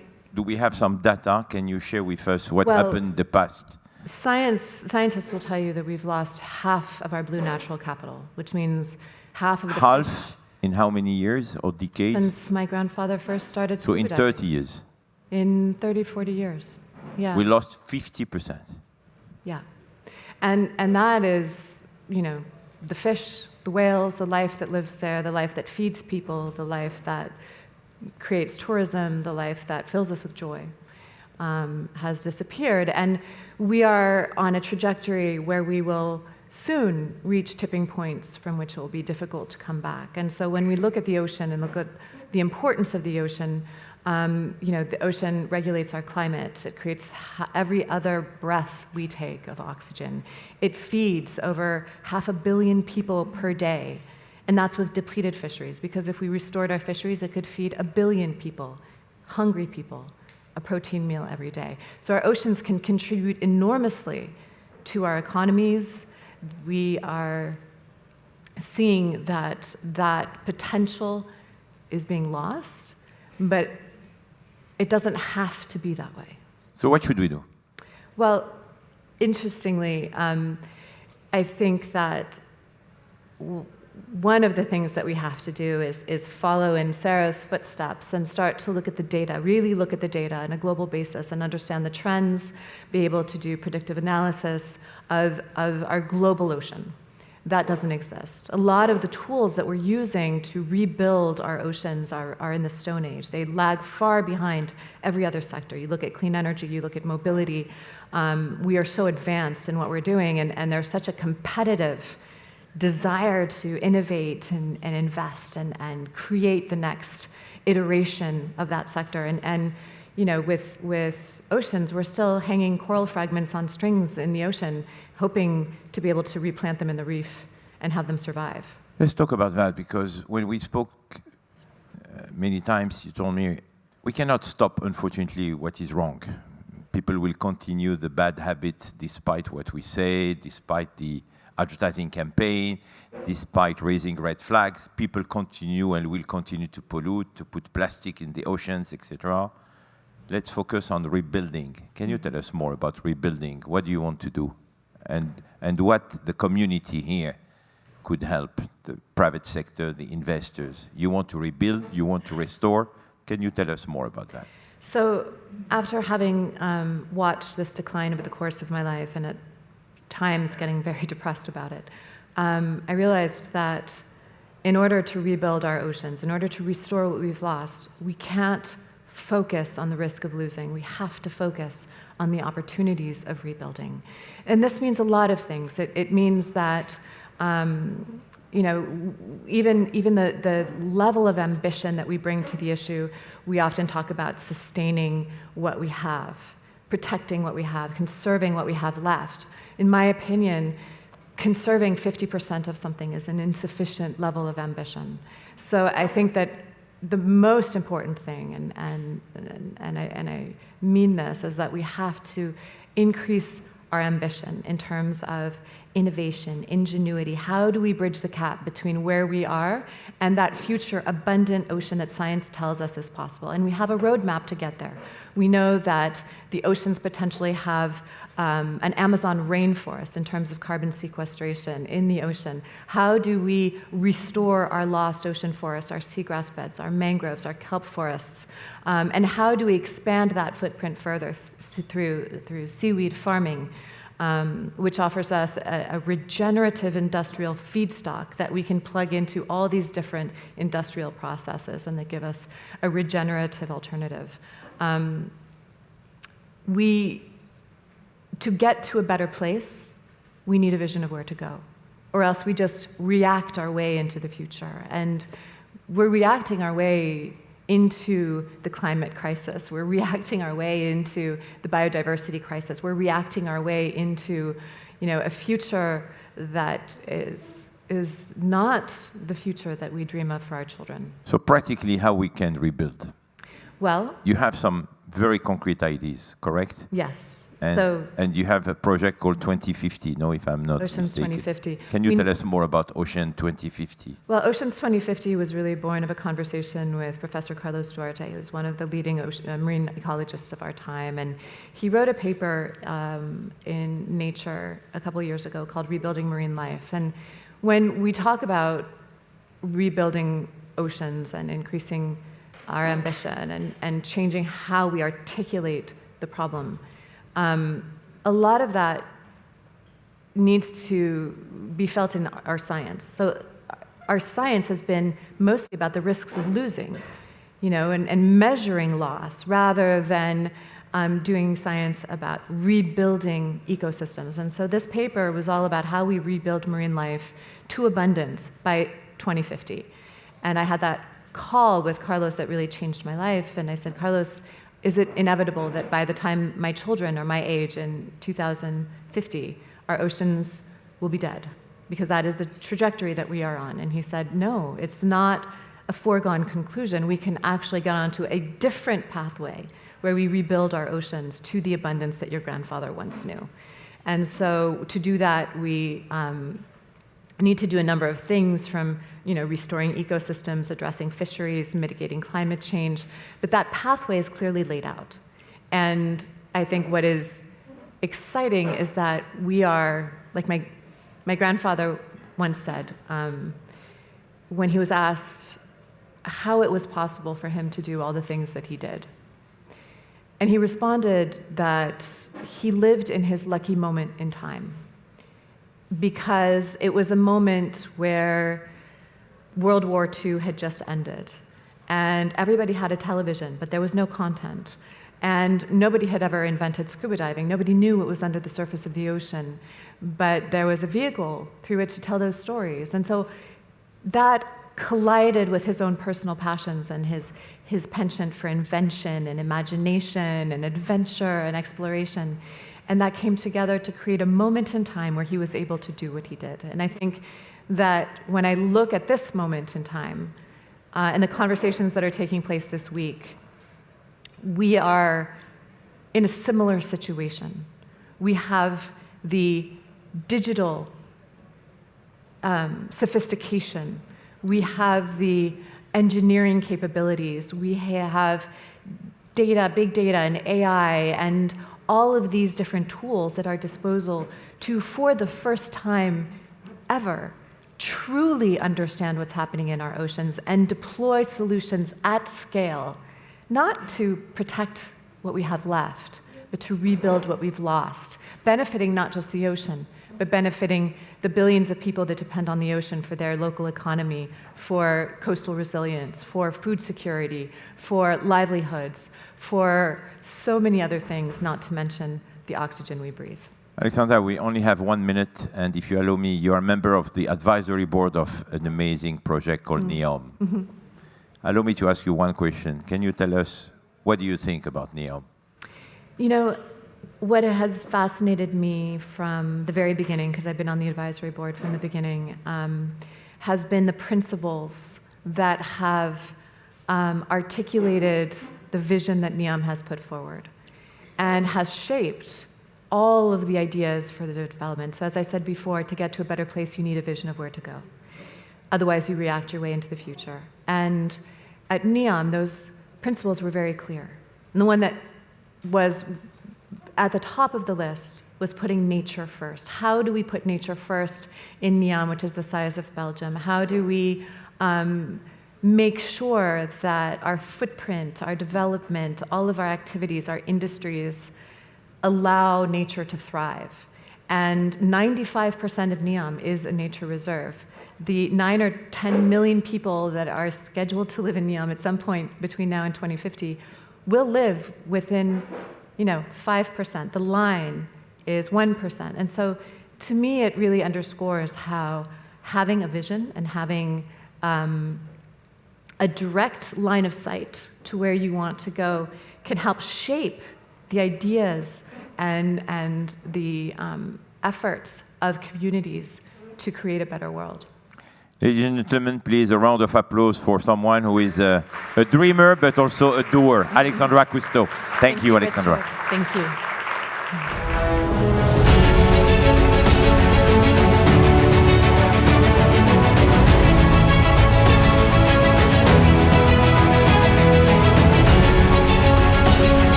Have you ever seen something that once you've seen it, it changes the trajectory of your life? Those were the numbers that changed the trajectory of my life. Those numbers are going to help us build cities with a lot less infrastructure and a lot more natural area. From building cities like this to building cities like that. Over the last 20 years, I've had a design practice here in New York that practiced projects in very different scales. We broke the record of the most expensive residential ever sold in the UAE. We created the very first underground cruise ship terminal in Istanbul, just debuted last year. Our company has been involved with all kinds of projects ranging from clients like Toomey, Guggenheim, America's Cup, Louis Vuitton, Bentley, all before we started this movement. Supernature Labs is the movement that I've been focusing on over the last 5 years. My practice has been known to draw inspiration from nature. And at some point, I realized a pattern that was repeating itself under the microscope and under the telescope, and I was fascinated by this pattern. And I wonder, is the shape of the cells can be an inspiration for us? It's more stable, it's more efficient in so many different ways. But for the last 1,500 years, we've been building cities with squares. 90 degrees have always been the most efficient and the cheapest way to build, but that's not true anymore. With the technology that we have today, that's simply not the case. So what if we learn from nature and we actually design cities like nature does? We put together an amazing team of supporters, an amazing amount of research over the last 5 years, and we realized something incredible. We have the ability to reduce road and road infrastructure by more than half, maintain the same amount of density, and reduce and increase the amount of natural area by more than 1/4 of the total land. Here is the same example just shown in 3D. Examples from City of Manhattan, the same exact massing that you see on the left is the exact same massing that you see on the right. But in fact, in each center of each community, you have nature. And you can see how much infrastructure gets reduced. Mobility is much faster, much safer, simply because we don't have any more 4-way intersections, which have 16 collision points. We only have 3 ways that have only 3 collision points. And if you aggregate it, you realize the amount of saving is enormous. So that's such an increase in the safety and the speed in which we are able to move. We are promoting walkability. For the very first time, pedestrians do not have to move the same way that car moves. We are basically able to move within the cells in such a way that we're not experiencing the traffic. Massive improvement in construction time. We are able to construct in a cellular way, which saves enormous amount of time, regardless of the type of technology that we're constructing. Of course, we want to see more and more modularity and more sustainable material, but even if we're using conventional construction, this is a lot faster. Massive improvements in energy, both cooling and heating, simply because of the orientation of the sun and the shape of this Pringles, which is basically 2 low points oriented in the direction of average sun path and 2 high points that are corresponding to the latitude that we are on the planet. Massive improvement of flood risks. We have a lot more soil in our environment. We have a lot more vegetation in our environment, which is able to capture those waters. Increase, of course, massive improvements on noise. Now we invited birds. Now we have trees in the center of each community. So, we heard this multiple times today. We are going to double the built environment somewhere in the next 30 to 40 years. We're not just going to double the built environment, we're also going to double the land coverage of cities somewhere in the next 20 to 30 years. And this is the reason. I live in Manhattan, and I see those intersections every day. We all spend hours in traffic in the last couple of days. So when you look at this inefficiency and you realize if we're going to double the land coverage of cities in our lifetime, we might as well not build like this anymore and build differently. I decided to dedicate my life to the improvements of how we live, and geometry can do that. We can increase inclusivity, we can increase equality simply by changing the shape of how we organize ourselves. This is not a very comfortable stage for talking when you have people in the back, but this is a kind of organization that makes us realize that we're all together in this. Building community, meaning building communities together. And then I wonder why we haven't done this until now. But then I also realized it took us 1,500 years to put wheels on luggages. We, in fact, sent a person to the moon before we put wheels on luggages.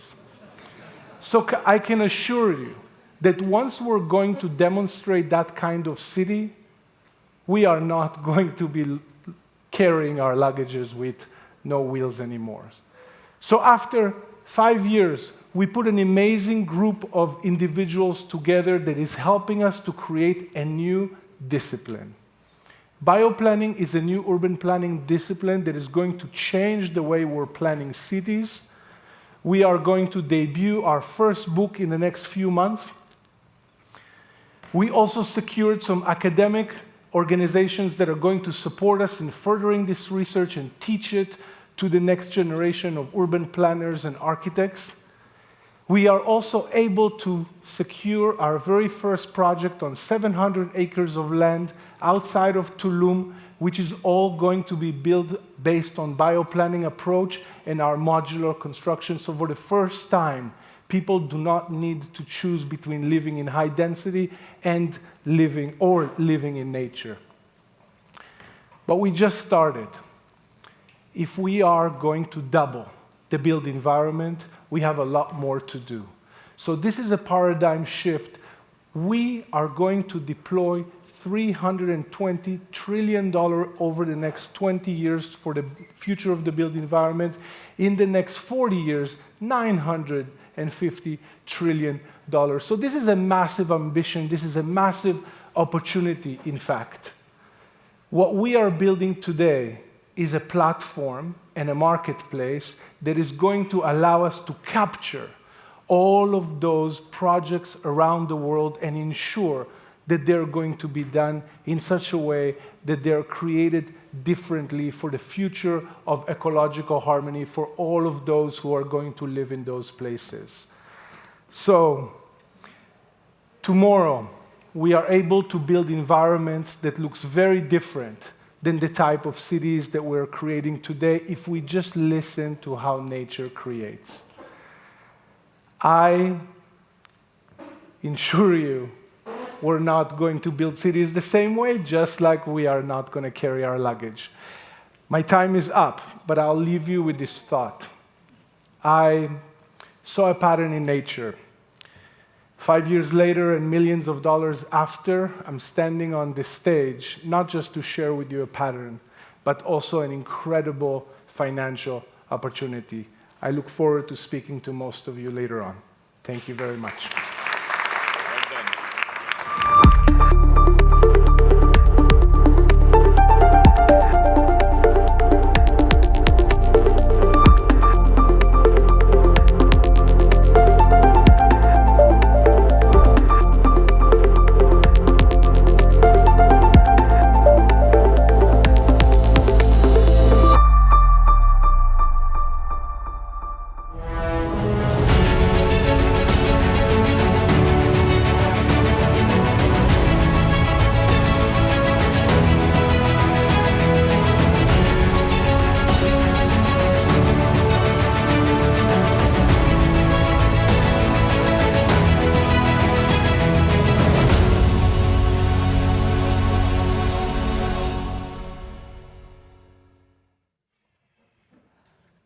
Ancient philosophers described the many benefits of immersion in nature.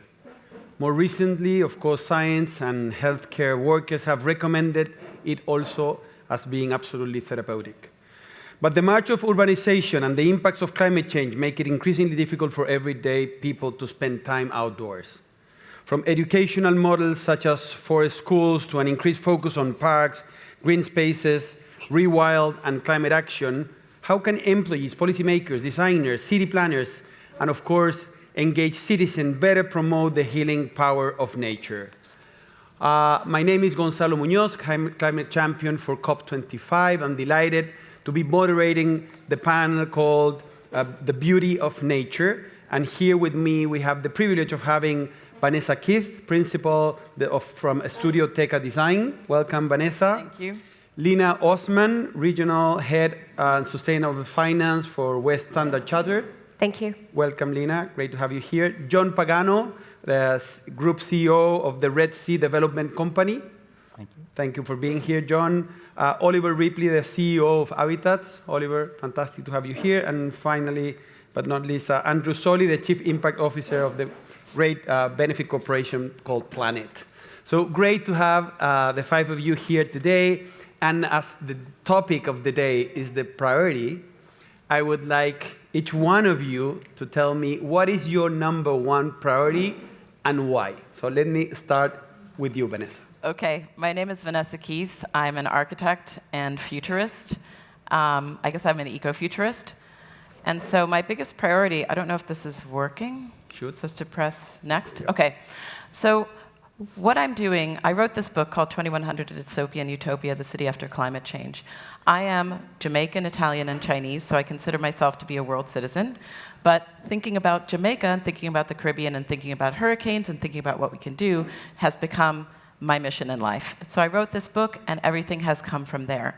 What we are doing now is we are developing 2100 VR, which is a game, but it's also a metaverse experience. It's something that we intend to connect people who are, like you, concerned about climate, concerned about the future, want to explore new technologies, and also do quests in-game and outside of the game. So we want to change the world with this. So these are just some of the experiences that we're currently developing. So we have sites in Johannesburg, South Africa, Wellington, New Zealand, Moscow, Russia, and New York. And we're looking at the world with 4 degrees of warming and what that could look like. We don't want to go to 4 degrees of warming. The purpose of this is to show that we could be doing all of these things now in our cities. All of these things are things that are technologies, techniques, and methods of building new cities, of greening our cities, of having rewilded cities, forested cities. And I think that that's why I'm here, because I'm really interested in the merging of city and nature. And I think that this is possible. So if you want to experience this, you can come and see me tomorrow. I'm actually at an event called the Marketplace of the Future. It's another future-focused event. And you can put a headset on and see what our vision for New York is like. So thank you very much. Amazing. Thanks so much, Vanessa. And probably that gave some ideas or inspiration to the rest. Dina, what would be your answer? Well, I head up sustainable finance for the West, for the bank, which is basically Africa, the Middle East, Europe, and the Americas. And my biggest priority is to help mobilize capital towards financing projects that are going towards climate adaptation, mitigation, but also looking at the S in the ESG and looking at social projects as well. Brilliant. Thanks so much. John. Well, I guess what I've heard today from many of the other speakers as well, and what you've just said, Vanessa, is nature's under threat. And there's a lot of talking that has been taking place, which is all very positive. It's bringing the issue to the fore. But in my view, there's not enough action being taken. And what we're doing at the Red Sea is actually trying to lead by example. We're actually changing the paradigm of how do you develop in harmony with nature. And so what we're using is this very unique platform to showcase to the world that we can do things differently and take a proactive step towards not just simply sustaining what's there. Sustainability is great. It's a step in the right direction. But it's not enough. We need to start to undo the damage that we as humans have created over time.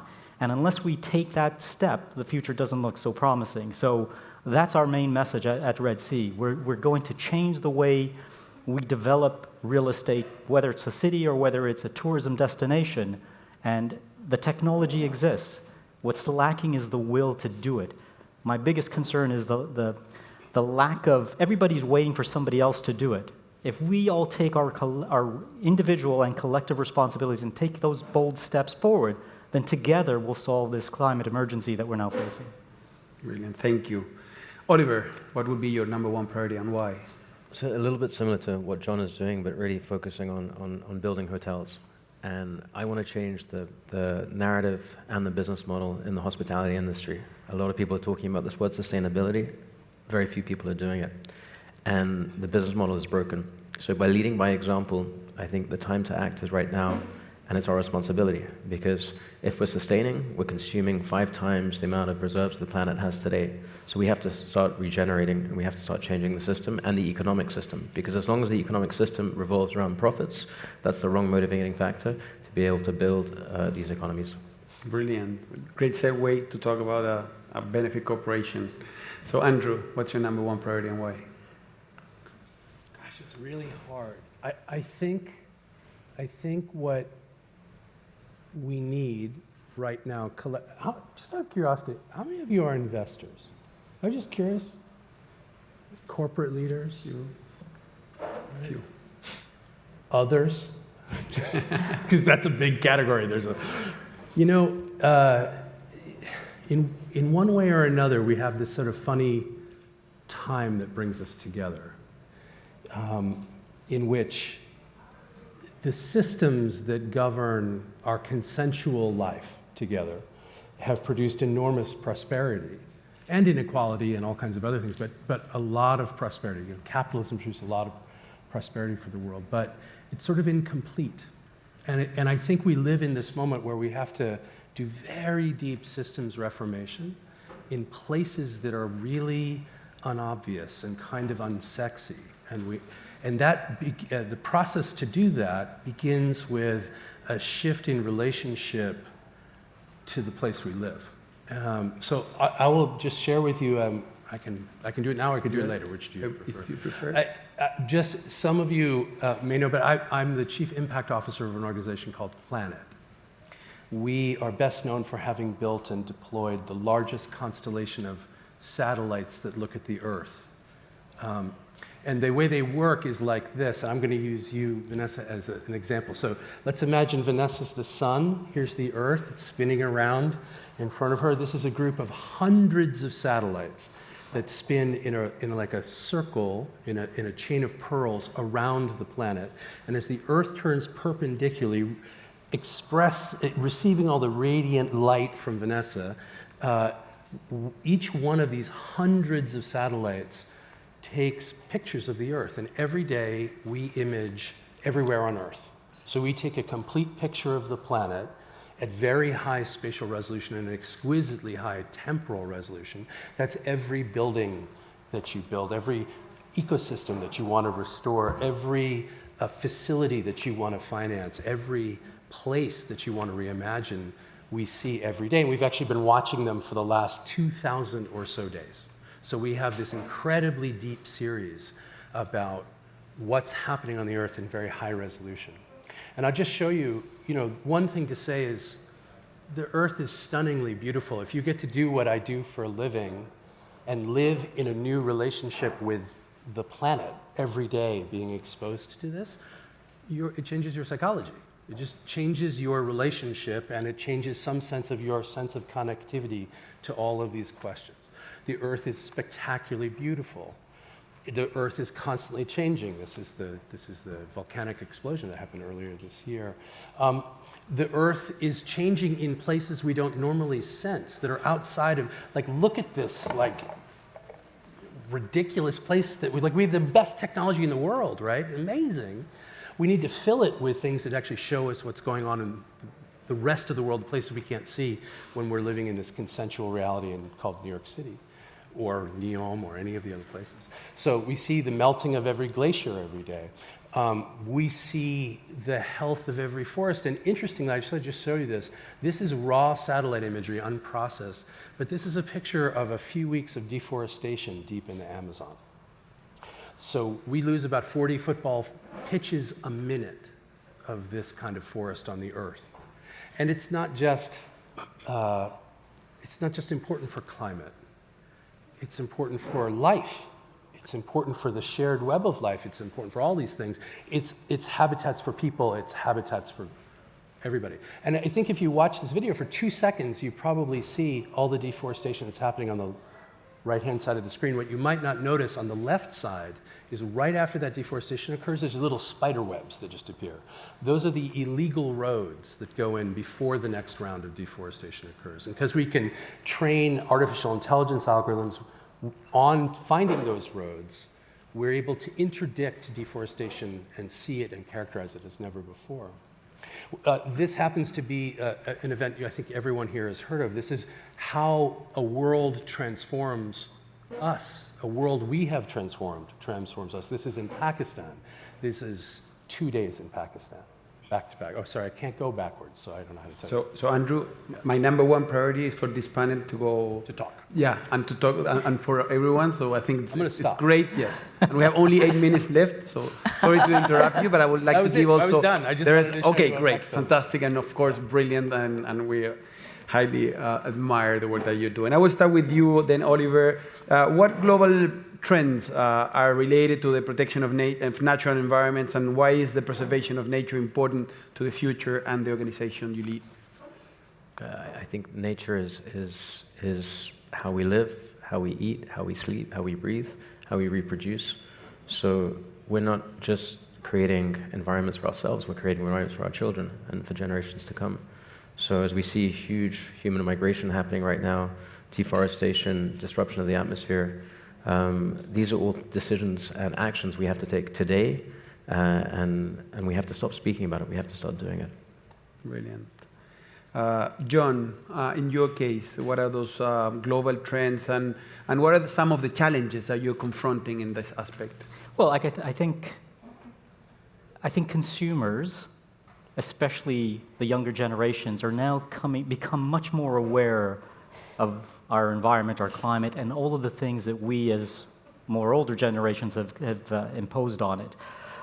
So I think there's a much greater awareness, and what I'm hoping for, and I think it's happening, is that translates into demand. They're no longer happy for us to continue to talk about it. They want us to start to act, and they want us to act now. And I think that the power of the consumer is going to help transform the world, because so far everybody's focusing top down. It's governments and policymakers, and it's important, clearly. But if there's a groundswell, which I'm seeing today, then it'll force us as an industry, as developers and so on, to make those positive changes. So I see that as the main trend. The challenges I think I alluded to in my earlier comment is that there's a lot of complacency. A lot of people are just sitting on the sidelines waiting for somebody else to do it. I'll just carry on doing what I've been doing because Oliver's going to take care of it. And I think, as I said before, we have to start taking our own responsibility and showing that you can do things differently. I think that's so there are challenges, but I think there's also opportunities for us to take this forward and start to see real positive change. Brilliant, thank you. So Lina, in your case, what are those trends, challenges, and focus that you're mobilizing through Startup Chatter? So there are quite a lot of things that are evolving in our space within financing and investing a lot of these projects, for example. But the main thing is that we have been focused for a very long time on mitigation, and now is also the time for us to focus a lot more on adaptation as well. The recent examples of floods in Pakistan and some of the droughts and floods happening in other parts of the world, wildfires.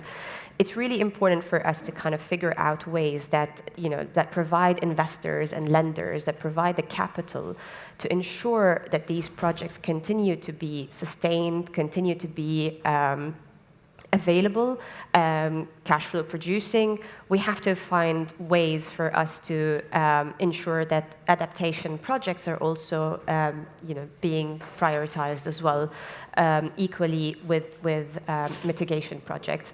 The main thing that I see as well as a trend is the evolution of a lot of the new markets and the new ideas in terms of structures that you can put in place for financing these projects, and essentially mobilizing capital towards the markets that need it most and that are the most affected by climate change. One of the things that is just quite exciting in our world at the moment is the carbon markets and how that's evolving, and how we can help clients monetize that in order to have a new source of income, for example, but also to create this virtuous cycle where you're using that income to invest in climate adaptation and mitigation projects, and social projects, of course, as well. There are a lot of other trends, but I'm conscious of time, so I'll stop there. Thank you, Lina. Andrew, what do you think are those key areas of nature that companies and policymakers should focus on the fight against climate change? Well, I think we're living through this amazing moment when climatologically and ecologically material information about the Earth, about the places on the Earth, about assets on the Earth, is suddenly slowly being ingested by the global financial system. So today we have carbon markets. Tomorrow we will have nature markets. We'll have carbon credits and nature credits, and then we'll have blended credits that combine social, ecological, and climatological benefits, and lots of structures like that. And I'm not sure that credits is the ultimate endpoint for that, but I think what we're in is this moment when the systems are taking things that historically have been externalities and therefore gone unmeasured and therefore gone unvalued, and has started to become measured and therefore valued. It's a slow and messy process right now. But it's a kind of fun, I guess, this sort of funny moment, because we're living at the same time, we're living sort of through the sixth extinction, in which nature is in radical crisis, and the second renaissance, in which we've never had more powerful tools. And that's a strange and kind of conflicted space. Well, thank you. Vanessa, how do you envision our natural environment in the next 5 to 10 years?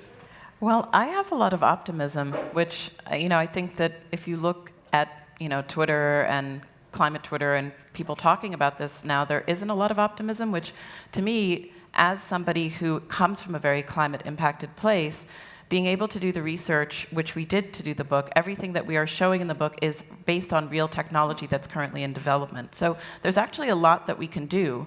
We have the tools, we have the techniques, we have the technology, we have all of that. We just need to do it. We need to act. So I think the pandemic, interestingly enough, taught us that we can change really fast, actually overnight. The way that we worked, initially I thought, how am I going to run my office remotely? How is this even possible? Suddenly the tools appeared and we were able to do it. We have about 8 years to fix this. Every single person alive now on the planet is special. Whether or not you think that you can do anything, we, all of us, are the last people that can do anything about this crisis for all of the future generations to come. And that's a tremendous role. So even if you don't think, you don't know what you can do and you don't think you can do a lot, you're special just by virtue of being here. So in terms of what cities are going to look like, I think that we found, we really need a lot more green stuff to absorb carbon. I look at buildings because I'm a licensed architect, but we have so much surface area that we're not using that could be bird habitats. Why should you pay somebody to come kill the birds that are nesting in your roof? Why can't the building be organized to support that? Why can't we have energy generation in place on the facade and on the roof? Why are our streets not white? We've known these things for a very long time, that they are strategies that we can use, and we just need to implement them. And the thing is, they are starting to be implemented. Yeah. The crisis, the speed of the crisis certainly is faster and more accelerated than we thought it would be. Some of the things that I wrote about in my book, and you can also see more about my ideas on Netflix, The Future of, but Some of these things I thought I would be still alive, very old, when these things would happen, and they happened recently. At the same time, the pace of technology and interest and will to do this has also picked up. So I actually have a lot of hope, and I invite anyone to join me in this mission. Certainly other people who are from climate-impacted areas, let's do this. We have everything we need, we just need to act. Thank you. Oliver, you spoke the list, and we are running out of time. Just a final message before we close. I think nature always wins, and we have to figure out ways that we can work with her and not against her. So, brilliant. Absolutely. Well, thanks so much to the five of you. Please, everyone, join me on a round of applause to this fantastic panelists. And we'll leave the stage for the next panel. Thank you. Thank you.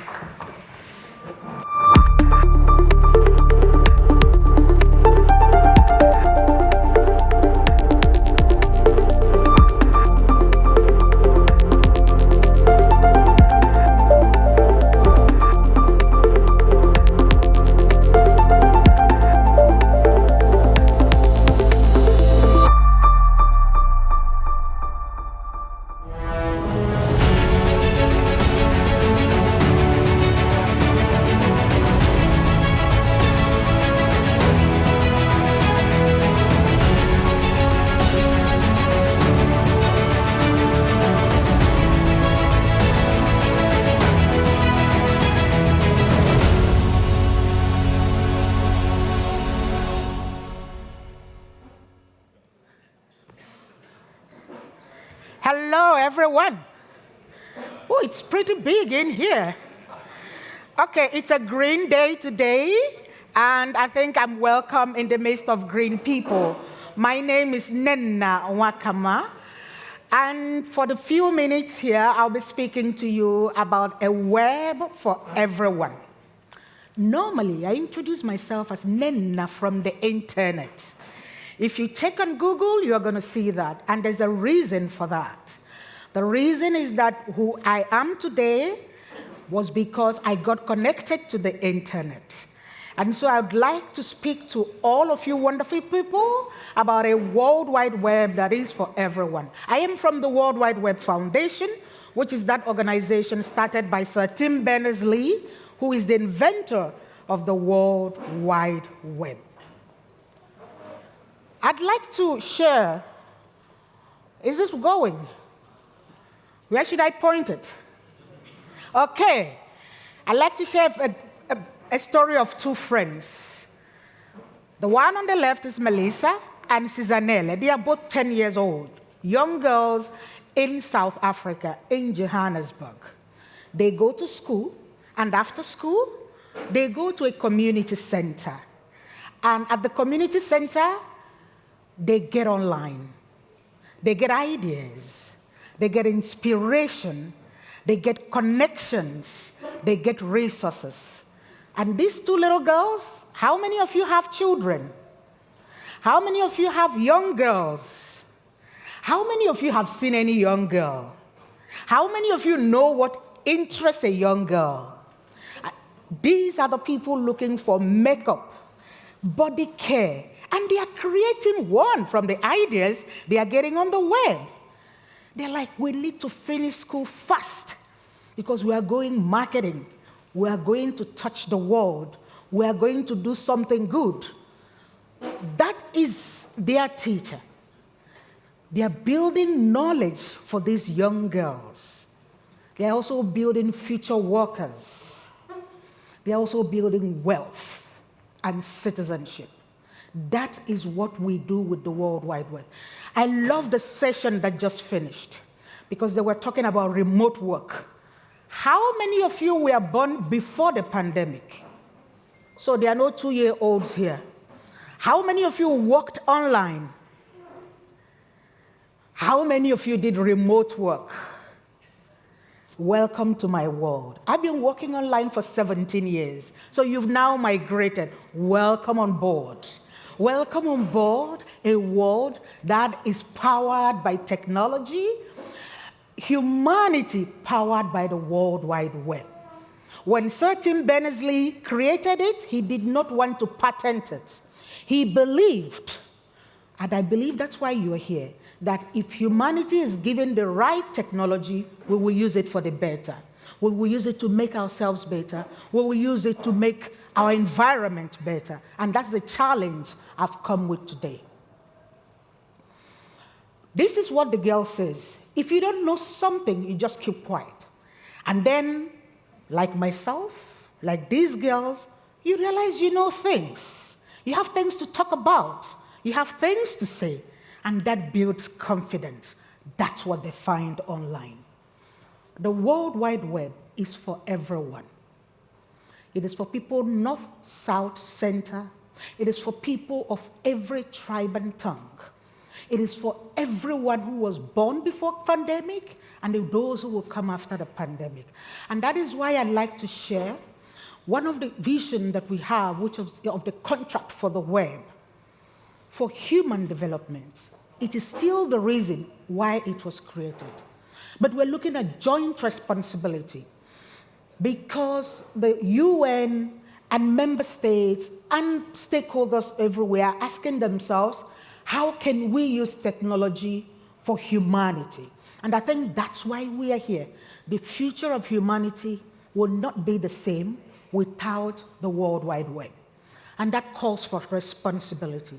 The same responsibility we are talking about in our environment is the same digital environment responsibility. You get that from me. So we need the green responsibility and we need the web responsibility. And I'd like to plead for respect of rights, of dignity and justice, especially for women who come online, who face a number of abuse, violence.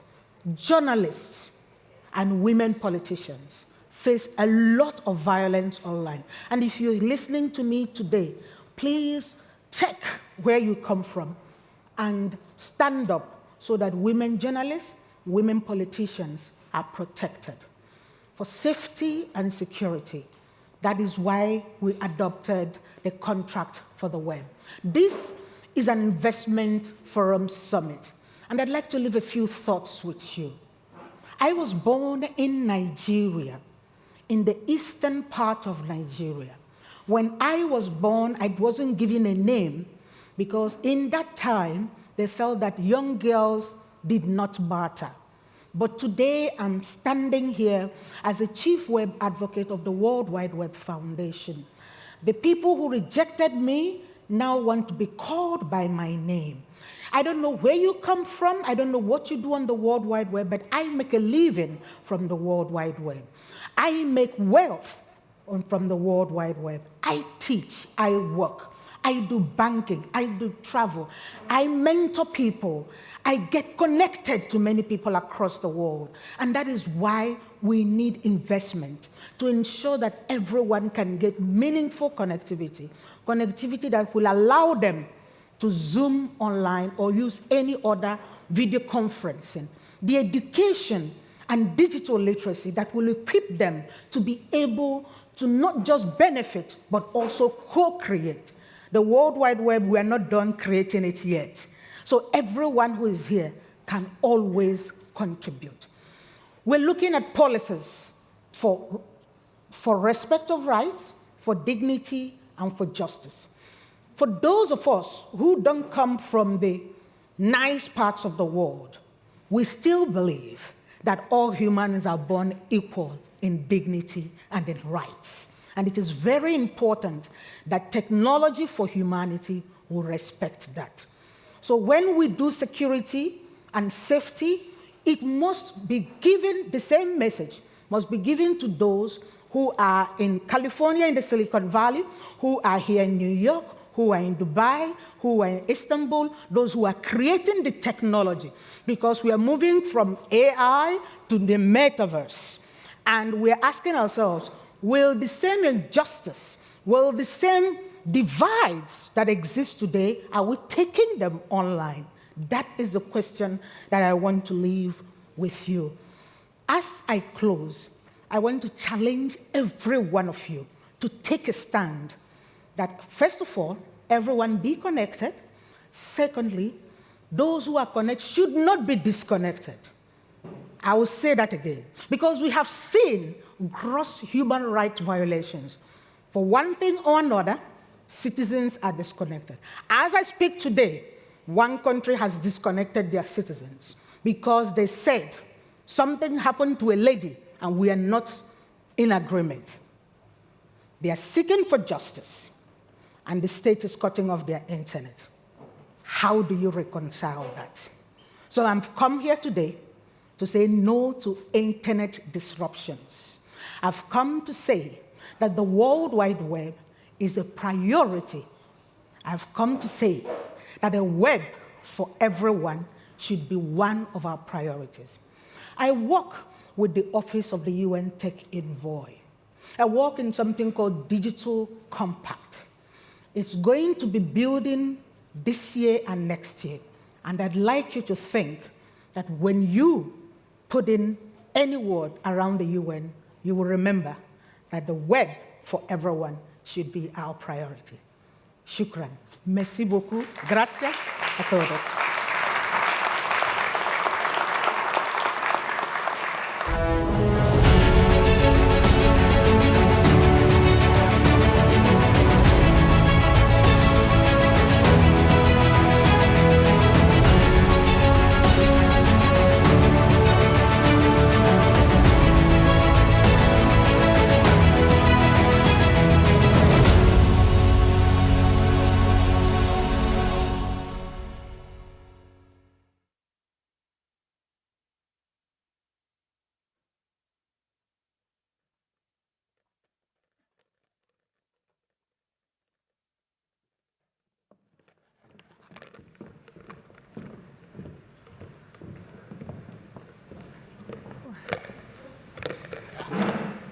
Hello, everyone. Welcome to our panel of power women. We are going to be discussing a new era of humanitarianism. Over 272 million people will require some form of humanitarian aid or protection this year, with 62 million girls out of school globally, and 100 million refugees in the world, and 163 million orphans internationally. We're going to discuss what actions must be taken to improve the reach of humanitarian aid to those in need. And with me today, I have Dale Haddon, founder and CEO of Women One. I have Jean-Celestine Lakin, founder of 1 Million Orphans. And I have Rana Novak, futurist and impact innovator. And I'm Suzanne Kiampour, presenter of the BBC's Out of the Shadows. So I would like to start with Rana. What is your highest priority for humanitarianism today? And what is a tangible solution? So I think it depends. I think, and I love that you said you asked about today specifically, because I think it depends. I think it depends on the day. I am always rechecking in with myself, asking myself, how am I uniquely positioned right now to make an impact? Some days it feels smaller, some days it feels bigger, some days I'm speaking on a panel, and that's the contribution I'm able to make. And so I think that's really important to keep in mind. If you want to make an impact in one way or another, each of us has unique strengths, resources, a vantage point, a perspective that is it's only ours, and are we doing the best that we can in that position to make a difference? Jean, what keeps you up at night? Really, that's a good, our audience are laughing because I was going to laugh as well. As a genocide survivor, many of you are too young to remember 1994 genocide against the Tutsis. But what keeps me awake at night is really to think of the numbers you just read, knowing that just in 2022, we'll have 100 million of refugees. We'll have about 60 million orphans globally.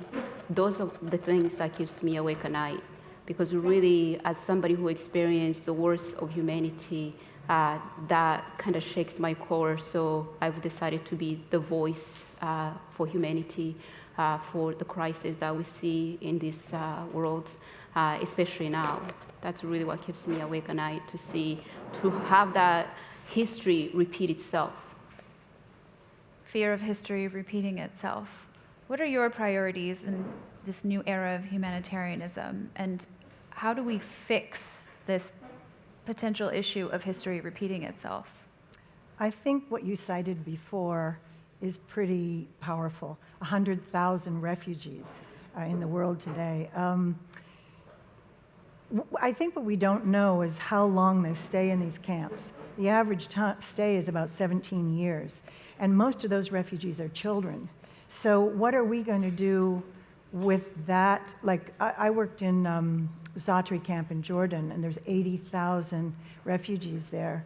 If you think of 80,000 people not being educated, children, what will happen to them after that 17 years? Where will they go? Where will all that talent go? And what we did is we partnered with Duke University, and we created a leadership media workshop, and it was powerful because we gave the girls cameras, and we asked them to film and photograph what they couldn't speak about. And the end result was so extraordinary because they made 2-minute, 5-minute films. Those films went global, and they won many awards, including at Sundance. And also it affected, their dignity, their empowerment. They had lost everything, and suddenly with a camera, they gained a whole world and power.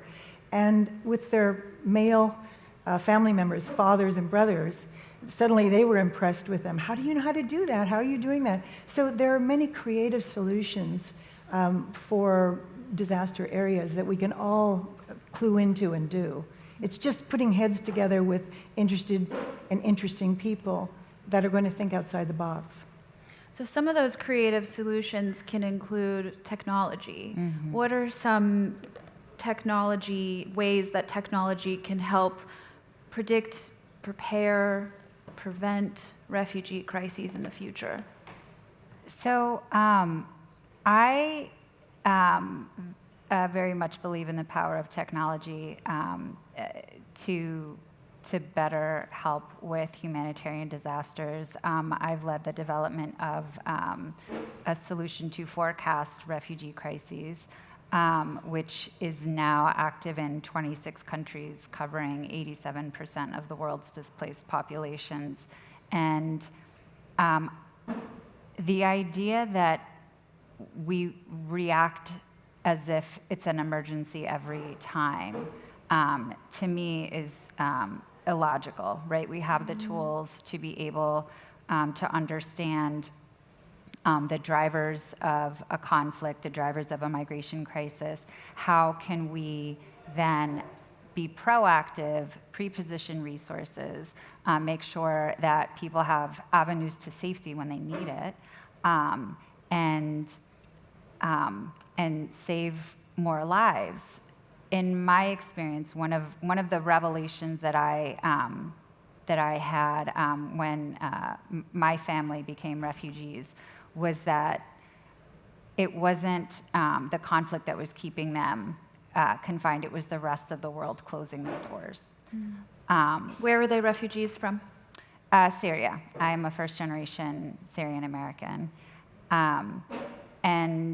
And so I think if we can do a better job of understanding where people are going and how they're getting there, then we can help them along that journey.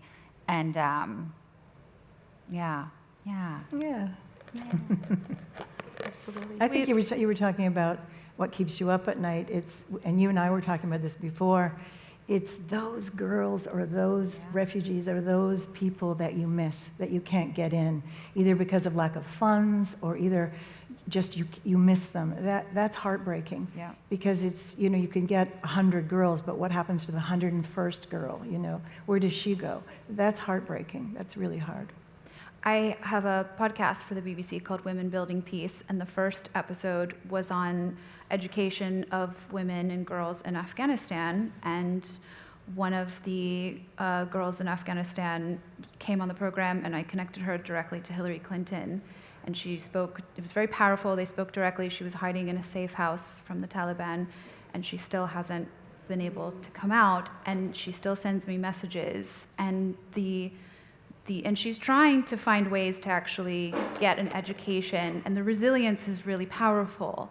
But I want to ask, particularly Jean, about this. How do you continue an education, even if you find a way to get an education? How do you continue an education when you are living under such traumatizing circumstances? I mean, how do you even retain information? It's a great question. So often education is actually the only escape for refugees, for orphans, for all these people living in crisis. That's almost like a distraction that is a powerful distraction.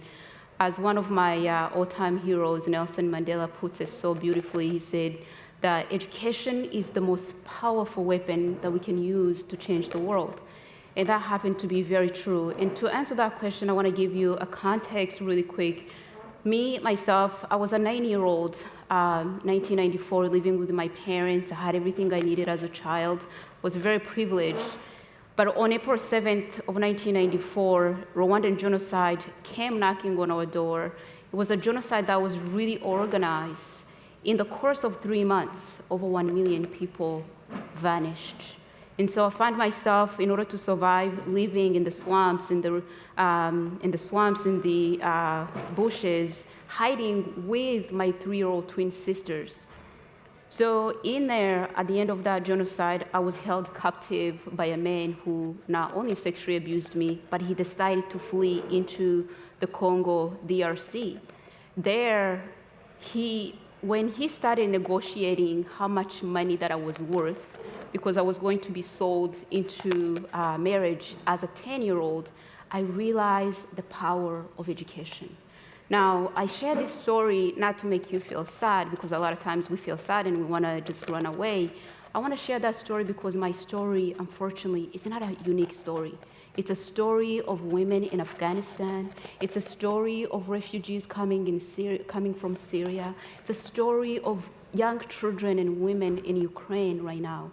And so, for me, when I heard that I was going to be sold into marriage, I realized education was the only thing that would actually help me get out of the mindset of being poor, of not just being poor. There was no way I was going to contribute to this new man and this family that I was going to have at a very early age. And so, in a perfect world, I would love to see, I'm a big advocate for education, but also counseling. We need to connect people who have endured traumatic and PTSD with professional counseling. We need to connect it not just once a year, not just once, twice a year, but a very regular, ongoing professional counseling, mental health issues being addressed. Because, again, being somebody who have gone through traumatic experience, education is the only ticket to get out of there. I totally agree. We at Women One, it's not only the refugee situation, it's also the situation of poverty, extreme poverty. We work with girls in Kenya, in Nanyuki. They're living on the street, they're existing, no families, sometimes abandoned, and they too have trauma. So we actually have trauma counselors, and we work with partners on the ground that actually tell us what is needed, and then we supply that. And that's the age. Secondary education is the age the girl is sold off, married, as you were possibly threatened with, and or brought back into the family to work. It's one of the 3. So for every year we can keep them in school, the GDP of the country goes up, the violence goes down, occurrences of violence, occurrences of HIV, AIDS goes down. So it's an extremely powerful tool, and the UN often cites that the best investment of your money is the education of a girl, because it's 50% of the population. And when you think about 68, I think it is, or 64 million girls are out of school globally. That's half the population. We need those anchors of solidarity and calm in the world. The mother is the first teacher, right? So she's going to have educated children, more healthy children if she's educated. There's so many advantages. It's very exciting when you see what education does. And when we work with these girls, I mean, some of them have been married, want to be married off to, one girl in particular I'm thinking to, she was 12, she was going to be married off to a 65-year-old man. She actually ran away and put herself into a tree and said, wild animals are going to eat me. You know, I don't care, I'd rather do that. And Where was this? That's in Kenya. Mm-hmm. And so she was, next day she woke up, she was ready and found her way to our school, and she's one of our top students now. And you know, one comment to inject a little bit of tech into this, I believe so strongly that in order to have sustained innovation with these issues, a lot of times I think to myself that innovation comes from the inside. It's going to come from these girls. It's going to come from these people that have lived this experience, right? Because they know what needs to change. They know what needs to happen to make this better for the next generation. So how important is empowering these people with education, making sure that they have access to education and increasing digital literacy? I just think that's so important. That's and when their desire, right? Yeah, they have a desire. Yeah, that's right. You give them a little, they're going to make a huge thing out of it because they want it so badly. Yeah. That's what's so interesting. That's a very good point. Yeah. And here's to seeing more of that. Thank you to the three of you for giving us your insights, and thank you for everyone for coming to this panel. Thank you.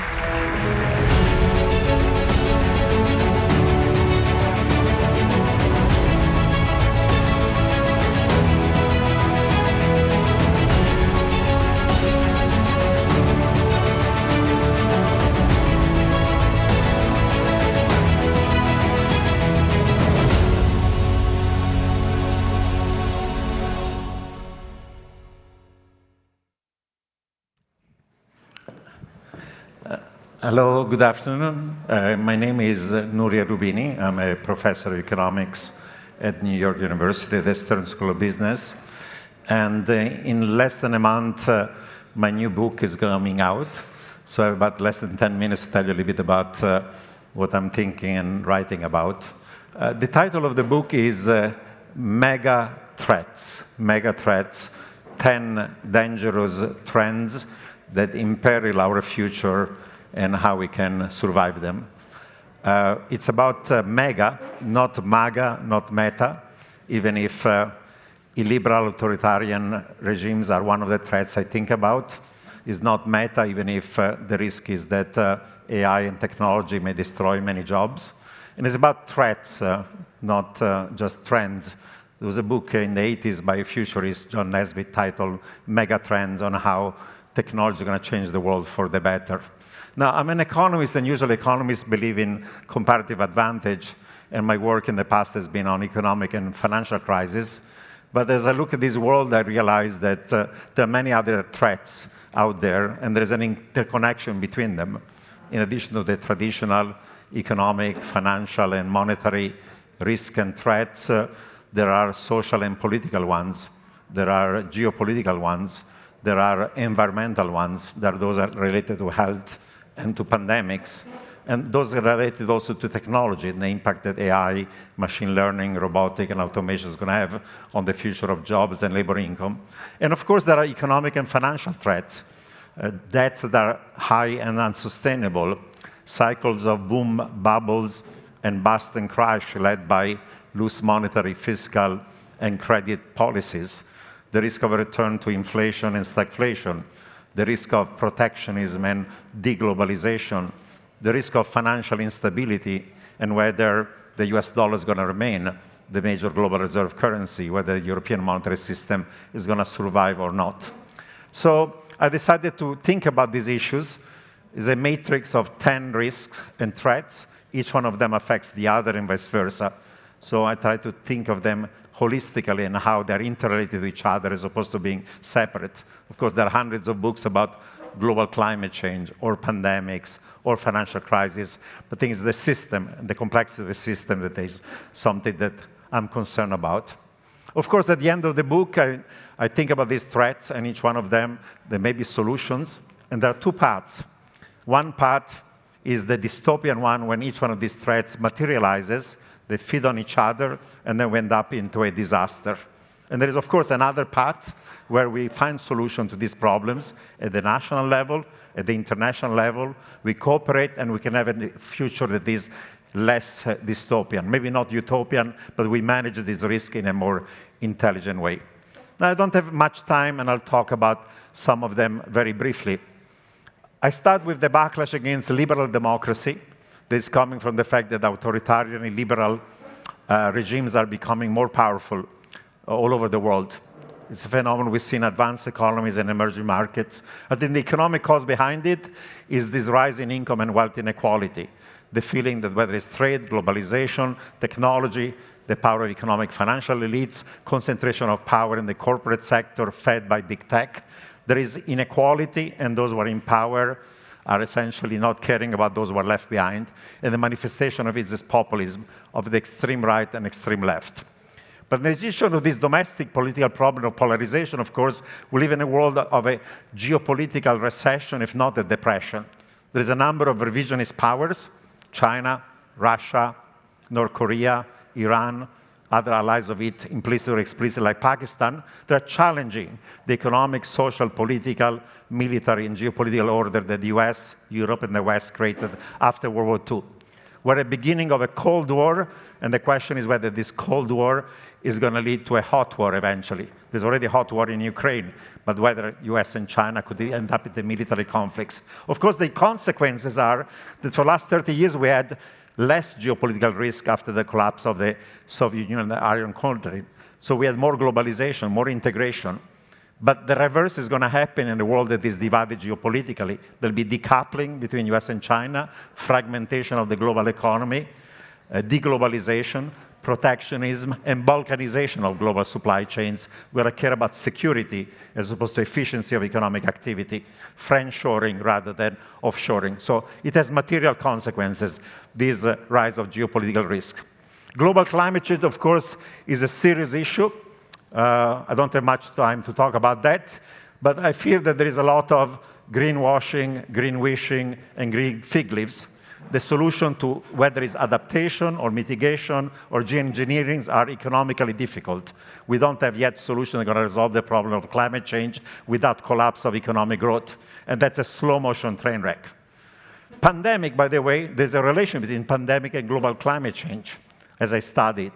When you destroy animal ecosystems, those animals that have pathogens like pangolins or bats get in touch with livestock and with human activity, and that's why the zoonotic transmission from animal to human becomes more frequent and more virulent. After all, we didn't have any global pandemic between 1918, Spanish flu, until 1980. And since then, we've had HIV, SARS, MERS, swine flu, bird flu, Zika, Ebola, COVID-19, monkeypox.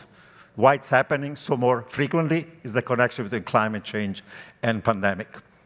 Technology, of course, can increase the economic pie, but AI, machine learning, robotic, automation is going to destroy most jobs. Some people eventually believe that actually our own species, Homo sapiens, might become obsolete. That might take a while, but certainly the inequality is going to rise because technological innovation is capital intensive, skill bias, labor saving. So if you own the financial real capital, you do well. If you're like everybody here in the top 10% of distribution of skill in human capital, you're going to do well. That if you are low value added or medium value added, blue collar or even white collar, your jobs, your income is going to be threatened by technology. And the same way in which we have a backlash today against globalization, we're going to see a same backlash against technological innovation as well. There are also economic and financial risks I don't have time to discuss. High private and public debt, the risk of debt crisis, boom and bust of economic activity and financial asset prices as we have loose monetary and fiscal policy. But I think that if I had to make one point, I believe that the rise in inflation we've seen in the last year is not just transitory. We're going from great moderation to great inflationary or stagflationary instability. Because apart from the short-term negative supply shocks like COVID, Russia, Ukraine, zero-tolerance policy of China, there are many medium-term negative supply shocks that are going to reduce economic growth, increase the cost of production, and with loose monetary and fiscal policies that are going to lead to inflation and to stagflation. Briefly, deglobalization and protectionism, reshoring of manufacturing from low-cost Asia to high-cost Europe and United States, aging of population, restriction of migrations, decoupling between US and China, global climate change, pandemic, cyber warfare, geopolitical conflicts are going to divide the world. The backlash against income and wealth inequality is leading to fiscal policy pro-labor, pro-union, pro-workers, socially right, but they're going to increase wage inflation. And now we're weaponizing the US dollar as a tool of national and foreign policy that might undermine the US dollar as a global reserve currency. So we have this negative supply shock, reduce growth, increase the cost of production, and we'll have loose monetary and fiscal policy because central banks are not stupid. They have to monetize high private and public debt because they're too high. We are not willing to raise taxes or cut spending, and therefore the path of least resistance is going to be to print money to wipe out the real value of nominal debt at fixed interest rates with long duration. So that combination of loose monetary and fiscal policy and negative supply shock means that the great moderation is over and great stagflationary instability is rising. Final point. In the 1970s, we had negative supply shocks and we had stagflation, but we didn't have a debt crisis in advanced economies. Debt ratios were low. After the GFC, we had a debt crisis, too much household mortgage, bank debt, but we had lowflation and deflation because we had a demand shock and a credit crunch. Today, instead, we're facing a situation in which the debt ratio is huge, and we have this negative supply shock. So not only we're going to have stagflation, not only we'll have debt crisis, but we'll have stagflationary debt crisis, the worst of the 70s and the worst of what happened after the GFC. So those are the risks we're facing. As I said, there is a solution to each one of this problem, but we have to deal with them nationally and internationally. We have to cooperate, because otherwise the future is going to be dark. The last 75 years have been years of relative peace, prosperity, and welfare. And the next 30 years may be like the last 75, or they can be like the period between 1918 and 1945, when we had 2 world wars, Great Depression, the Holocaust, and nasty economic and financial crisis, and the Spanish flu. So it's up to us to make sure that the future is like the recent past, as opposed to what happened before. Sorry for being a little bit gloomy and warning about the risk, but thank you for listening to that. Thank you. Thanks.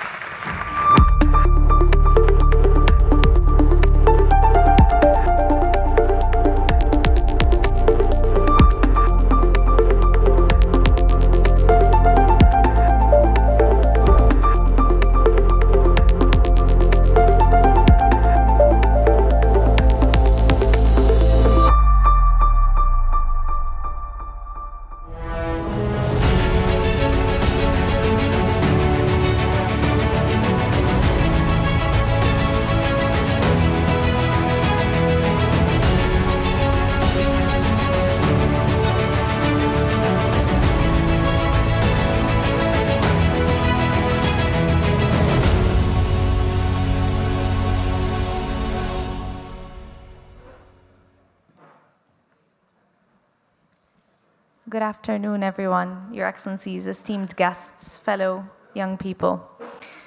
What keeps you up at night? When young people were asked the exact same question in a global survey done back in 2019, they were prompted to choose from a menu of inequality, unemployability, crime, corruption, terrorism, but they chose environment and climate change. Environmental issues keep young people awake.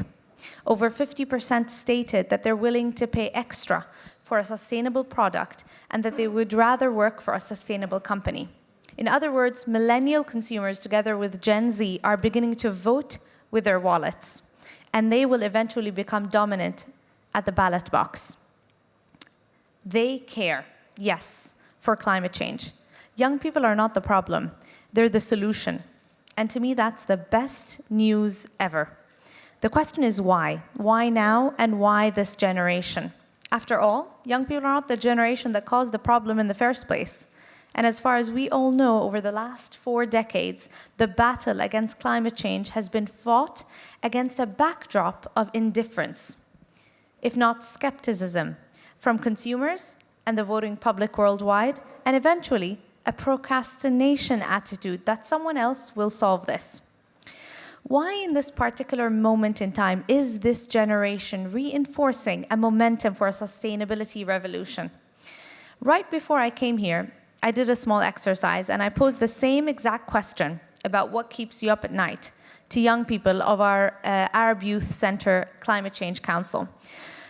They are a group of young people who are devoting themselves and their careers to combat climate change in our region. And they said, Shamma, climate change is not a buzzword for us. It's not something happening in a faraway future. It's something we're witnessing. It's something that has a direct impact on our lives, and we feel responsible because we're aware of the consequences. And once you know, you cannot unknow. They feel capable of leading this transition. Young people don't just care about climate change because they're the ones that are going to suffer the consequences. They also prioritize climate change because fighting it stands for their values. It stands for their ideology. And caring about a sustainable future, in its core, fighting climate change is a statement that you care about young people themselves. So in a simple equation, caring about climate change equals caring about youth. In short, anyone who claims that they care about young people and their empowerment must support their quest for combating climate change. And this is why in my country, in the United Arab Emirates, we approach youth empowerment and climate change as an interconnected matter.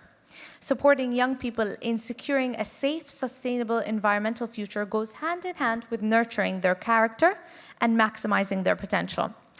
Our Ministry of Environment and Climate Change launched the Emirates Youth Climate Change Strategy, providing an integrated framework to enhance the role of young people in meeting the challenges of climate change in accordance with the government's approach to develop an empowered future generation. Our minister has been an absolute trendsetter in involving young people in every phase of its leadership and execution on climate action policies and initiatives. Youth now in the UAE lead the coordination of the UAE's climate change and environment policies and strategies. Young people are leading the National Climate Change Plan, our NDC, our National Food Diversification Policy, our Youth Climate Mentorship Program. They also lead the Climate Innovations Exchange Summit. This means youth are responsible for our climate-resilient green economy, the availability and sustainability of our food products, and our multilateral global policy contributions. The UAE usually places young people at the heart of every national endeavor, but with climate change, we are advocating for young people to lead the way on a regional, global level, and we're involving them in every step of the way. Globally, as we prepare for COP28 in the UAE in 2023, we're determined to realize the phenomenal shift from rhetoric to action, from catastrophes to opportunities, from tokenizing young people to meaningful youth participation. And we want to focus on key outcomes that respond to young people's concerns, overhaul the long-standing barriers to youth participation and access. They should become staple features of future COPs. We want to ensure a narrative of genuine youth participation at all stages of the climate process and decision-making, hoping for COP28 to be remembered as the most accessible and most inclusive and most youth-friendly, radically hopeful COP ever. Why such a huge investment, you might ask? Well, because when it comes to our nation's future, the UAE goes all in, and we're taking big bets on clean energy, food security, and young people who will co-lead decarbonizing our economy one sector at a time. Because with climate change, we are at a breaking point. Either we make it or break it. And we are on the cusp of a sustainability revolution that could have the scale of the industrial revolution and the speed of the digital revolution. And youth can trigger that green revolution, entirely transforming our current way of life and offering a highly attractive potential investment. We should all offer young people the support that they deserve in their heroic endeavor of saving our planet by amplifying their voice, ensuring their meaningful participation, by empowering them through education, resources, and opportunities. So what's my ask to you today? It is please make climate change your top priority, your top priority, because this means you are putting young people as your priority. So we can all sleep well at night and nothing can keep us awake. Thank you very much.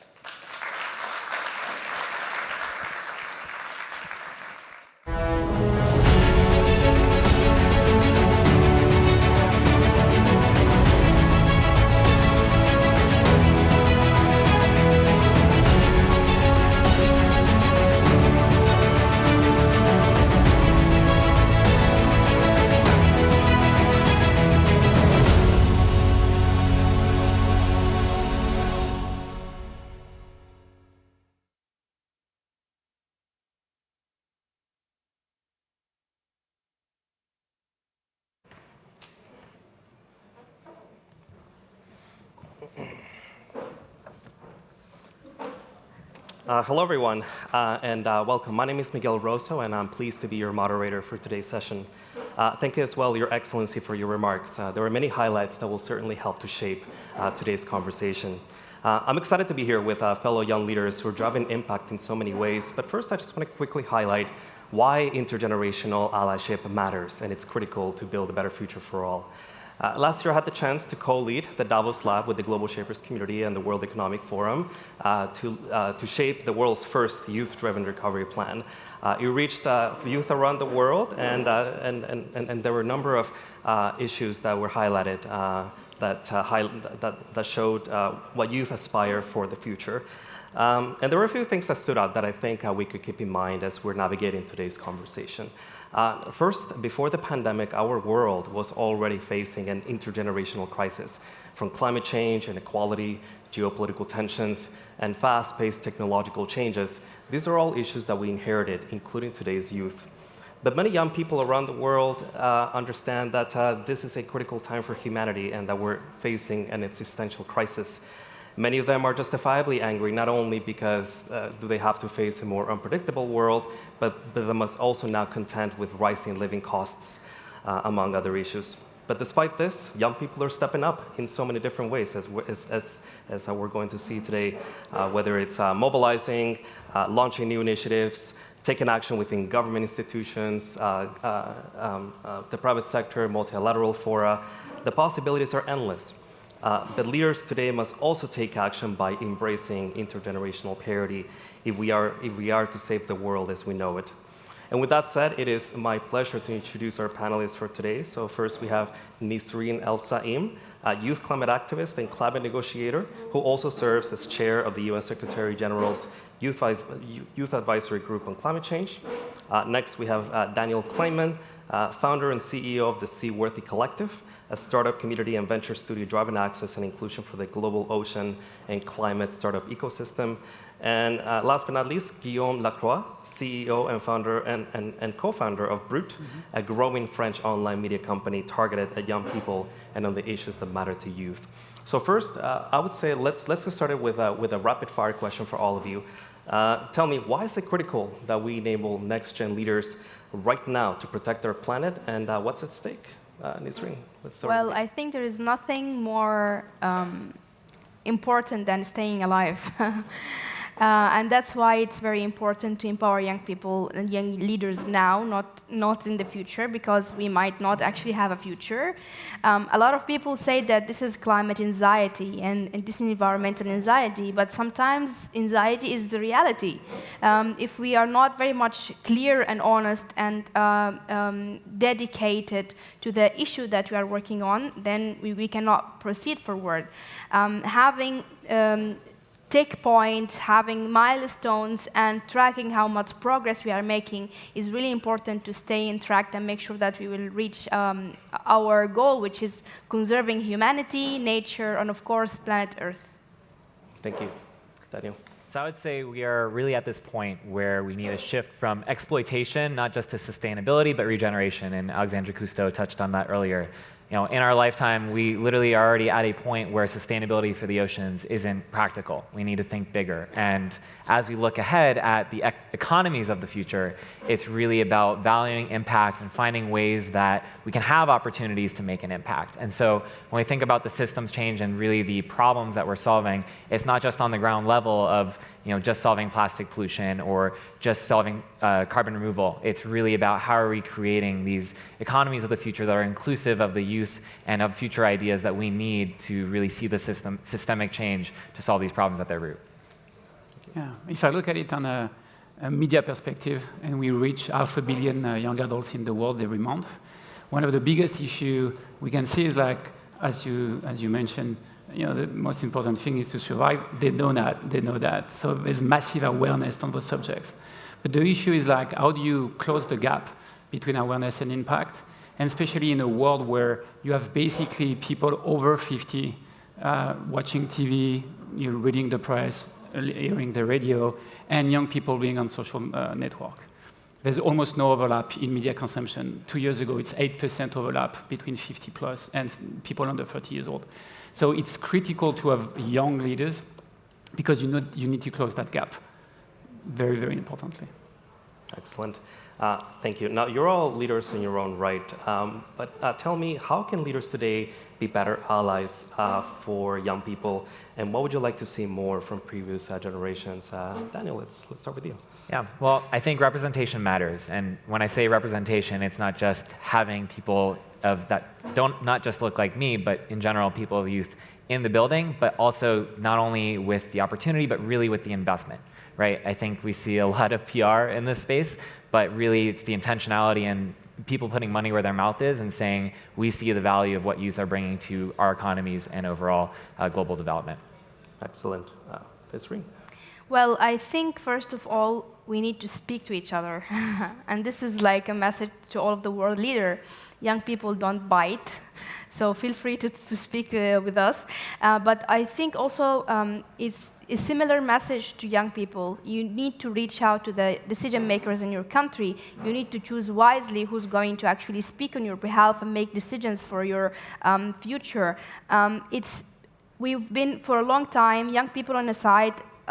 No, I don't want to say adults because young people are also adults, but maybe senior people in another side and decision makers. And this took us nowhere. I mean, we have to have a dialogue, we have to speak together, work together, and I'm sure we have, as young people, very innovative ideas.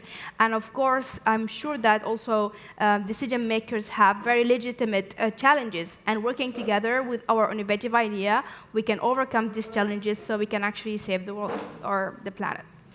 Absolutely love what you two had to say. I mean, in terms of speaking to each other, so the value added of intergenerational allyship and innovative ideas. I mean, young people have such a good understanding of emerging trends as well, so all the more reason to engage in a meaningful way. Now, the way in which people, especially young people around the world, consume information nowadays has changed drastically over the past few years. Guillaume, you're leading a growing media organization that has adapted to these new realities. How have you made people listen, and are there any interesting takeaways from your work in this space? I think the very basic is like you cannot be relevant to those generation if you are not, if you don't look like them. So most of the journalists and content creators we are working with are like 25 years old, 26 years old. First of all, you need to tell the story through the eyes of someone they can relate to. Because if you take someone who has like, talking points and with like a big talking heads, they won't relate to that. The other thing is there's an issue with education. I'm 47 years old. I grew up in a world where I'm not a Gen Z anymore. I grew up in a world where the offer in media was limited.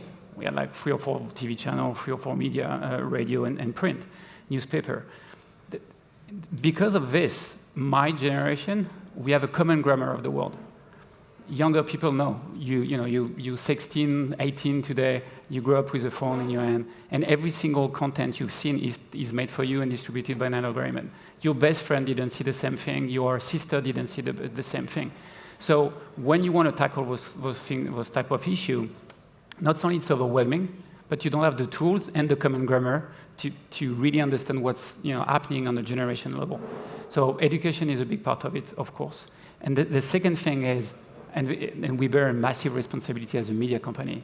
In a world which is polarized, how do you come up with a framework when people do act when they disagree? How do you do that? Because the world is super polarized, and especially through media. So how do you take action from there? How do you build a framework when it's not only leader and people following, but like you have like strong team members and people being able to have a common framework. Okay, we disagree. We do agree that where we're going is not good. We disagree on a lot of things under. So how can we, act together even if we disagree?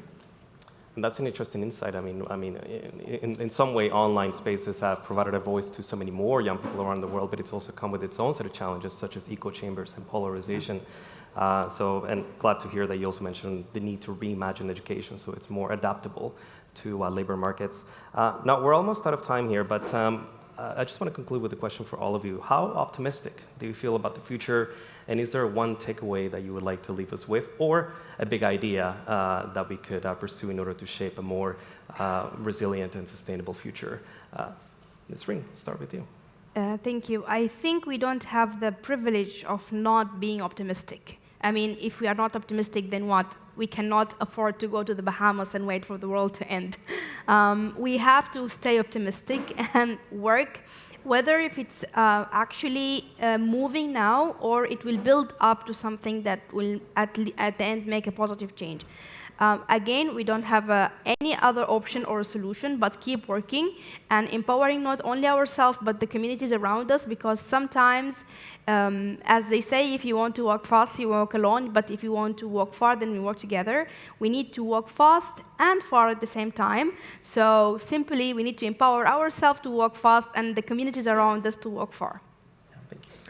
I'd love to back up Nasreen's point, not to sugarcoat the reality that we're dealing with, right? It is a stark future, but at the same time, when we look ahead, it's really about systems change and what I see as radical collaboration. We understand that if we're going to solve these big problems of our time, it's time to put our egos aside and really just get to work together. Once again, getting back to media, I think the technology is going to change a lot of things. When you look at the media landscape now, who's creating value? The publisher, the platform, maybe the creators, but not the audience. And actually, the people you are shining light on, while young change maker who can maybe do tens of millions of views because they're doing an amazing thing to change the world, they get no value out of it. The only value they get is awareness. I really do think that through blockchain, we're going to be able to transfer that value to them. And so my organization, we're committed to this. And we're going to go there because I can really think, I think that we need to change some system. The media system is not made to really empower the audience and the people who are actually doing something.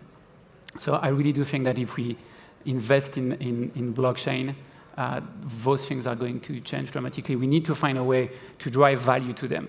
Otherwise, it won't work. Thank you very much. So just to conclude, I think the question that brought us here in the first place on whether the next generation will save the world is a resounding yes, because we have no other choice. Exactly. But we have to work together through different generations. Many challenges, but also countless of opportunities to reimagine the world as well. Thank you very much, and please join me in thanking our panelists.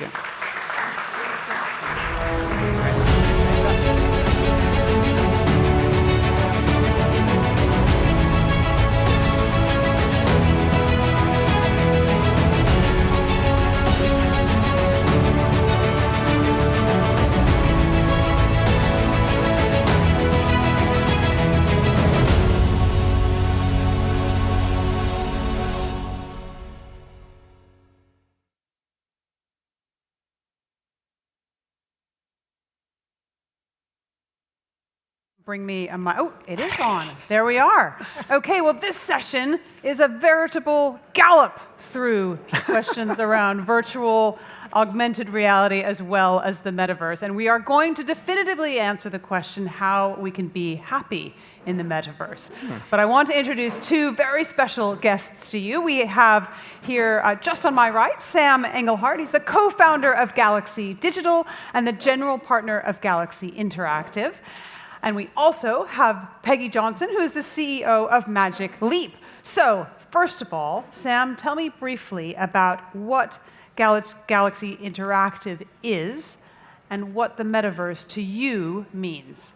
Okay, so Galaxy Interactive, it's a venture fund franchise. We focus on investing in businesses at the intersection of content, infrastructure technology, and social commerce. But really what we've been doing is investing against this idea of what's interesting if you believe the way that I do, that we are in the process of a migration to, as a species, really spending the majority of our conscious time inside of immersive digital worlds.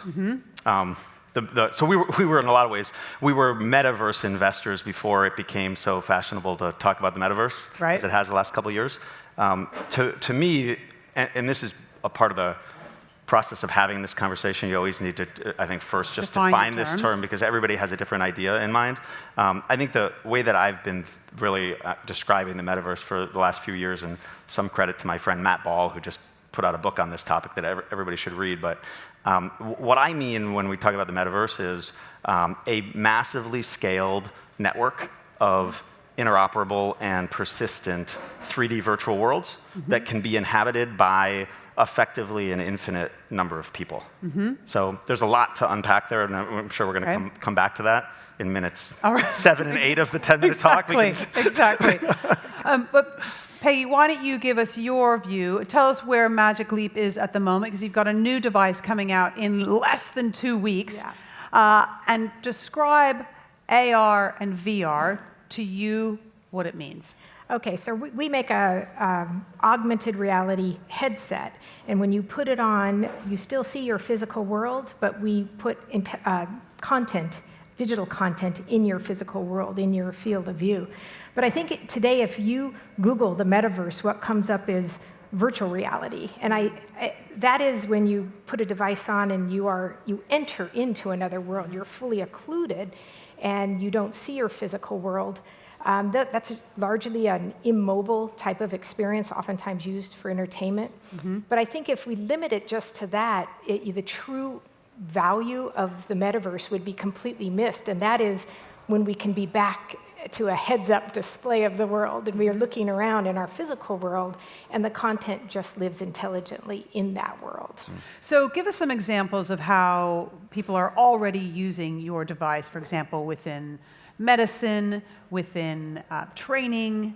What else? Well, there's an interesting example. There's a company called CentiR, and they were scanning live hearts and then putting them on a 2D screen, a PC, for doctors to insert a catheter into the heart real time. You're kind of making your mind work, because your mind is trying to take that 2D flat image and understand what the heart looks like. Well, with augmented reality, you can put the heart in the middle of this room. You can see exactly where the probe is going, the live scanned heart during surgery. And it just makes it more accurate. The navigation is better for the patient. And so that's the type of use case we're seeing that has this highly immersive, highly accurate placement of digital content. How do you see the metaverse being useful potentially for surgeons, or for training and education? Give me paint some pictures for me.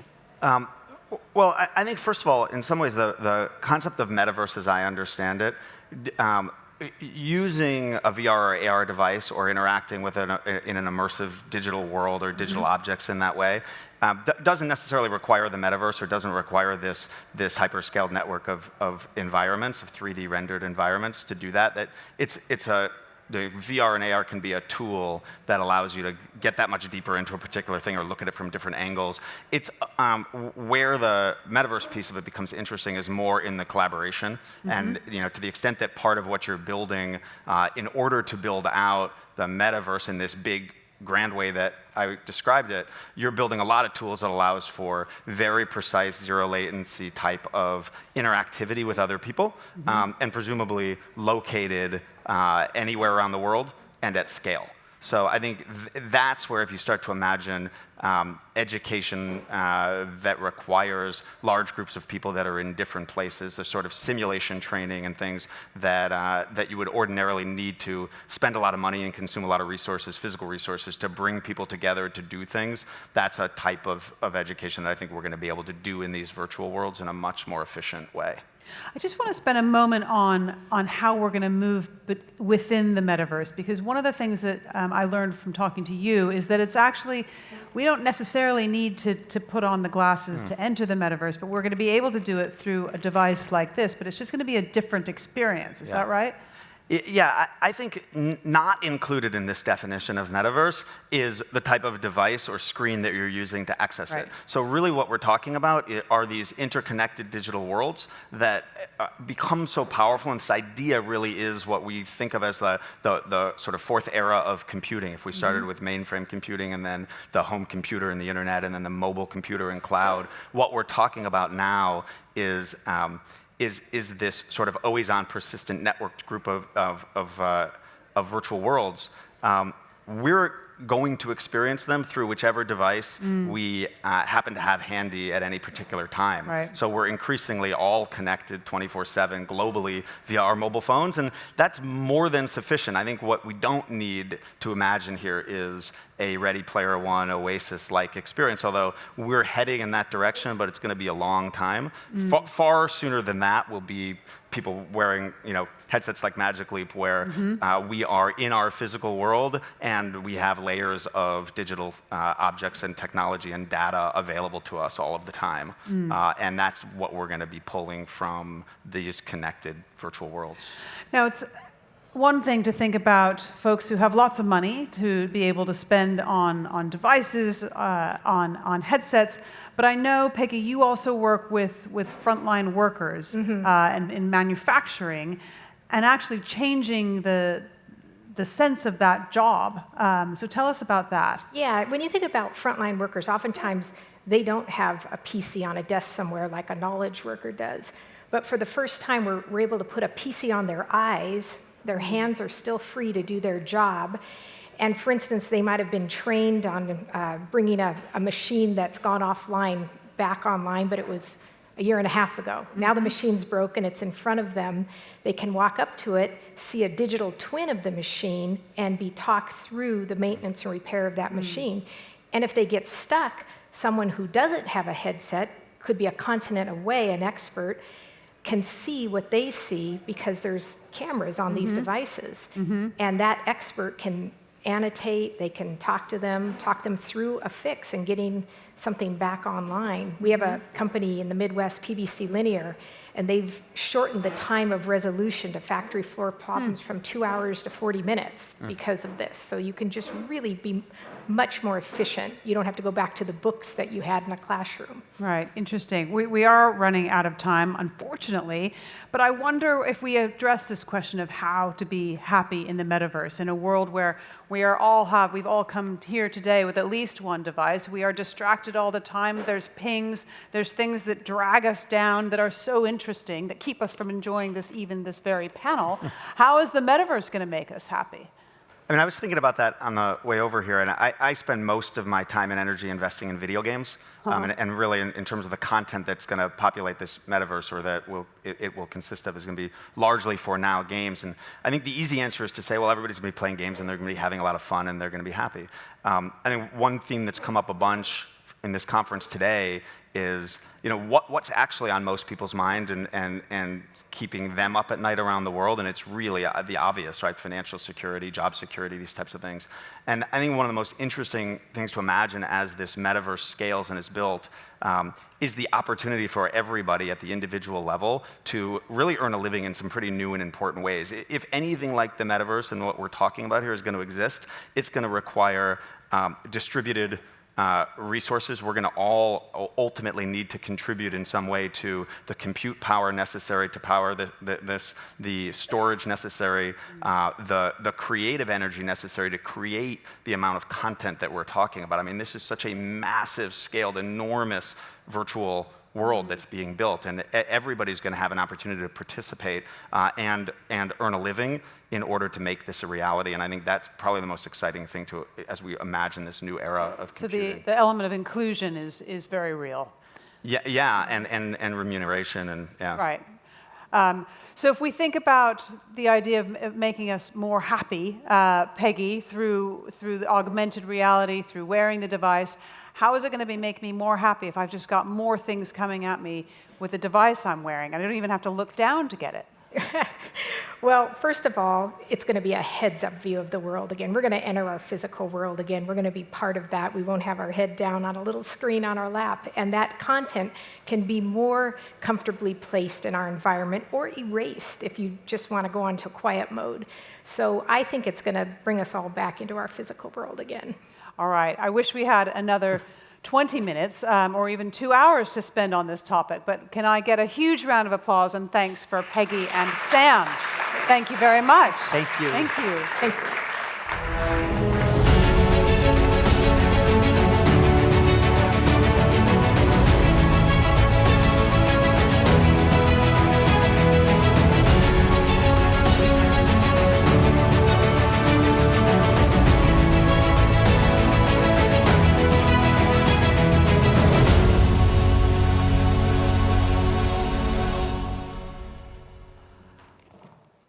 Well, I am back with 3 more fantastic guests for you. We're going from the metaverse to outer space. So I'm particularly excited about this one. I grew up wanting to be an astronaut. I got distracted by political science. But however, I'd love to introduce to you, we've got three fantastic guests for you here. We've got Jane Pointer, founder and CEO of Space Perspective. We have Barbara Belvisi, the founder and CEO of Interstellar Lab. And we also have Hélène Ubi, who's the co-founder and CEO of the Exploration Company. So I'd love you, first of all, to tell me what you are doing. Just give us a brief overview of your work right now. Good afternoon, everyone. So before I do that, I would like to make a comment about this panel. So I have been in the space industry for 35 years. And it is quite unusual that there is more than me as a woman on the panel. And to have an entire panel of women and let's CEOs give a round of applause. is amazing. So, at Space Perspective, we have completely reimagined space travel so that we can take people to space gently, comfortably, to invite more people to have that quintessential astronaut experience of seeing Earth in space than ever before. Our spaceship Neptune doesn't use rockets, so there are no high G-forces, no training, none of that. It uses an enormous balloon to gently lift you up above the atmosphere, so you see that blackness of space, that iconic thin blue line, our incredible planet. We were talking about beauty earlier on a panel, the beauty of nature. I mean, you really see that and the singularity of this human family that inhabits spaceship Earth. And we are also a carbon neutral and a zero emissions way to get to space. Excellent. I love the idea of going to space at the speed of a bicycle. That's exactly right. It's one of my favorite things. Hélène, tell us what you're doing. Yeah, so we are building spaceships, basically. We are building our space vehicles like you would build cars. So we use the same architectures to go to stations around the Earth, stations on the Moon, and lunar surface, so that we can have economies of scales and also, let's say, improve our processes. We are the first in the world. I mean, it's very funny you were speaking about women, but I think we also care a lot about the environment. Because you said you are carbon neutral. We are the first in the world to use green propellant. So hydrogen peroxide for the capsule and biomethane for the lunar module. And the first in the world also to open source operating system.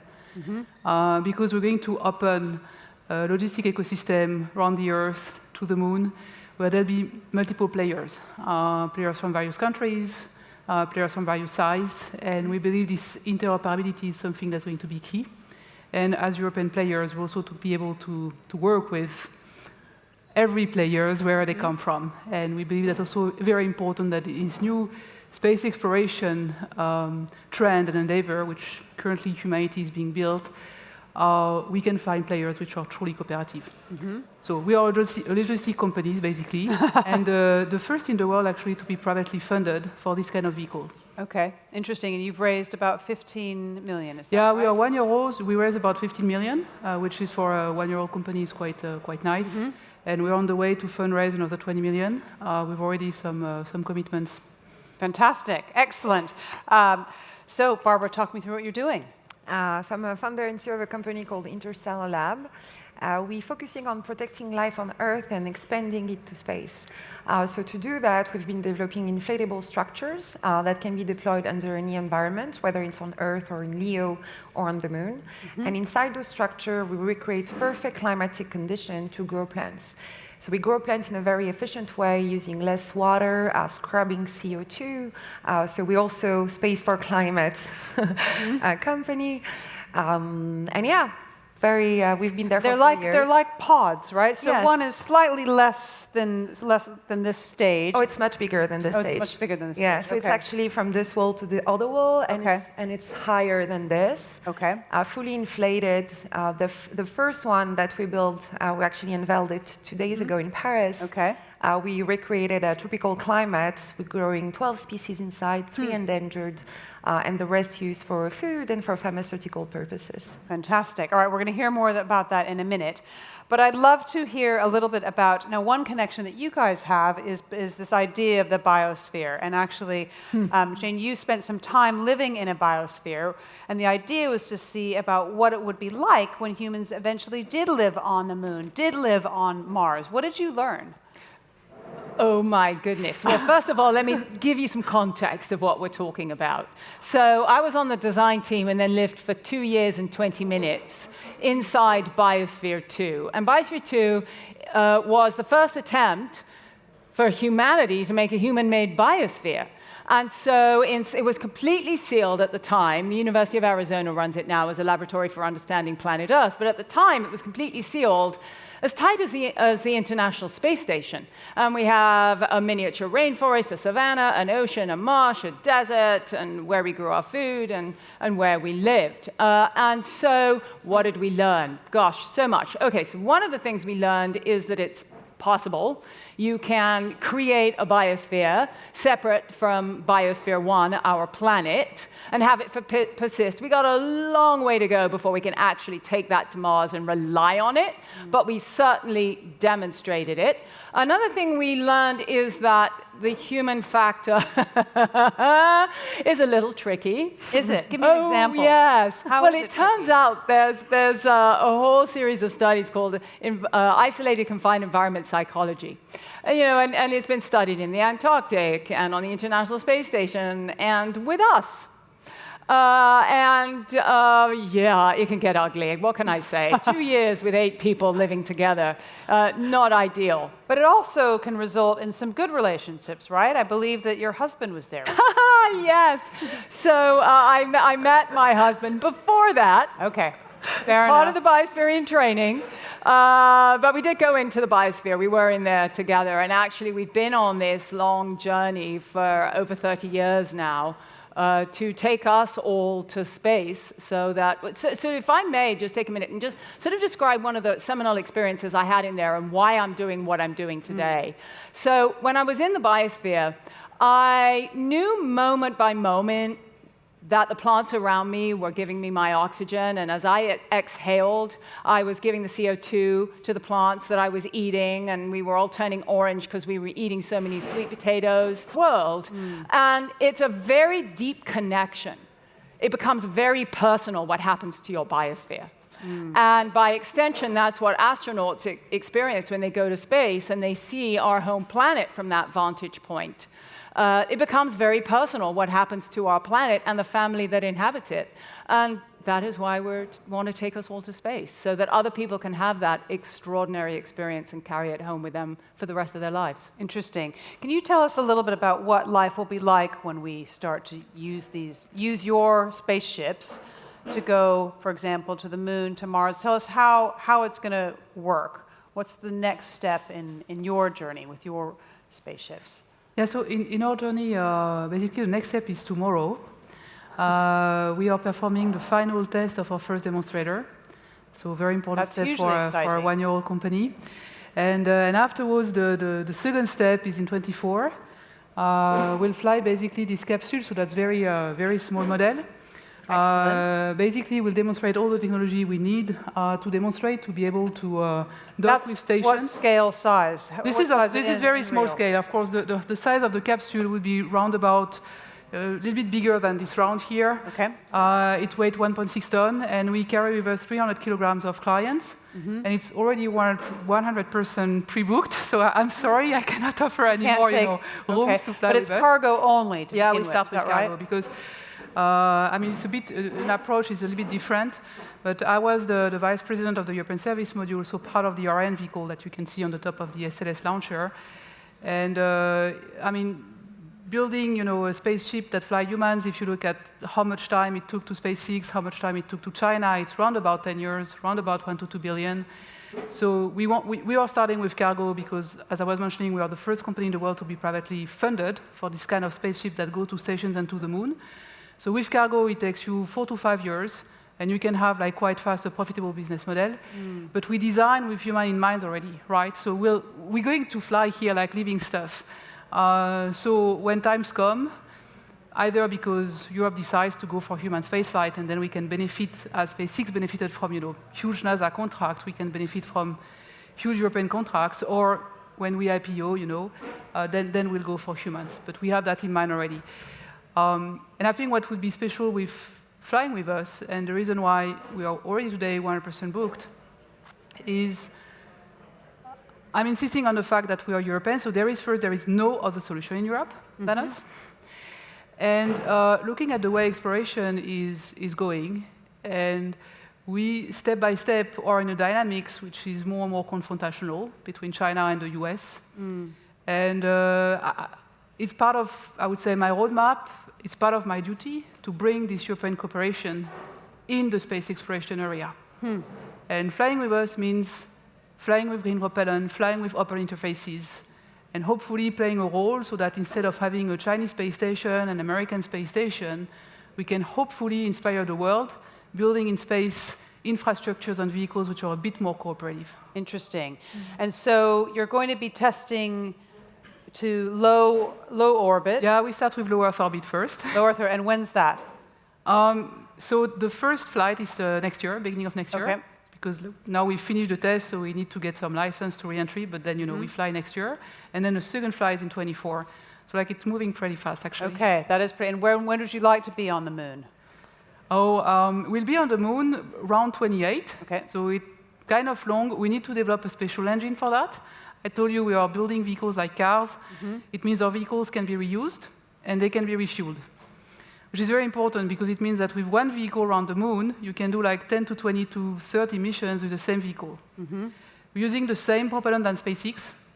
And the concept of operations basically is to say SpaceX, the next vehicle of SpaceX, called the Starship, huge vehicle, going to be kind of the container ship for space exploration. But you look here on Earth, and it's great to have container ship, but you also need trucks, right? So on the moon, we want to be the truck which complement, the big Starship. Got it. And we start in 28 with the first vehicle that can be refueled, and that's going to go there by its own means, and then hop at lunar surface. Interesting. So, Barbara, once we get with Helene to the moon by 28, we're going to need to grow some food. So I'd love you to talk me through the kinds of things that you're learning with your biospheres, with your pods, and how that's going to help humans thrive in space. Yeah. If you think of long-term mission, one thing that is very important, and especially when you think about the moon and then Mars, is how do you support life of astronauts? And Biosphere 2 has been the first trial and test. There were visionaries, like honestly at the time, and inspired so much the work that we're doing at Interstellar. But so the work we do at Interstellar is really to learn how to grow plants in a very efficient way and to integrate our plant system with the existing life support. So life support is everything around monitoring the atmosphere, the oxygen and the CO2, and managing the watering system and how to reuse that. So the first step for us is obviously the Earth, because this is where we get our first customers for our advanced greenhouses. Second step is LEO. So we currently have one contract with NASA. We're in phase 2 right now. Prototyping is going to be assembled at the end of this year at Kennedy Space Center.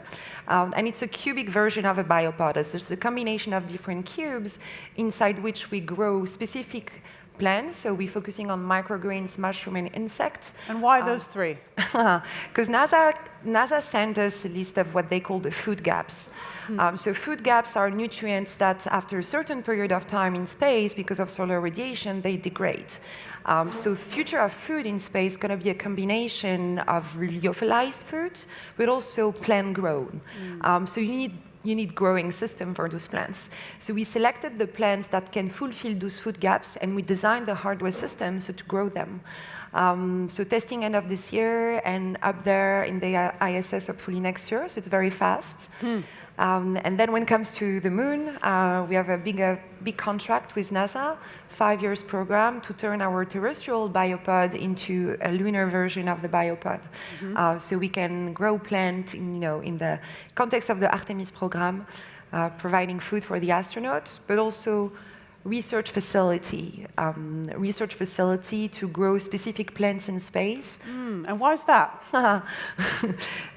Okay, so I'm going to make it simple, but so when you, I'm going to generalize, but when you send plants in low gravity environments, the plant is stressed, so it will produce certain types of molecules.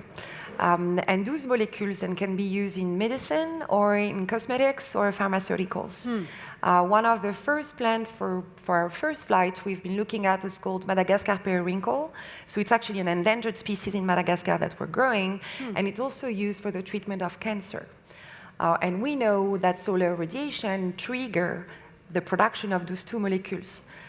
So there's an opportunity to use space as a place to harvest, to farm specific plants that can, save life of people on Earth. Fascinating.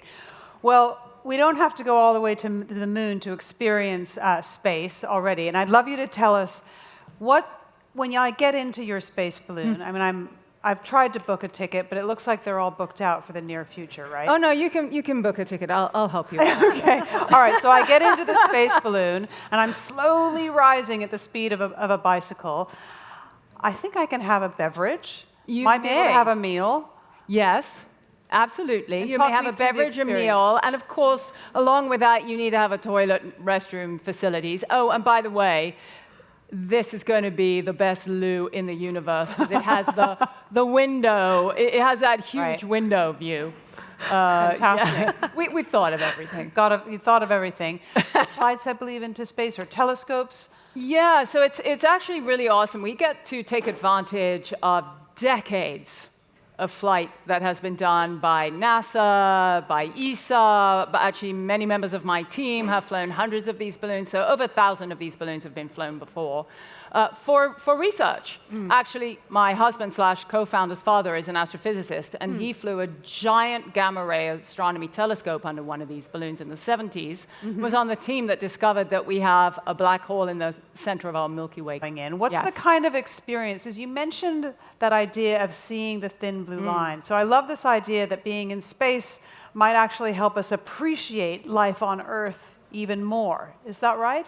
Yeah, so what's actually fascinating is, so it absolutely gives you sort of this mind-expanding experience. And I can tell you from personal experience, from this kind of sort of really transformational moment, it doesn't just make you come back and go, oh my gosh, I'm never going to forget that. It makes you come back and go, oh wow, I have to do something. I have to do something about that. And when you look at what happens with astronauts when they go to space, they come back and they get more involved in social and environmental causes when they come back than before they left. So it actually changes behavior. But why is that? Well, so I think it becomes very personal. So, I was a huge defender of Biosphere 2 because now it was my biosphere. Right. And when you go up and you see the Earth from that vantage point, it becomes your home. You still are a citizen of America or England or Saudi Arabia or wherever, but you are now also a citizen of our planet, and that is our home. In this actually might help us appreciate Earth as well. Tell us, Hélène, what your view is on this. How can going to space actually help life on Earth flourish even more? Yeah, so I think it's very important actually to pass this message that space is really here at the service of the Earth, because we see very often in the media, when I'm speaking about space exploration, people are, okay, oh, this is so cool, but then, oh, but this is like a billionaire story, right? And so just taking a little bit of distance, right? Of course, we have like basic needs like the positioning, like the communication, like gathering data from about the Earth, from space so that we can better understand climate change, and also optimize our activities on Earth, like helping farmers to use less fertilizers, for example, and less water. And many people, I think, forget that, how space is so critical to have a life which basically protects more the environment, and also simply bring knowledge to every people on Earth through connectivity. This is just giving to everyone the possibility, the potential to learn and then to express his or her talent. Space exploration, I think it's something different. It's, on the one hand, we are today, I think, at a technical turning point. Like, at the 16th century, humanity discovered how to build very solid chips, and because of that, we start crossing the oceans. Or the internet, right? Or the computer revolution. And like actually, the airplane revolution or the computer revolution, at the beginning, it was the wealthy people who were using these revolutions. And then, step by step, it democratized. And I remember in the beginning of the 80s, I was very, very small at that time, but like the CEO of a company called Digital Equipment, which was like bigger than IBM, right? Saying to everyone, but no, PC, it's not going to work. Everybody's got a PC right today. So I think space is going to happen, the same is going to happen. Because we are at a time when we know how to build spaceships, basically, which are going to democratize this access to space. Because they can be reused, they can be refueled, because we build them like cars, so we're going to industrialize the process, make it safer, make it basically more affordable. And the reason why we're going there is just because we are humans. And I think we have to embrace this beauty of the fact that when we discover new technologies, yes, we can use it for bad things, but we use it to discover because this is just who we are. And on top of that, while using this technology to go to space, space is a very, very difficult environment. You take lunar surface, it's minus 200 degrees during 14 days. How can you survive minus 200 degrees during 14 days? You have to develop technologies about energy storage. Even, I don't know how it's working in your ship, but if you go to Mars, it takes like 6 months. So you have to work about new technologies for recycling. And we're going to develop new technologies for like very, very frugal autonomous lunar landers, for example, lunar rovers, that are going to have a huge impact on Earth about very frugal autonomous cars. We're going to develop energy storage technologies, new recycling technologies too, and I just would like to finish with 2 examples. Most of the water purification membranes, which are today used on Earth, they come from the space station, because it was a necessity to recycle water for the astronauts. And today at space station, they are recycling the plastic bags of the food, transferring that into powder, and then with that powder creating repair pieces. So if we scale that on Earth, it can have a huge impact. Why are we not doing that on Earth already? So that, I don't know, but the point is, because space is hard, we have to come up with completely disruptive ideas that will have huge impact on recycling, energy storage, frugality, and autonomy on Earth. So on top of just expressing our human nature of exploring, I think this boomerang, the technological boomerang effect, is going to have a huge impact also on simply technologies we have to master so that we destroy less, basically, our climate on Earth. Fascinating. So I think we've been given a few more minutes because we're so fascinating. So Barbara, you already have clients, right? Yeah. And is it because they're attracted to the idea that you're a space pod company, or is it because you can do something that actually they really need on Earth right now? It just happens to be something that will also be useful in space and on the moon and beyond. They're actually buying our product because we are the only one providing such sustainable solution for farming. And coming back to going in space and looking at the Earth and applying space technology back on Earth, this is exactly what our company is about. But so talking about water and how do you save water in our system, it's a sealed bubble. Like the biosphere too, it's a sealed bubble. And so you plug it in, you put water, and we just recycle the water. We have a water treatment unit inside the pod. Also, we are the first greenhouse on Earth equipped with CO2 scrubbing technology. Isn't it silly? It's completely insane, but right now on Earth, there is no existing greenhouse that is equipped with CO2 scrubbing technology. It means that people it's insane. It doesn't, it's really crazy because they're not sealed. You need to be a sealed system, so it's efficient energy-wise to use a CO2 scrubber. But so our technology is scrubbing CO2 from the terrestrial atmosphere to boost the level of CO2 inside the greenhouse so we can accelerate photosynthesis. And this is actually coming from a space station and designing a lunar station. How do you scrub CO2 from the human and give that to the plant? And so we're providing a very, very efficient solution on Earth. And it's because we started with the design of a lunar station that needs to be very efficient when it comes to energy, to resources, and then we did the terrestrial design. I just want to add something, and I agree on what you girls said. Yay, space girls. Space CEOs. Yay. But no, it's space as something that is very powerful. It's the only industry that is able to gather so many countries and showing like collaboration, providing so much hope for a beautiful future. But I think it's important we have women actually leading space companies because we want to bring something else. This is not about the space race and who's going to be the first one to put a flag on the moon. This is about inspiring humanity that the future is going to be bright and full of life, and that space is helping us to reflect on what's going on our planet. So if we go out there, is actually to come back and to help building a better world, because there is no multiplanetary species plan without the Earth.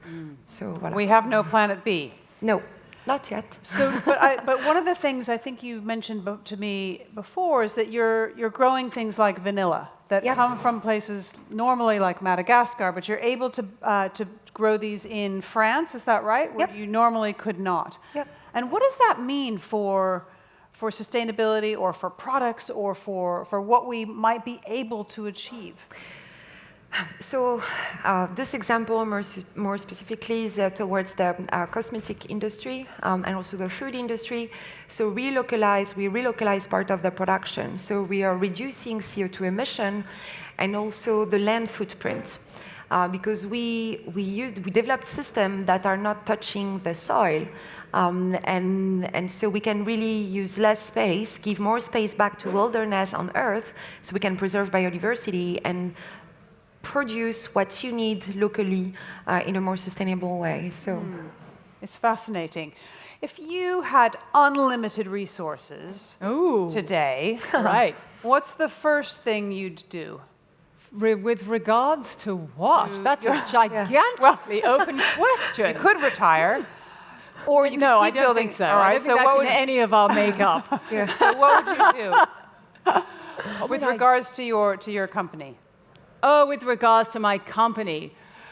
Well, of course, I would accelerate things dramatically. I would have us go instantly building these systems around the world. We would start to lower the price so that we can get more and more people into space, because it's about numbers, right? Let's get more and more people there. And then if I seriously had unlimited resources, so I would partner up with these two wonderful women because we're all about experience. We're all about, at Space Perspective, we put the human at the center of our design, at the experience, and there's a lot of work going on in our technologies for going to space. There's not nearly enough work going on in the human component of making it not just so that we survive on other planets and in space, but that we thrive there, and that we take that thriving and bring it back to Earth. That's what I would do. I mean, it does sound, it's pretty tough. I mean, it sounds super exciting to be in space. But every time I really think about it, it sounds like camping with a well, really yeah, but that's what it can be, on, right? So when with otherwise, who on earth is going to want to go live there? Right. So with Space Perspective, okay, so we've reimagined how you go to space, so it's this gentle experience, but we've also completely reimagined the experience inside. This isn't some stark, white, very utilitarian interior of this capsule, you know, which has its place. There's a reason for that. But in our capsule, it's a space lounge. Right. Which gets across the idea that this is a human endeavor. And we're taking people to space to have a shared experience. This isn't the right stuff.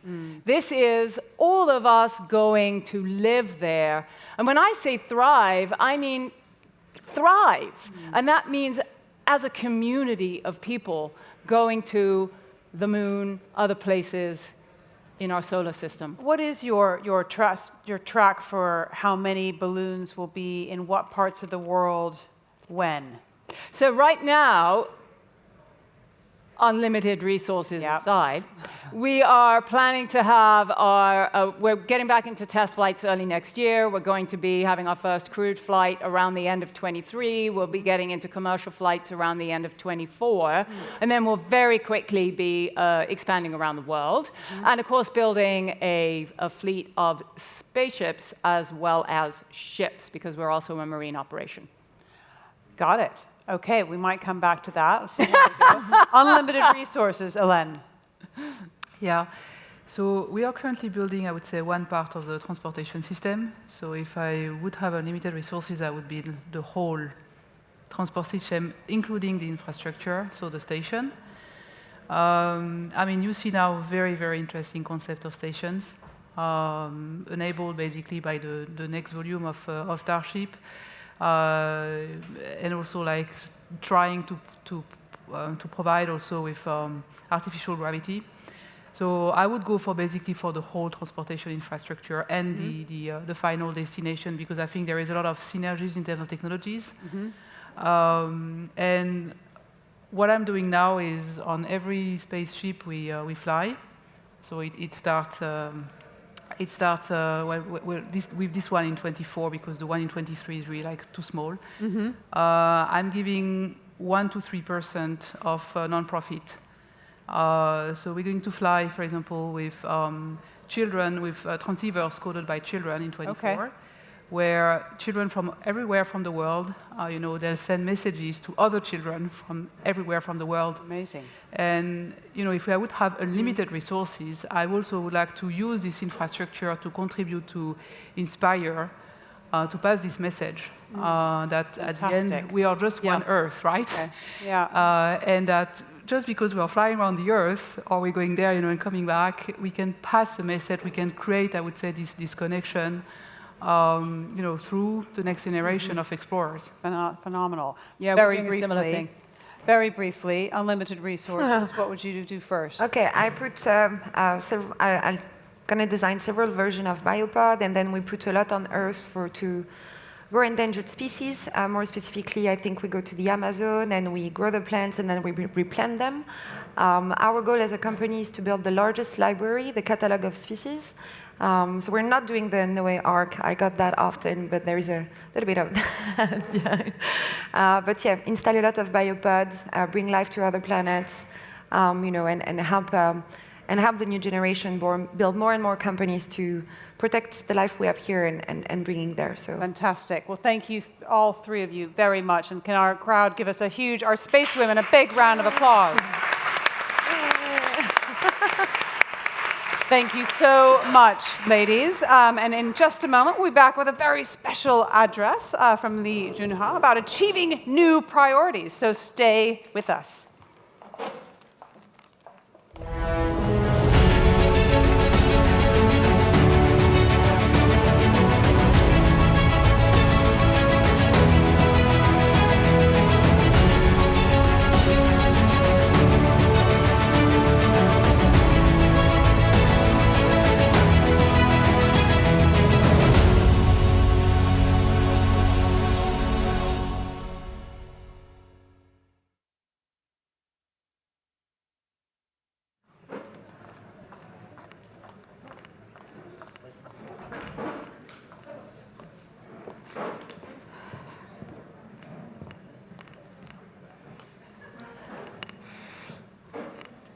Hi, everyone. Welcome to our next panel, which is going to be with His Excellency Khalid Al-Fallah, who is the Minister of Investment in Saudi Arabia.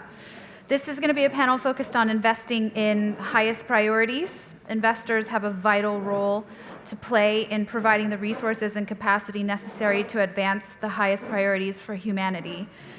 And how have the transformations of the past 2 years reprioritized the way investors see the world? What global challenges are investors most focused on solving today? And what new technologies and industries will investors prioritize over the next decade? From climate change and food security to immigration, urbanization, culture, technology, and the future of work. What are the biggest challenges ahead, and how are leading investors creating a better tomorrow for everyone? So we're going to have both His Excellency speaking about this, and afterwards we'll have another panel.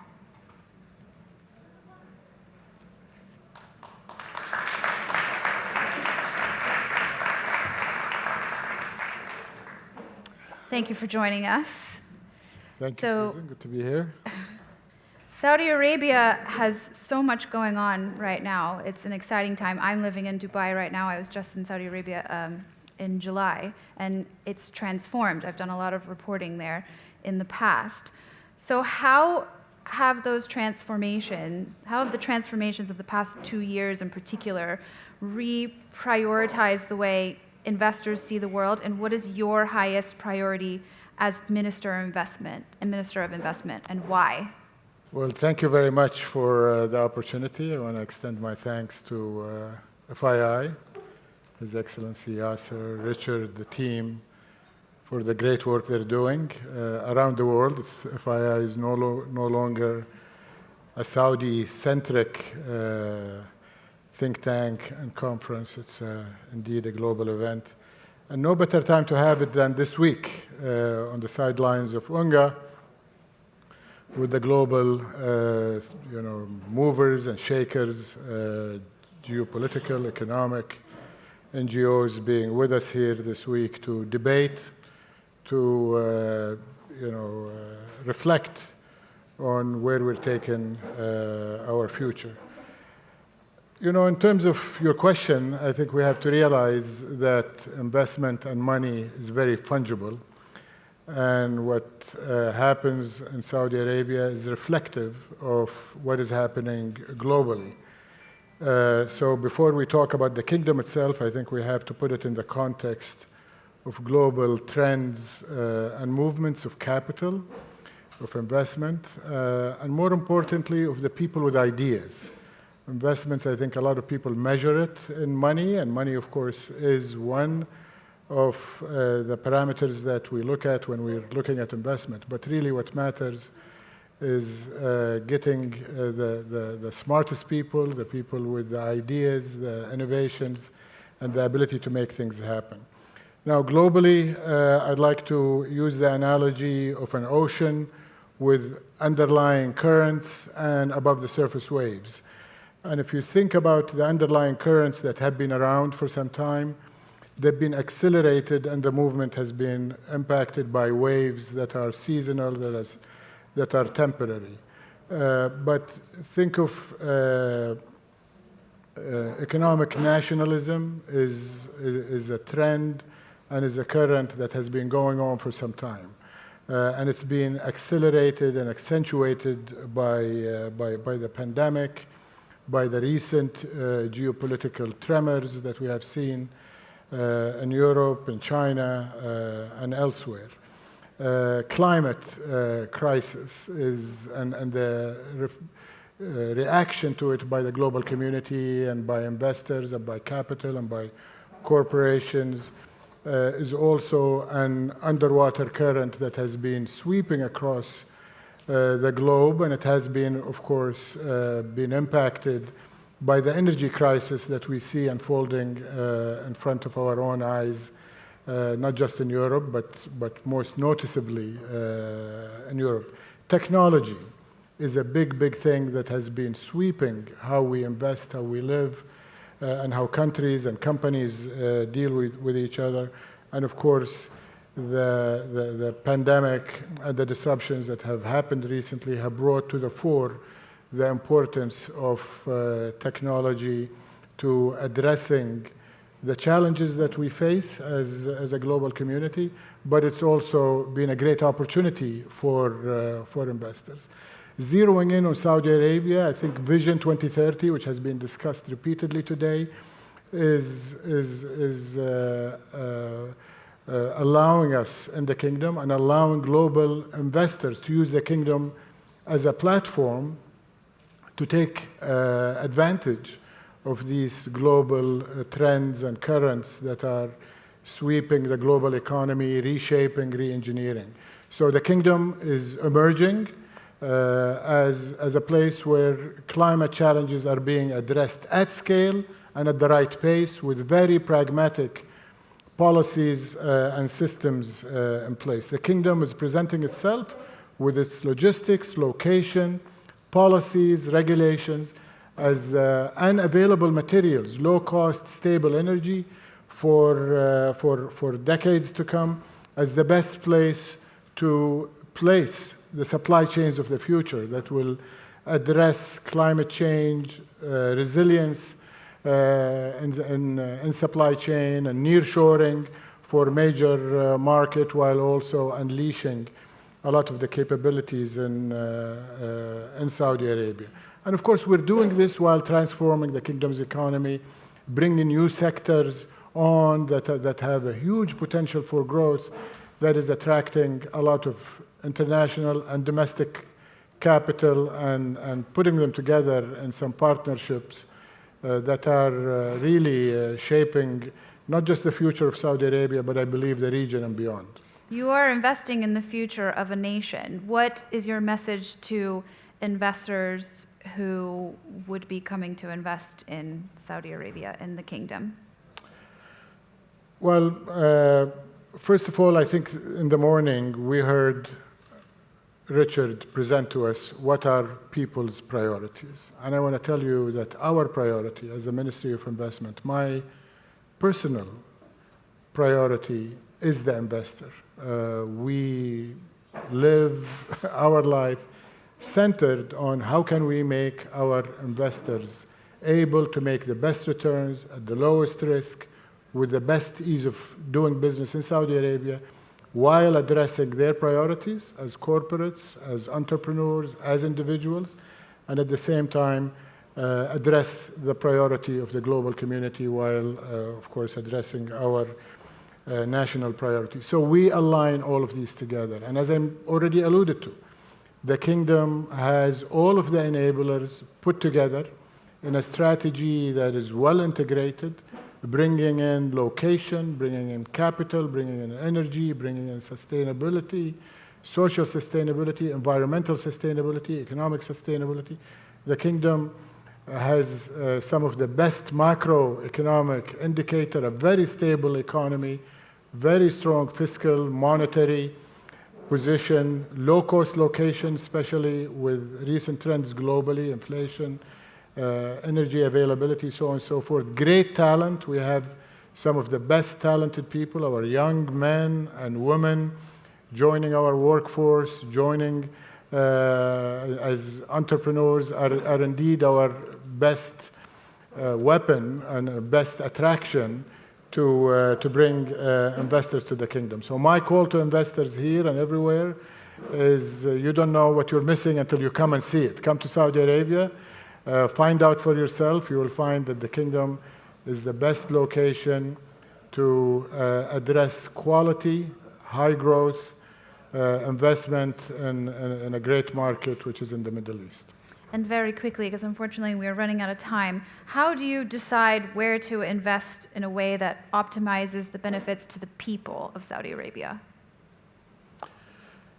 Well, I think all sectors, of course, in the Kingdom of Saudi Arabia have great potential. We're moving from focusing only on the old sectors of the past, oil and gas, my old sector, chemicals, where I made my career over 4 decades, to sectors of the future. So healthcare, biotech, education, logistics, and we're digging deep. We're not only focusing on large anchor investors, which are continuing to be very important, but we're digging deep into the ecosystem of the nation, harvesting and harnessing our most important resource, which is our young, talented, innovative people. Remind us what the population is. Population is about 35 million, give or take, of which 2/3 are Saudi and 1/3 are guests of the kingdom that we enjoy having, calling Saudi Arabia their home. But it's not just a number. I think the Saudi population, in addition to be hardworking, innovative, they're also spenders. Saudis have a good capacity to spend, so the market size far exceeds the population. And I think the combination of all of the above make for a very attractive environment in Saudi Arabia. Thank you so much, Your Excellency. Thank you.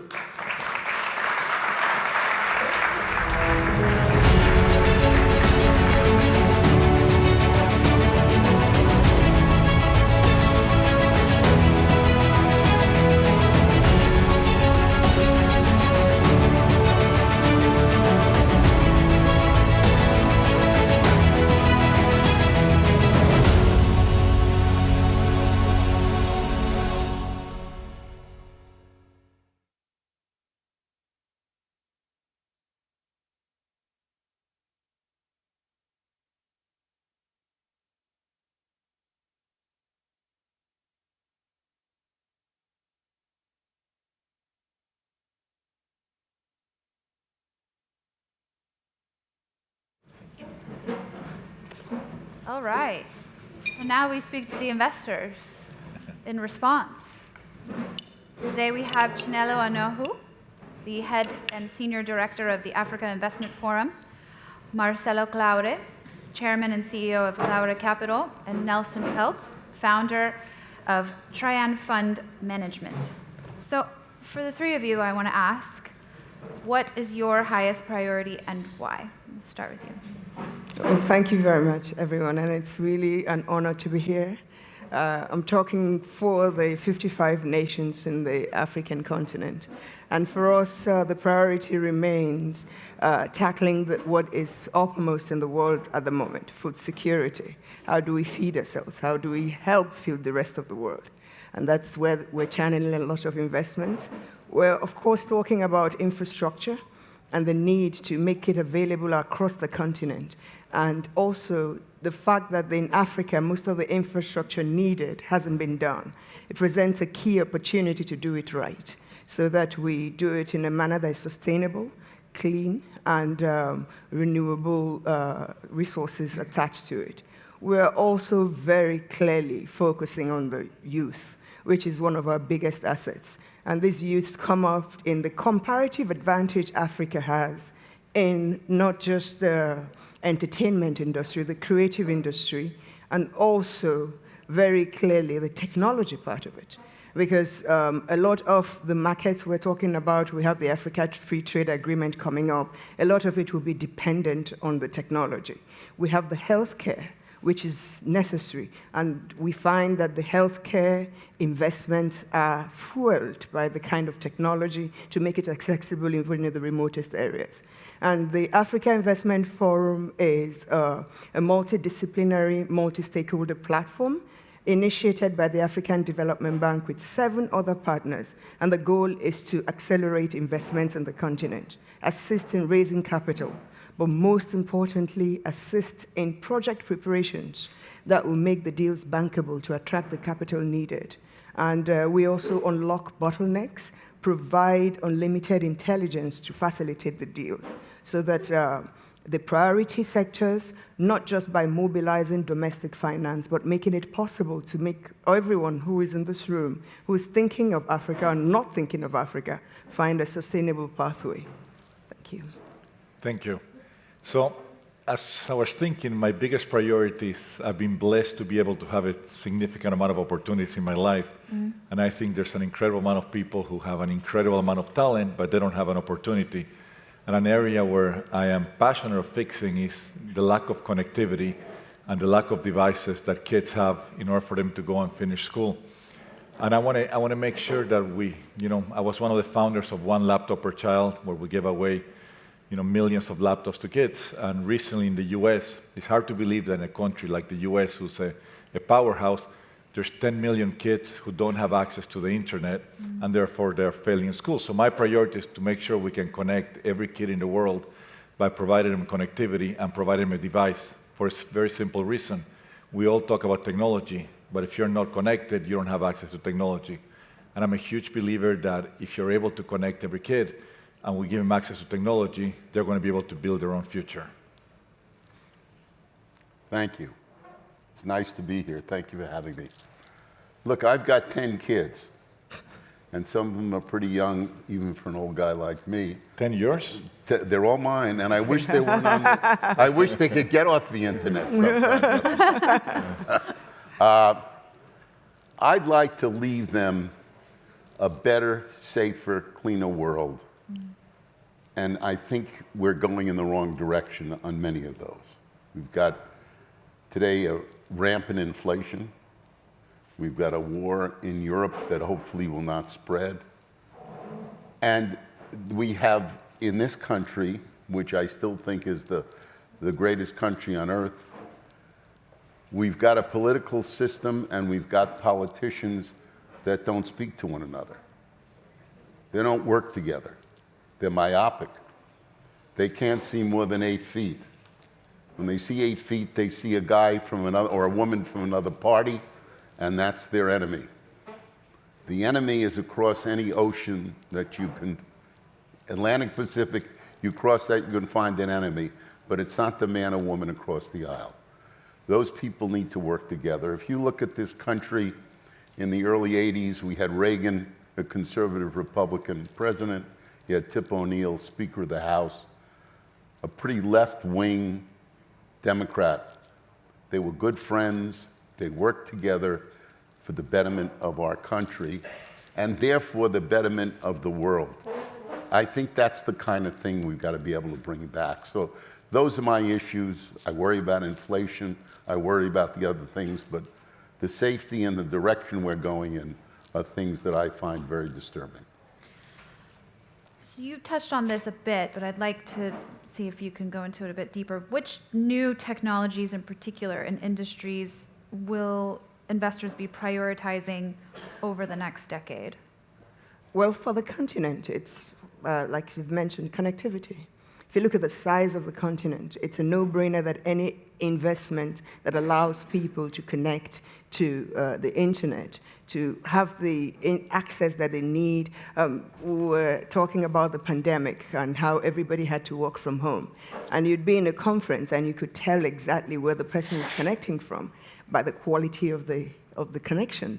And you had all those frozen faces sometimes because there was a power outage or the cables weren't just fast enough to carry the data. So for me, that is very key. And again, in Africa as a continent, we're lucky to be blessed with talent above the soil, that's in humans, and below, in minerals. So a lot of the energy that is going on now, we have electric cars coming up for a cleaner. They need the materials to power them, and that you find them in lithium. And we find a lot of these are investments and projects we have on our platform now that we see will take a huge stake in the future.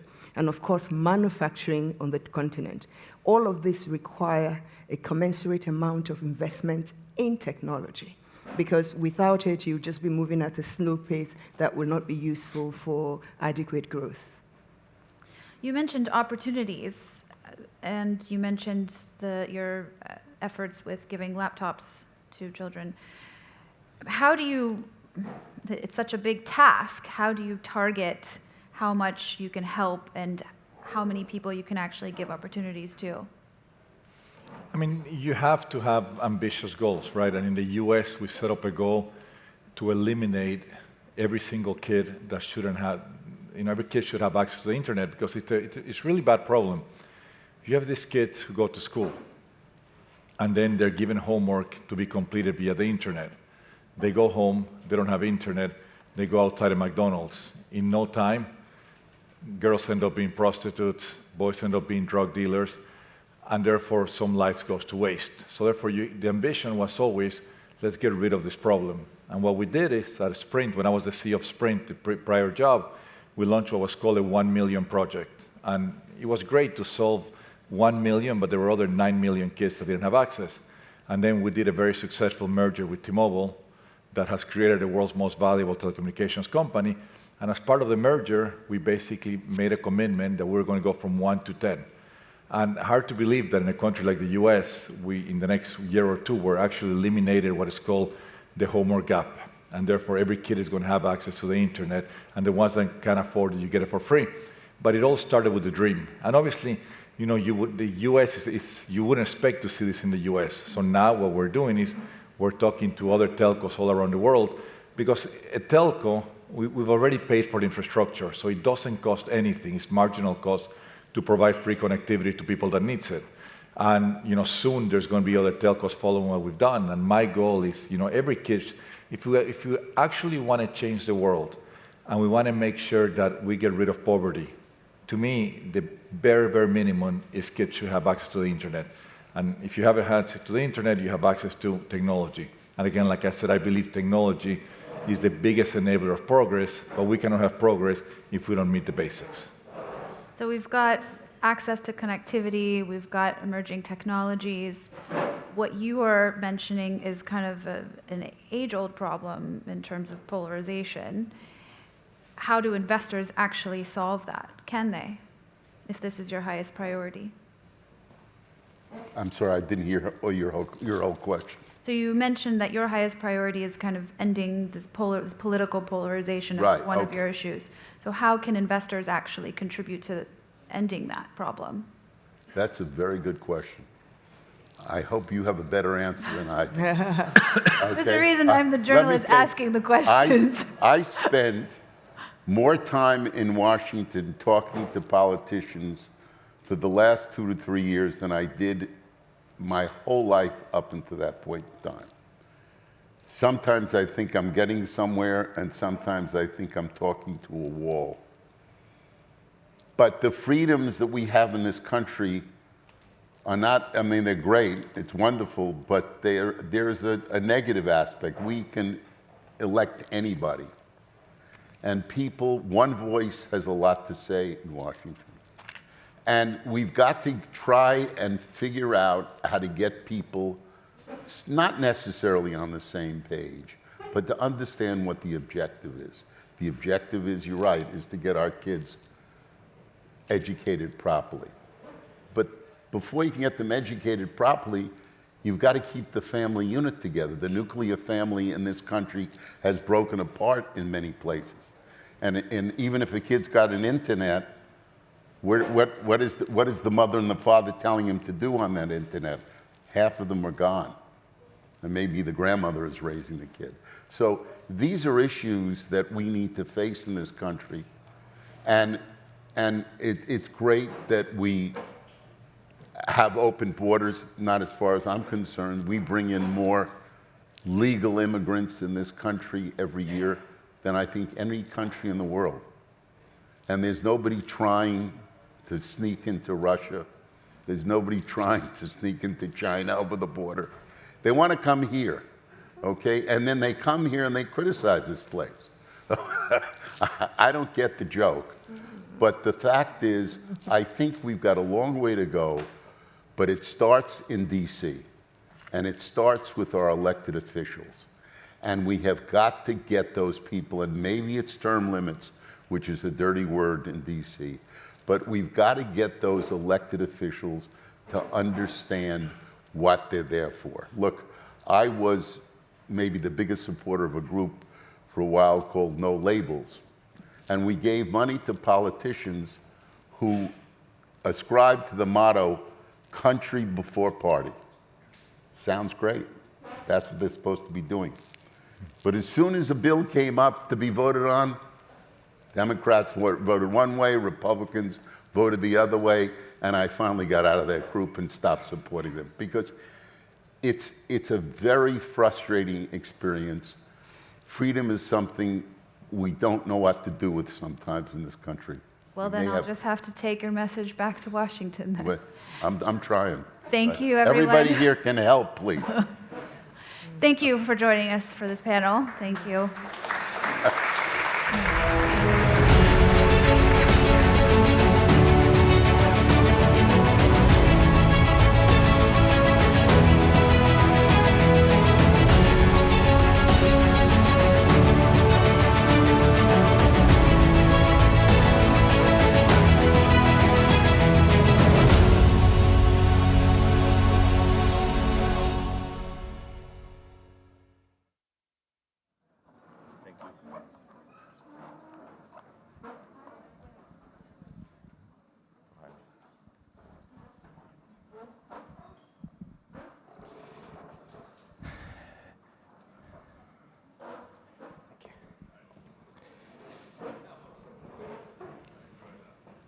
Thank you for being so engaged in this conversation. It's my great personal honor, and on behalf of the FII Institute, to welcome on stage His Highness Prince Faisal bin Farhan, the Minister of Foreign Affairs of the Kingdom of Saudi Arabia. I don't know how you were able to find 10, 15 minutes for us in your very busy schedule of the week. Yeah. Well, Richard, for you, always, and of course for FII, I always have time. Thank you very much, Your Highness. Your Highness, we have here in the room a group of different stakeholders. You have investors, you have young people, media leaders, experts, Nobel laureates, and since this morning, 8 o'clock, we're debating what are the priorities of our humanity. But Your Highness, allow me in 1 minute to brief you on what we did at the FII Institute, because I know you had a very busy week, so we're not able to share with you the result of a big survey that we conducted worldwide. 13 countries, 50% of the population, and all genders, all social classes. And we ask one question: what is your priority? Because we think at the FII Institute what is important is to listen to our humanity. And I don't know if it will be a surprise for you, but the #1 priority is cost of living. And the 3 others are related to financial security. Climate change, which I know was debated a lot at the UNGA, and other issues are 7 and 8. What do you think this means for you and for leaders? I think it's very interesting, and I think it tells us that we need to refocus our priorities as politicians, and we need to address these concerns, because clearly the world's population is interested mostly in their livelihoods. And we need to focus on, Vision 2030 is very much focused on, in the kingdom, delivering sustainable prosperity for the Saudi people. And I think that needs to be the driving agenda for us in the global community. How can we better work together? How can we foster more cooperation? How can we focus on an agenda that delivers sustainable development prosperity for all? Because if we don't, geopolitical risks increase significantly. The risks that we do not deliver on the aspirations of the people of the world increase. So it's very interesting that this result that I heard, because it doesn't reflect right now in the global agenda, in the global political agenda enough. And we need to work better towards addressing these concerns. I think we are entering a very polarized time. And this polarization is driving us in directions that are not going to serve these goals that you just outlined that the people clearly have. When we talk about political polarization, that reduces cooperation. It reduces the potential for innovation. So it's a very interesting result that you had, and it should be a wake-up call to us, diplomats and politicians. Your Highness, another outcome of the survey shows something quite I would not say interesting, but challenging. But the world is divided, but really divided, which means that when you see the map, you have almost a border, and by coincidence, the border is the Kingdom of Saudi Arabia, the Arabic Peninsula. Everything which is west of this peninsula, including Africa, 77% are pessimistic, while everything from the Arabic Peninsula to the east is 77% optimistic of our future. What is your reaction on that, Your Highness? Is it surprise? Do you think leaders are conscious of this or not? So I'm not surprised that Saudi Arabia is optimistic, but of course I'm biased. But I am concerned, because if half of the global community is pessimistic, that we need to worry, because that means that half of the global community feels left out. And we need to work to make sure that we are all part of a process that moves forward, because if people are not optimistic, they disengage. And if we start to see half of the global community disengage, not become aspiring towards a better future, this carries enormous risk, not just a geopolitical risk, because obviously people, when they are dissatisfied, can turn to all kinds of remedies to that dissatisfaction, but it also reduces economic activity, the potential for economic integration. So I think we need to work together collectively as a global community to make sure that all people, hope is a key theme that I always try to return to. We need to give people hope. If people have hope for a better future, I think we automatically build a better planet. But as soon as people start losing hope, and here the responsibility, of course, is on governments and leaders to make sure that they facilitate an environment where that hope exists. So when it comes to the geopolitical stage, we need to be focused on conflict resolution. We need to be focused on cooperation, not polarization. This idea of global powers now focusing on competition and on confrontation will only increase this polarization, will only I think, increase the potential for people losing hope. So we need to change direction, I think. Your Highness, can you share with us what are the main outcomes of this 2022 UN General Assembly?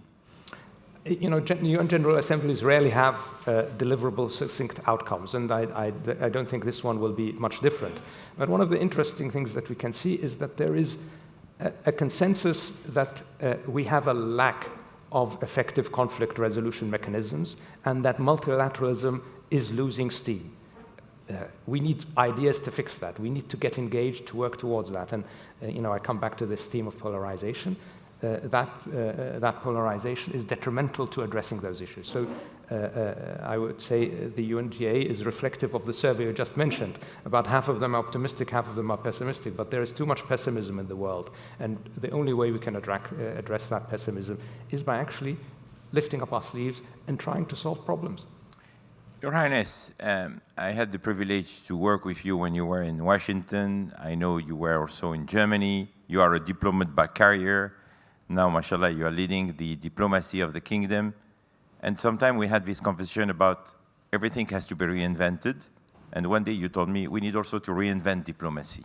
What do you think we should do? Well, you know, I have the benefit of being a recent diplomat. I was a businessman before, so I can, you know, I am allowed to be a bit cynical about my profession. And I think diplomacy as it is now is broken.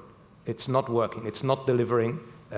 You know, we are too set in rigid practices and ways and in formalities rather than actually getting down to business and solving problems. We are too focused on positioning and having national statements and things like that rather than being practical and finding compromises. So that's, I think, where we need to do more work. I think we can be much more engaged as diplomats in preempting solutions rather than waiting till a problem has developed, has festered, has become an international crisis. Some preventive diplomacy can be helpful. I think there needs to be a very deep conversation about how we can be more effective in the diplomatic community, and I hope that you know, that's something we can contribute to in the kingdom.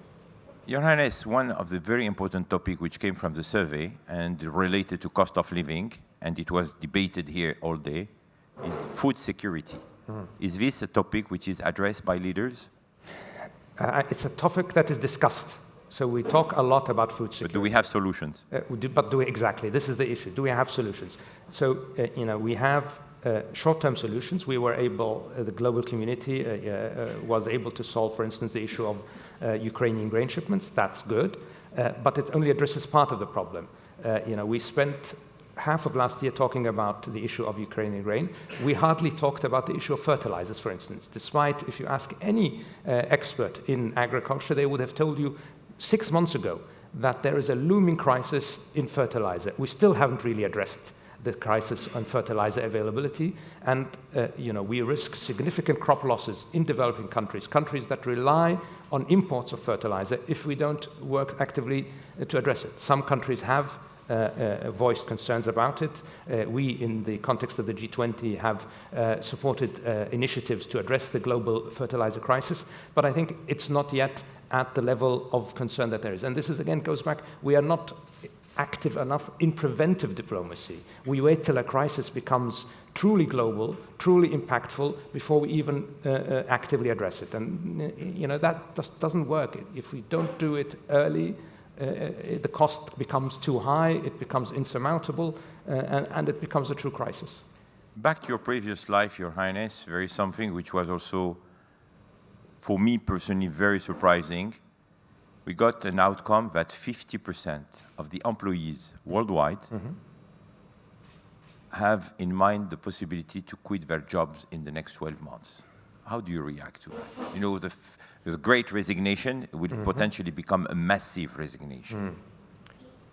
I think that's very concerning, because that indicates an extreme level of discontent. And that discontent, if not addressed, will have implications. It will have implications on societies, it will have implications on the global economy. And again, we need to give people hope. And I talked earlier about hope. Clearly, it appears there is a lack of hope that is spreading. What are we doing about it? We are talking about issues that are not immediately relevant. We are not being dynamic enough as a global community with these crisis developments. We are not engaged enough. We need to be more engaged. We need to be more responsive to the concerns of the public. We need to be more responsive to 50%, and we talked about this divide about half and half. So this half and half divide seems to be a theme. And if you look at the global community of nations, well over half of them don't have a clear path to a sustainable prosperity. And part of that is because we are not working together to ensure that there is a fair access to resources, a fair access to capital, a fair access to knowledge and know-how. In the end, if we don't do that, some may benefit in the short term, but in the long term, it will affect all of us very negatively. The number one threat, which came from the survey, is a potential social crisis, which even go to social revolution. Mm-hmm. What do you think leaders should do to prevent that? I'll return back to the theme, hope. If you don't give people hope, if you don't give people a sustainable pathway to prosperity, they will inevitably despair. And it's important that we work towards that. And whether it's something like resolving conflicts and being serious about resolving conflicts in a way that's fair to all involved, rather than rigid positioning and moral stances that are not translatable to the situation in the ground, whether it is issues of access to resources, access to food security, etc. If we're not active in solving all of these problems, people will just give up and they will decide to go away. Which role the kingdom is playing on the international discussion and global conversation? The G20 will be soon in Indonesia. The kingdom has a strong voice thanks to also Vision 2030, which is very highly regarded globally and in some countries even imitated. So what role the kingdom could play in the global scene just to address these challenges and to share best practices? So we're very proud that some have decided to emulate Vision 2030. The leadership, when His Royal Highness the Crown Prince launched Vision 2030, he had a clear roadway. He wanted to build a sustainable pathway to prosperity for the long term for the Saudi people. We believe very strongly that all peoples have the right to that pathway, and if they get that pathway to a sustainable prosperity, it benefits all of us. And the kingdom has, in its foreign policy, put in front of it the responsibility of sending that message. We are advocating for a very strong multilateral international cooperation in the area of economic cooperation. We should focus on, again, securing hope. If we cannot give our people hope, if we cannot help other countries give their people hope, we will all end up losing. So that is the key priority. So, Your Highness, I know that your time is very limited today, but allow me to ask you a last question. We have a lot of youth here in the room, and we have a lot watching us on live stream, precisely about hope. What would be the message that you would address to the young? How they can get hope? And why they should be full of hope and optimism? I believe that we have, as a collective, as a planet, a bright future ahead of us. There is so much going on that is positive, that is unfortunately overshadowed by the negative. The negative is built up by the media. I'm sorry if there are folks from the media here, but that's the reality. Chatham House rules. Yeah. We build up all of this negativity. We focus on all of these crises rather than seeing all of the wonderful things that is going on. There's fantastic innovation going on. There's whether it's green energy, whether it's AI, biotech. There is a bright future being built by many, and if we just focused on all of these positive streams and encouraged them and encouraged youth to get engaged in them, I think they would find a lot to be hopeful about and a lot that they can aspire to. We need to lead by example, of course, and we need to try and galvanize the community to work together to empower the youth to work towards these success stories that are present, and we need to highlight them. I mean, obviously, we cannot ignore the crises that exist. We cannot ignore the challenges that we have, and we need to be serious about addressing them. But we need to also be optimistic because we are justifiably optimistic. You know, we can see in the Kingdom of Saudi Arabia, you are very familiar, of course, you come a lot. I hope those here that are not will come and visit. But there is a real optimism in the kingdom, despite the challenges that we face. We are in a difficult neighborhood. We are needing to improve many things in our economy, in our country, but we are working very hard at it, and that hard work is paying off. We are seeing results every day being delivered. If we all did the same, if we all put our minds to it and worked hard, we can build a better future. So that's in the kingdom, youth engagement is at an all-time high. You go to anywhere, private sector or public sector, the youth are really who are leading. It's the same in my ministry. The youth are the younger generation are the ones that are pushing us. And more women now. And more women, of course. Women's participation in the workforce, is up about 300%. So there is an optimism. And you can, even in a challenging environment with not the best resource, you can build if you set your mind to it, if you have a leadership that is committed to it, and you have a collective will to do it. So you just need the will. Thank you. Ladies and gentlemen, please, a round of applause for His Highness Prince Faisal bin Farhan. Thank you again. Thank you very much, Your Highness. Thank you very much. It was a privilege to have you. Thank you. Thank you. Thank you. Thank you.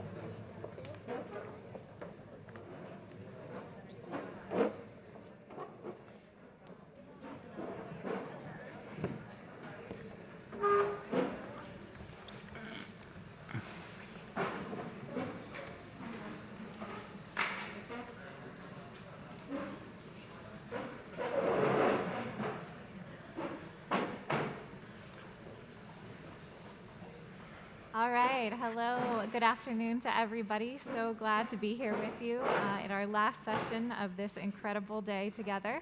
I am Courtney Powell, Chief Operating Officer and Managing Partner of 500 Global, a multi-stage global venture capital firm that's been investing in over 80 countries for the last decade.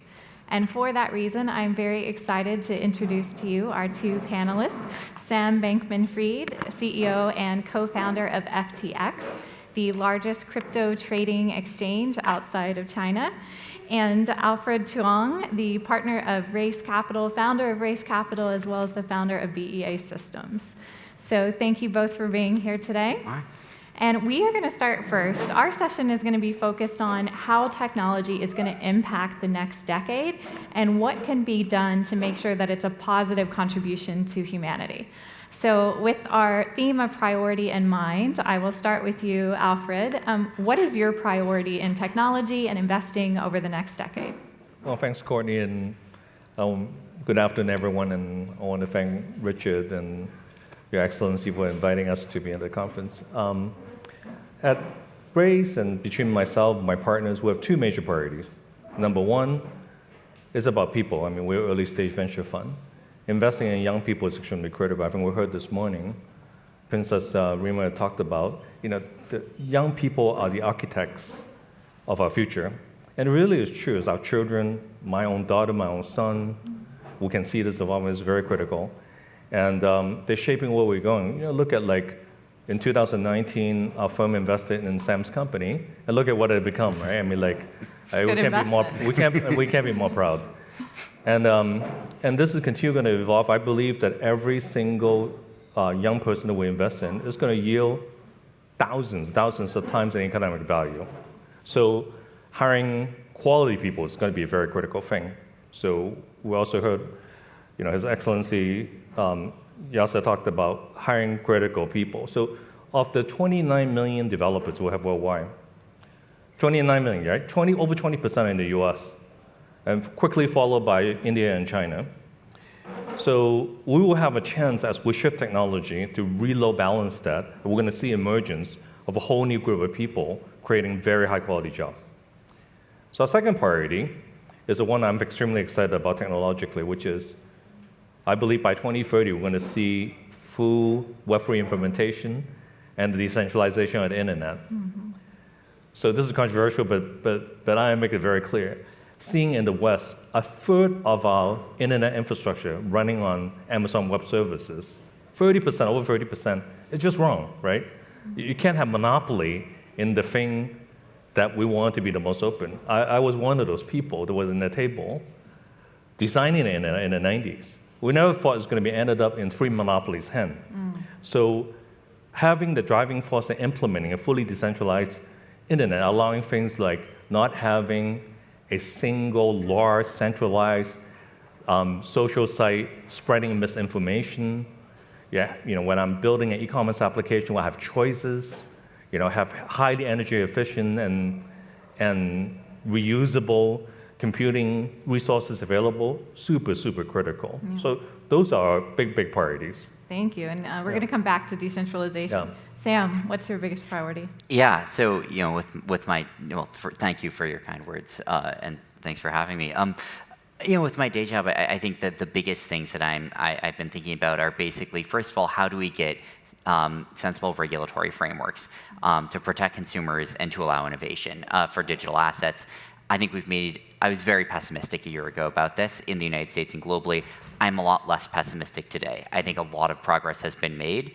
And I think that some of the trials and tribulations of the last year have actually just underscored for people how important it is to get something rolled out here on the regulatory side. So that's been one of the big priorities. And the other one on crypto is basically actually focusing on use cases, starting to build out ways that it can really make people's lives better. I think it can when it comes to money transfers, both domestically and internationally, remittances. When it comes to financial infrastructure, you would never have seen what happened when mobile workers had to shut off all retail trading if things had been using blockchain rails. And when it comes to social media.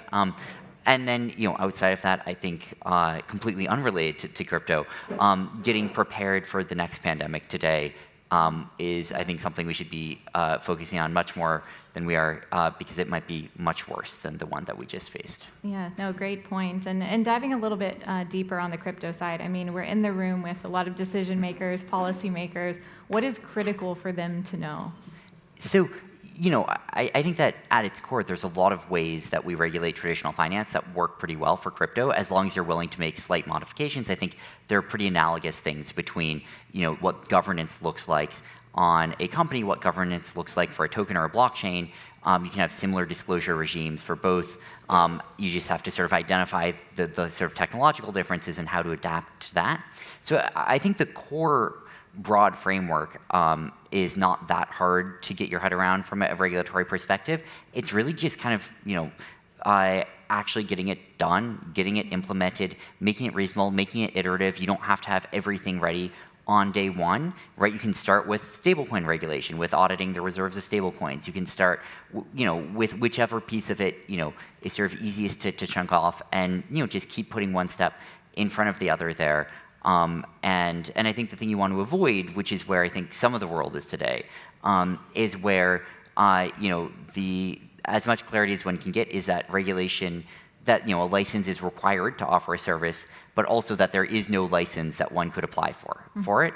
And what you get then is sort of a combination of deadening innovation and at the same time forcing consumers to completely unregulated platforms, and it just serves sort of neither goal. Yeah, and I'm curious actually, for both of you, having seen the development of the web over the last couple of decades and, the new breed that's happened with Web3, do you feel like there is a responsibility for CEOs to have to take on a different role? You mentioned your policy work, and maybe Web2 CEOs weren't as integrated into the regulatory framework. So for both of you, what do you feel like is important based on your learnings over the past couple of decades? And then to Sam, why it matters now? Yeah, well, I think one thing for sure, whether it's public or now private company CEOs, because I think that line's blurred these days because of the size of the private companies.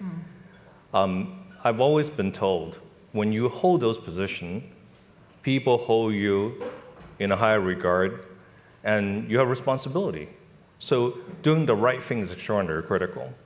Now, witnessing where the world has gone from fully centralized computer that we have no access, into distributed computing, web, now heading to decentralized computing, that means it's getting democratized. It's going to more people, but it needs coordination. It needs leadership, right? So you still need an exchange to get DeFi transactions through. So at the end of the day, if FTX doesn't work, I call Sam, right? So he's still responsible. So it doesn't mean democratization or decentralization mean there's no responsibility. And equally, just for one clarification, Web3 and all the things that are happening in crypto is not an island. So all of our Web2 technology will continue to live on. Actually, everything that we're building in computing is still living on. Mainframe is still not dead. I tried to kill it for 20, 30 years, it's still around. So that means all of these CEOs along the way, along with their team, are now bearing a lot of the burden of doing the right thing. What's the right thing? So that's for humanity. It's just not for tech alone. But we just happen to be the people that are providing an infrastructure to run this stuff. I think in an ideal world, there would be a really kind of seamless route for interfacing between stakeholders and policy, right? And you'd have sort of, constant, just, chill conversations between, regulators, policymakers, interest groups, public interest groups, right, industry, and not viewed as lobbying. That wouldn't be the aim of it. The aim is just information transfer. It's just, policymakers and regulators, they need to collect the relevant information. And that could be done in a way which, interfaced in sort of a seamless way with, with those stakeholders, and that would not require, I think, industry CEOs to spend a huge amount of their time engaging with the policy process. I don't think that's the world we're living in today. For what it's worth, I think we're living in a world where I do feel like it is incumbent upon me to go to DC, to go globally to regulators and with my team and sometimes myself, talk about what's going on in the space, because I think if that doesn't happen, and there's not one person to blame here. I think there's been sort of a bilateral lack of communication historically, but I do think it's gotten quite a bit better over the last year. No, that's really fascinating. And I'm also curious, all three of us have had the good fortune of being both founders and investors. And from an investor standpoint, what is it that we can do to support our portfolio companies and our investments to be a positive net contributor? I'll just say briefly, as someone who has founded and has invested, investors more frequently do harm than good. By trying to intervene in the companies. And that's not to say you never should. There's a time and a place for it. But I think the biggest takeaway that I've had is you can't take a company with leadership with a particular type of DNA that is excited about a particular thing and get them to do something very different than that. It isn't going to work well. That's not who they are. That's not what they're going to do. Whether or not, ideally, that's what they'd focus on, it just isn't them. And at some point, you have to decide if you want to go all the way to saying there needs to be a management change here, or if you just want to say, look, I'm excited about them for who they are and want to support that vision. You guys are founders and you've been founded. It's a terribly lonely job, right? There's not a whole lot of people you can go consult with and get support. I think the best thing for an investor to do first is to get out of the way. I know some investors love to mingle into the company's business. For sure, that's not what I believe in. When I was CEO, I didn't want anybody to mingle in my business. Right, we were able to get to a $58 billion market cap without our investors sitting on my lap, right? So I think the most important thing is support. Having that sounding board and be available, that's extremely rare to have. People talk about, I give this service, that service, help you to hire. Young people, they know how to figure this out. Just get out of the way, but give them support. A lot of it is going to be psychological support, so they don't feel they're so lonely. They're facing the whole thing on their own. Because sometimes you can't go to the employee, they say, I'm weak. But everybody has weakness. So those are crucial things to do. Yeah. Well, thank you for that. I think we all know how critical entrepreneurship is all over the world. And appreciate your time today. And thank you, everybody, for joining us. Thank you. Thanks, Hannah.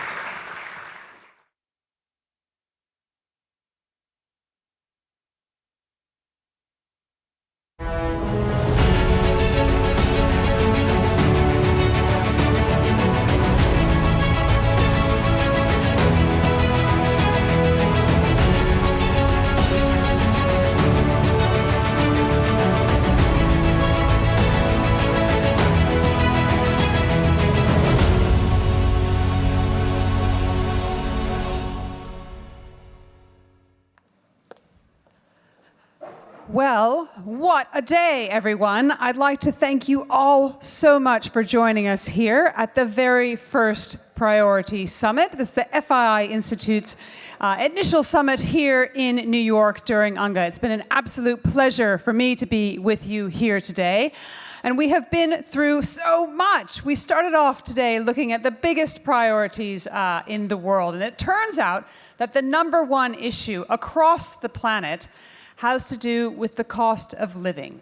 And that was not an incredible surprise to me, but I thought the research that has been done around it absolutely fascinating. We started by looking very much internally at myself. That was Act 1 of our time here together, the future of human biology, health, wellness, and longevity. I particularly was interested in hearing the perspectives from Bhutan, from Denmark as well, around how to be happy. Very interesting that that question of freedom, the freedom to make choices, was #1 in Denmark. Second, we looked at my community, so those just around us, and particularly discussing arts and culture, the future of cities and how to create more human connectivity. And again, that question of how to be happy came back there. And last of all, my world, that big zooming out. We went all the way from the metaverse out to space. We talked about mega threats. We talked about how to feed an increasingly crowded planet. And I was particularly proud to have 3 women on my panel who are leading us into space. What can go wrong there, right? So that's all from me, and I very much hope to see you along with the team from the FII Institute in Riyadh in October. If you need any further convincing of what that will be like, we have a short video to convince you to come along. Thank you. As global warming damages our planet, the conflict continues in Europe, and the Great Resignation reshapes the workplace as we knew it. Yet, the pandemic is receding, international travel is surging, renewable energy use is breaking all records, creativity and innovation are leading us through the digital transformation, and the next generation is fighting to shape the future that they want to see. More than ever, we must invest in humanity to enable a new global order. Head of states, policymakers, CEOs, investors, academics, entrepreneurs, media leaders, and young innovators will convene in Riyadh for the 6th edition of the Future Investment Initiative powered by the FII Institute on October 25th through 27th to address the unprecedented challenges and opportunities that lie ahead. Join us and our strategic partners, and let's inspire together every single person and institution on the planet to invest in humanity as we navigate this new global order.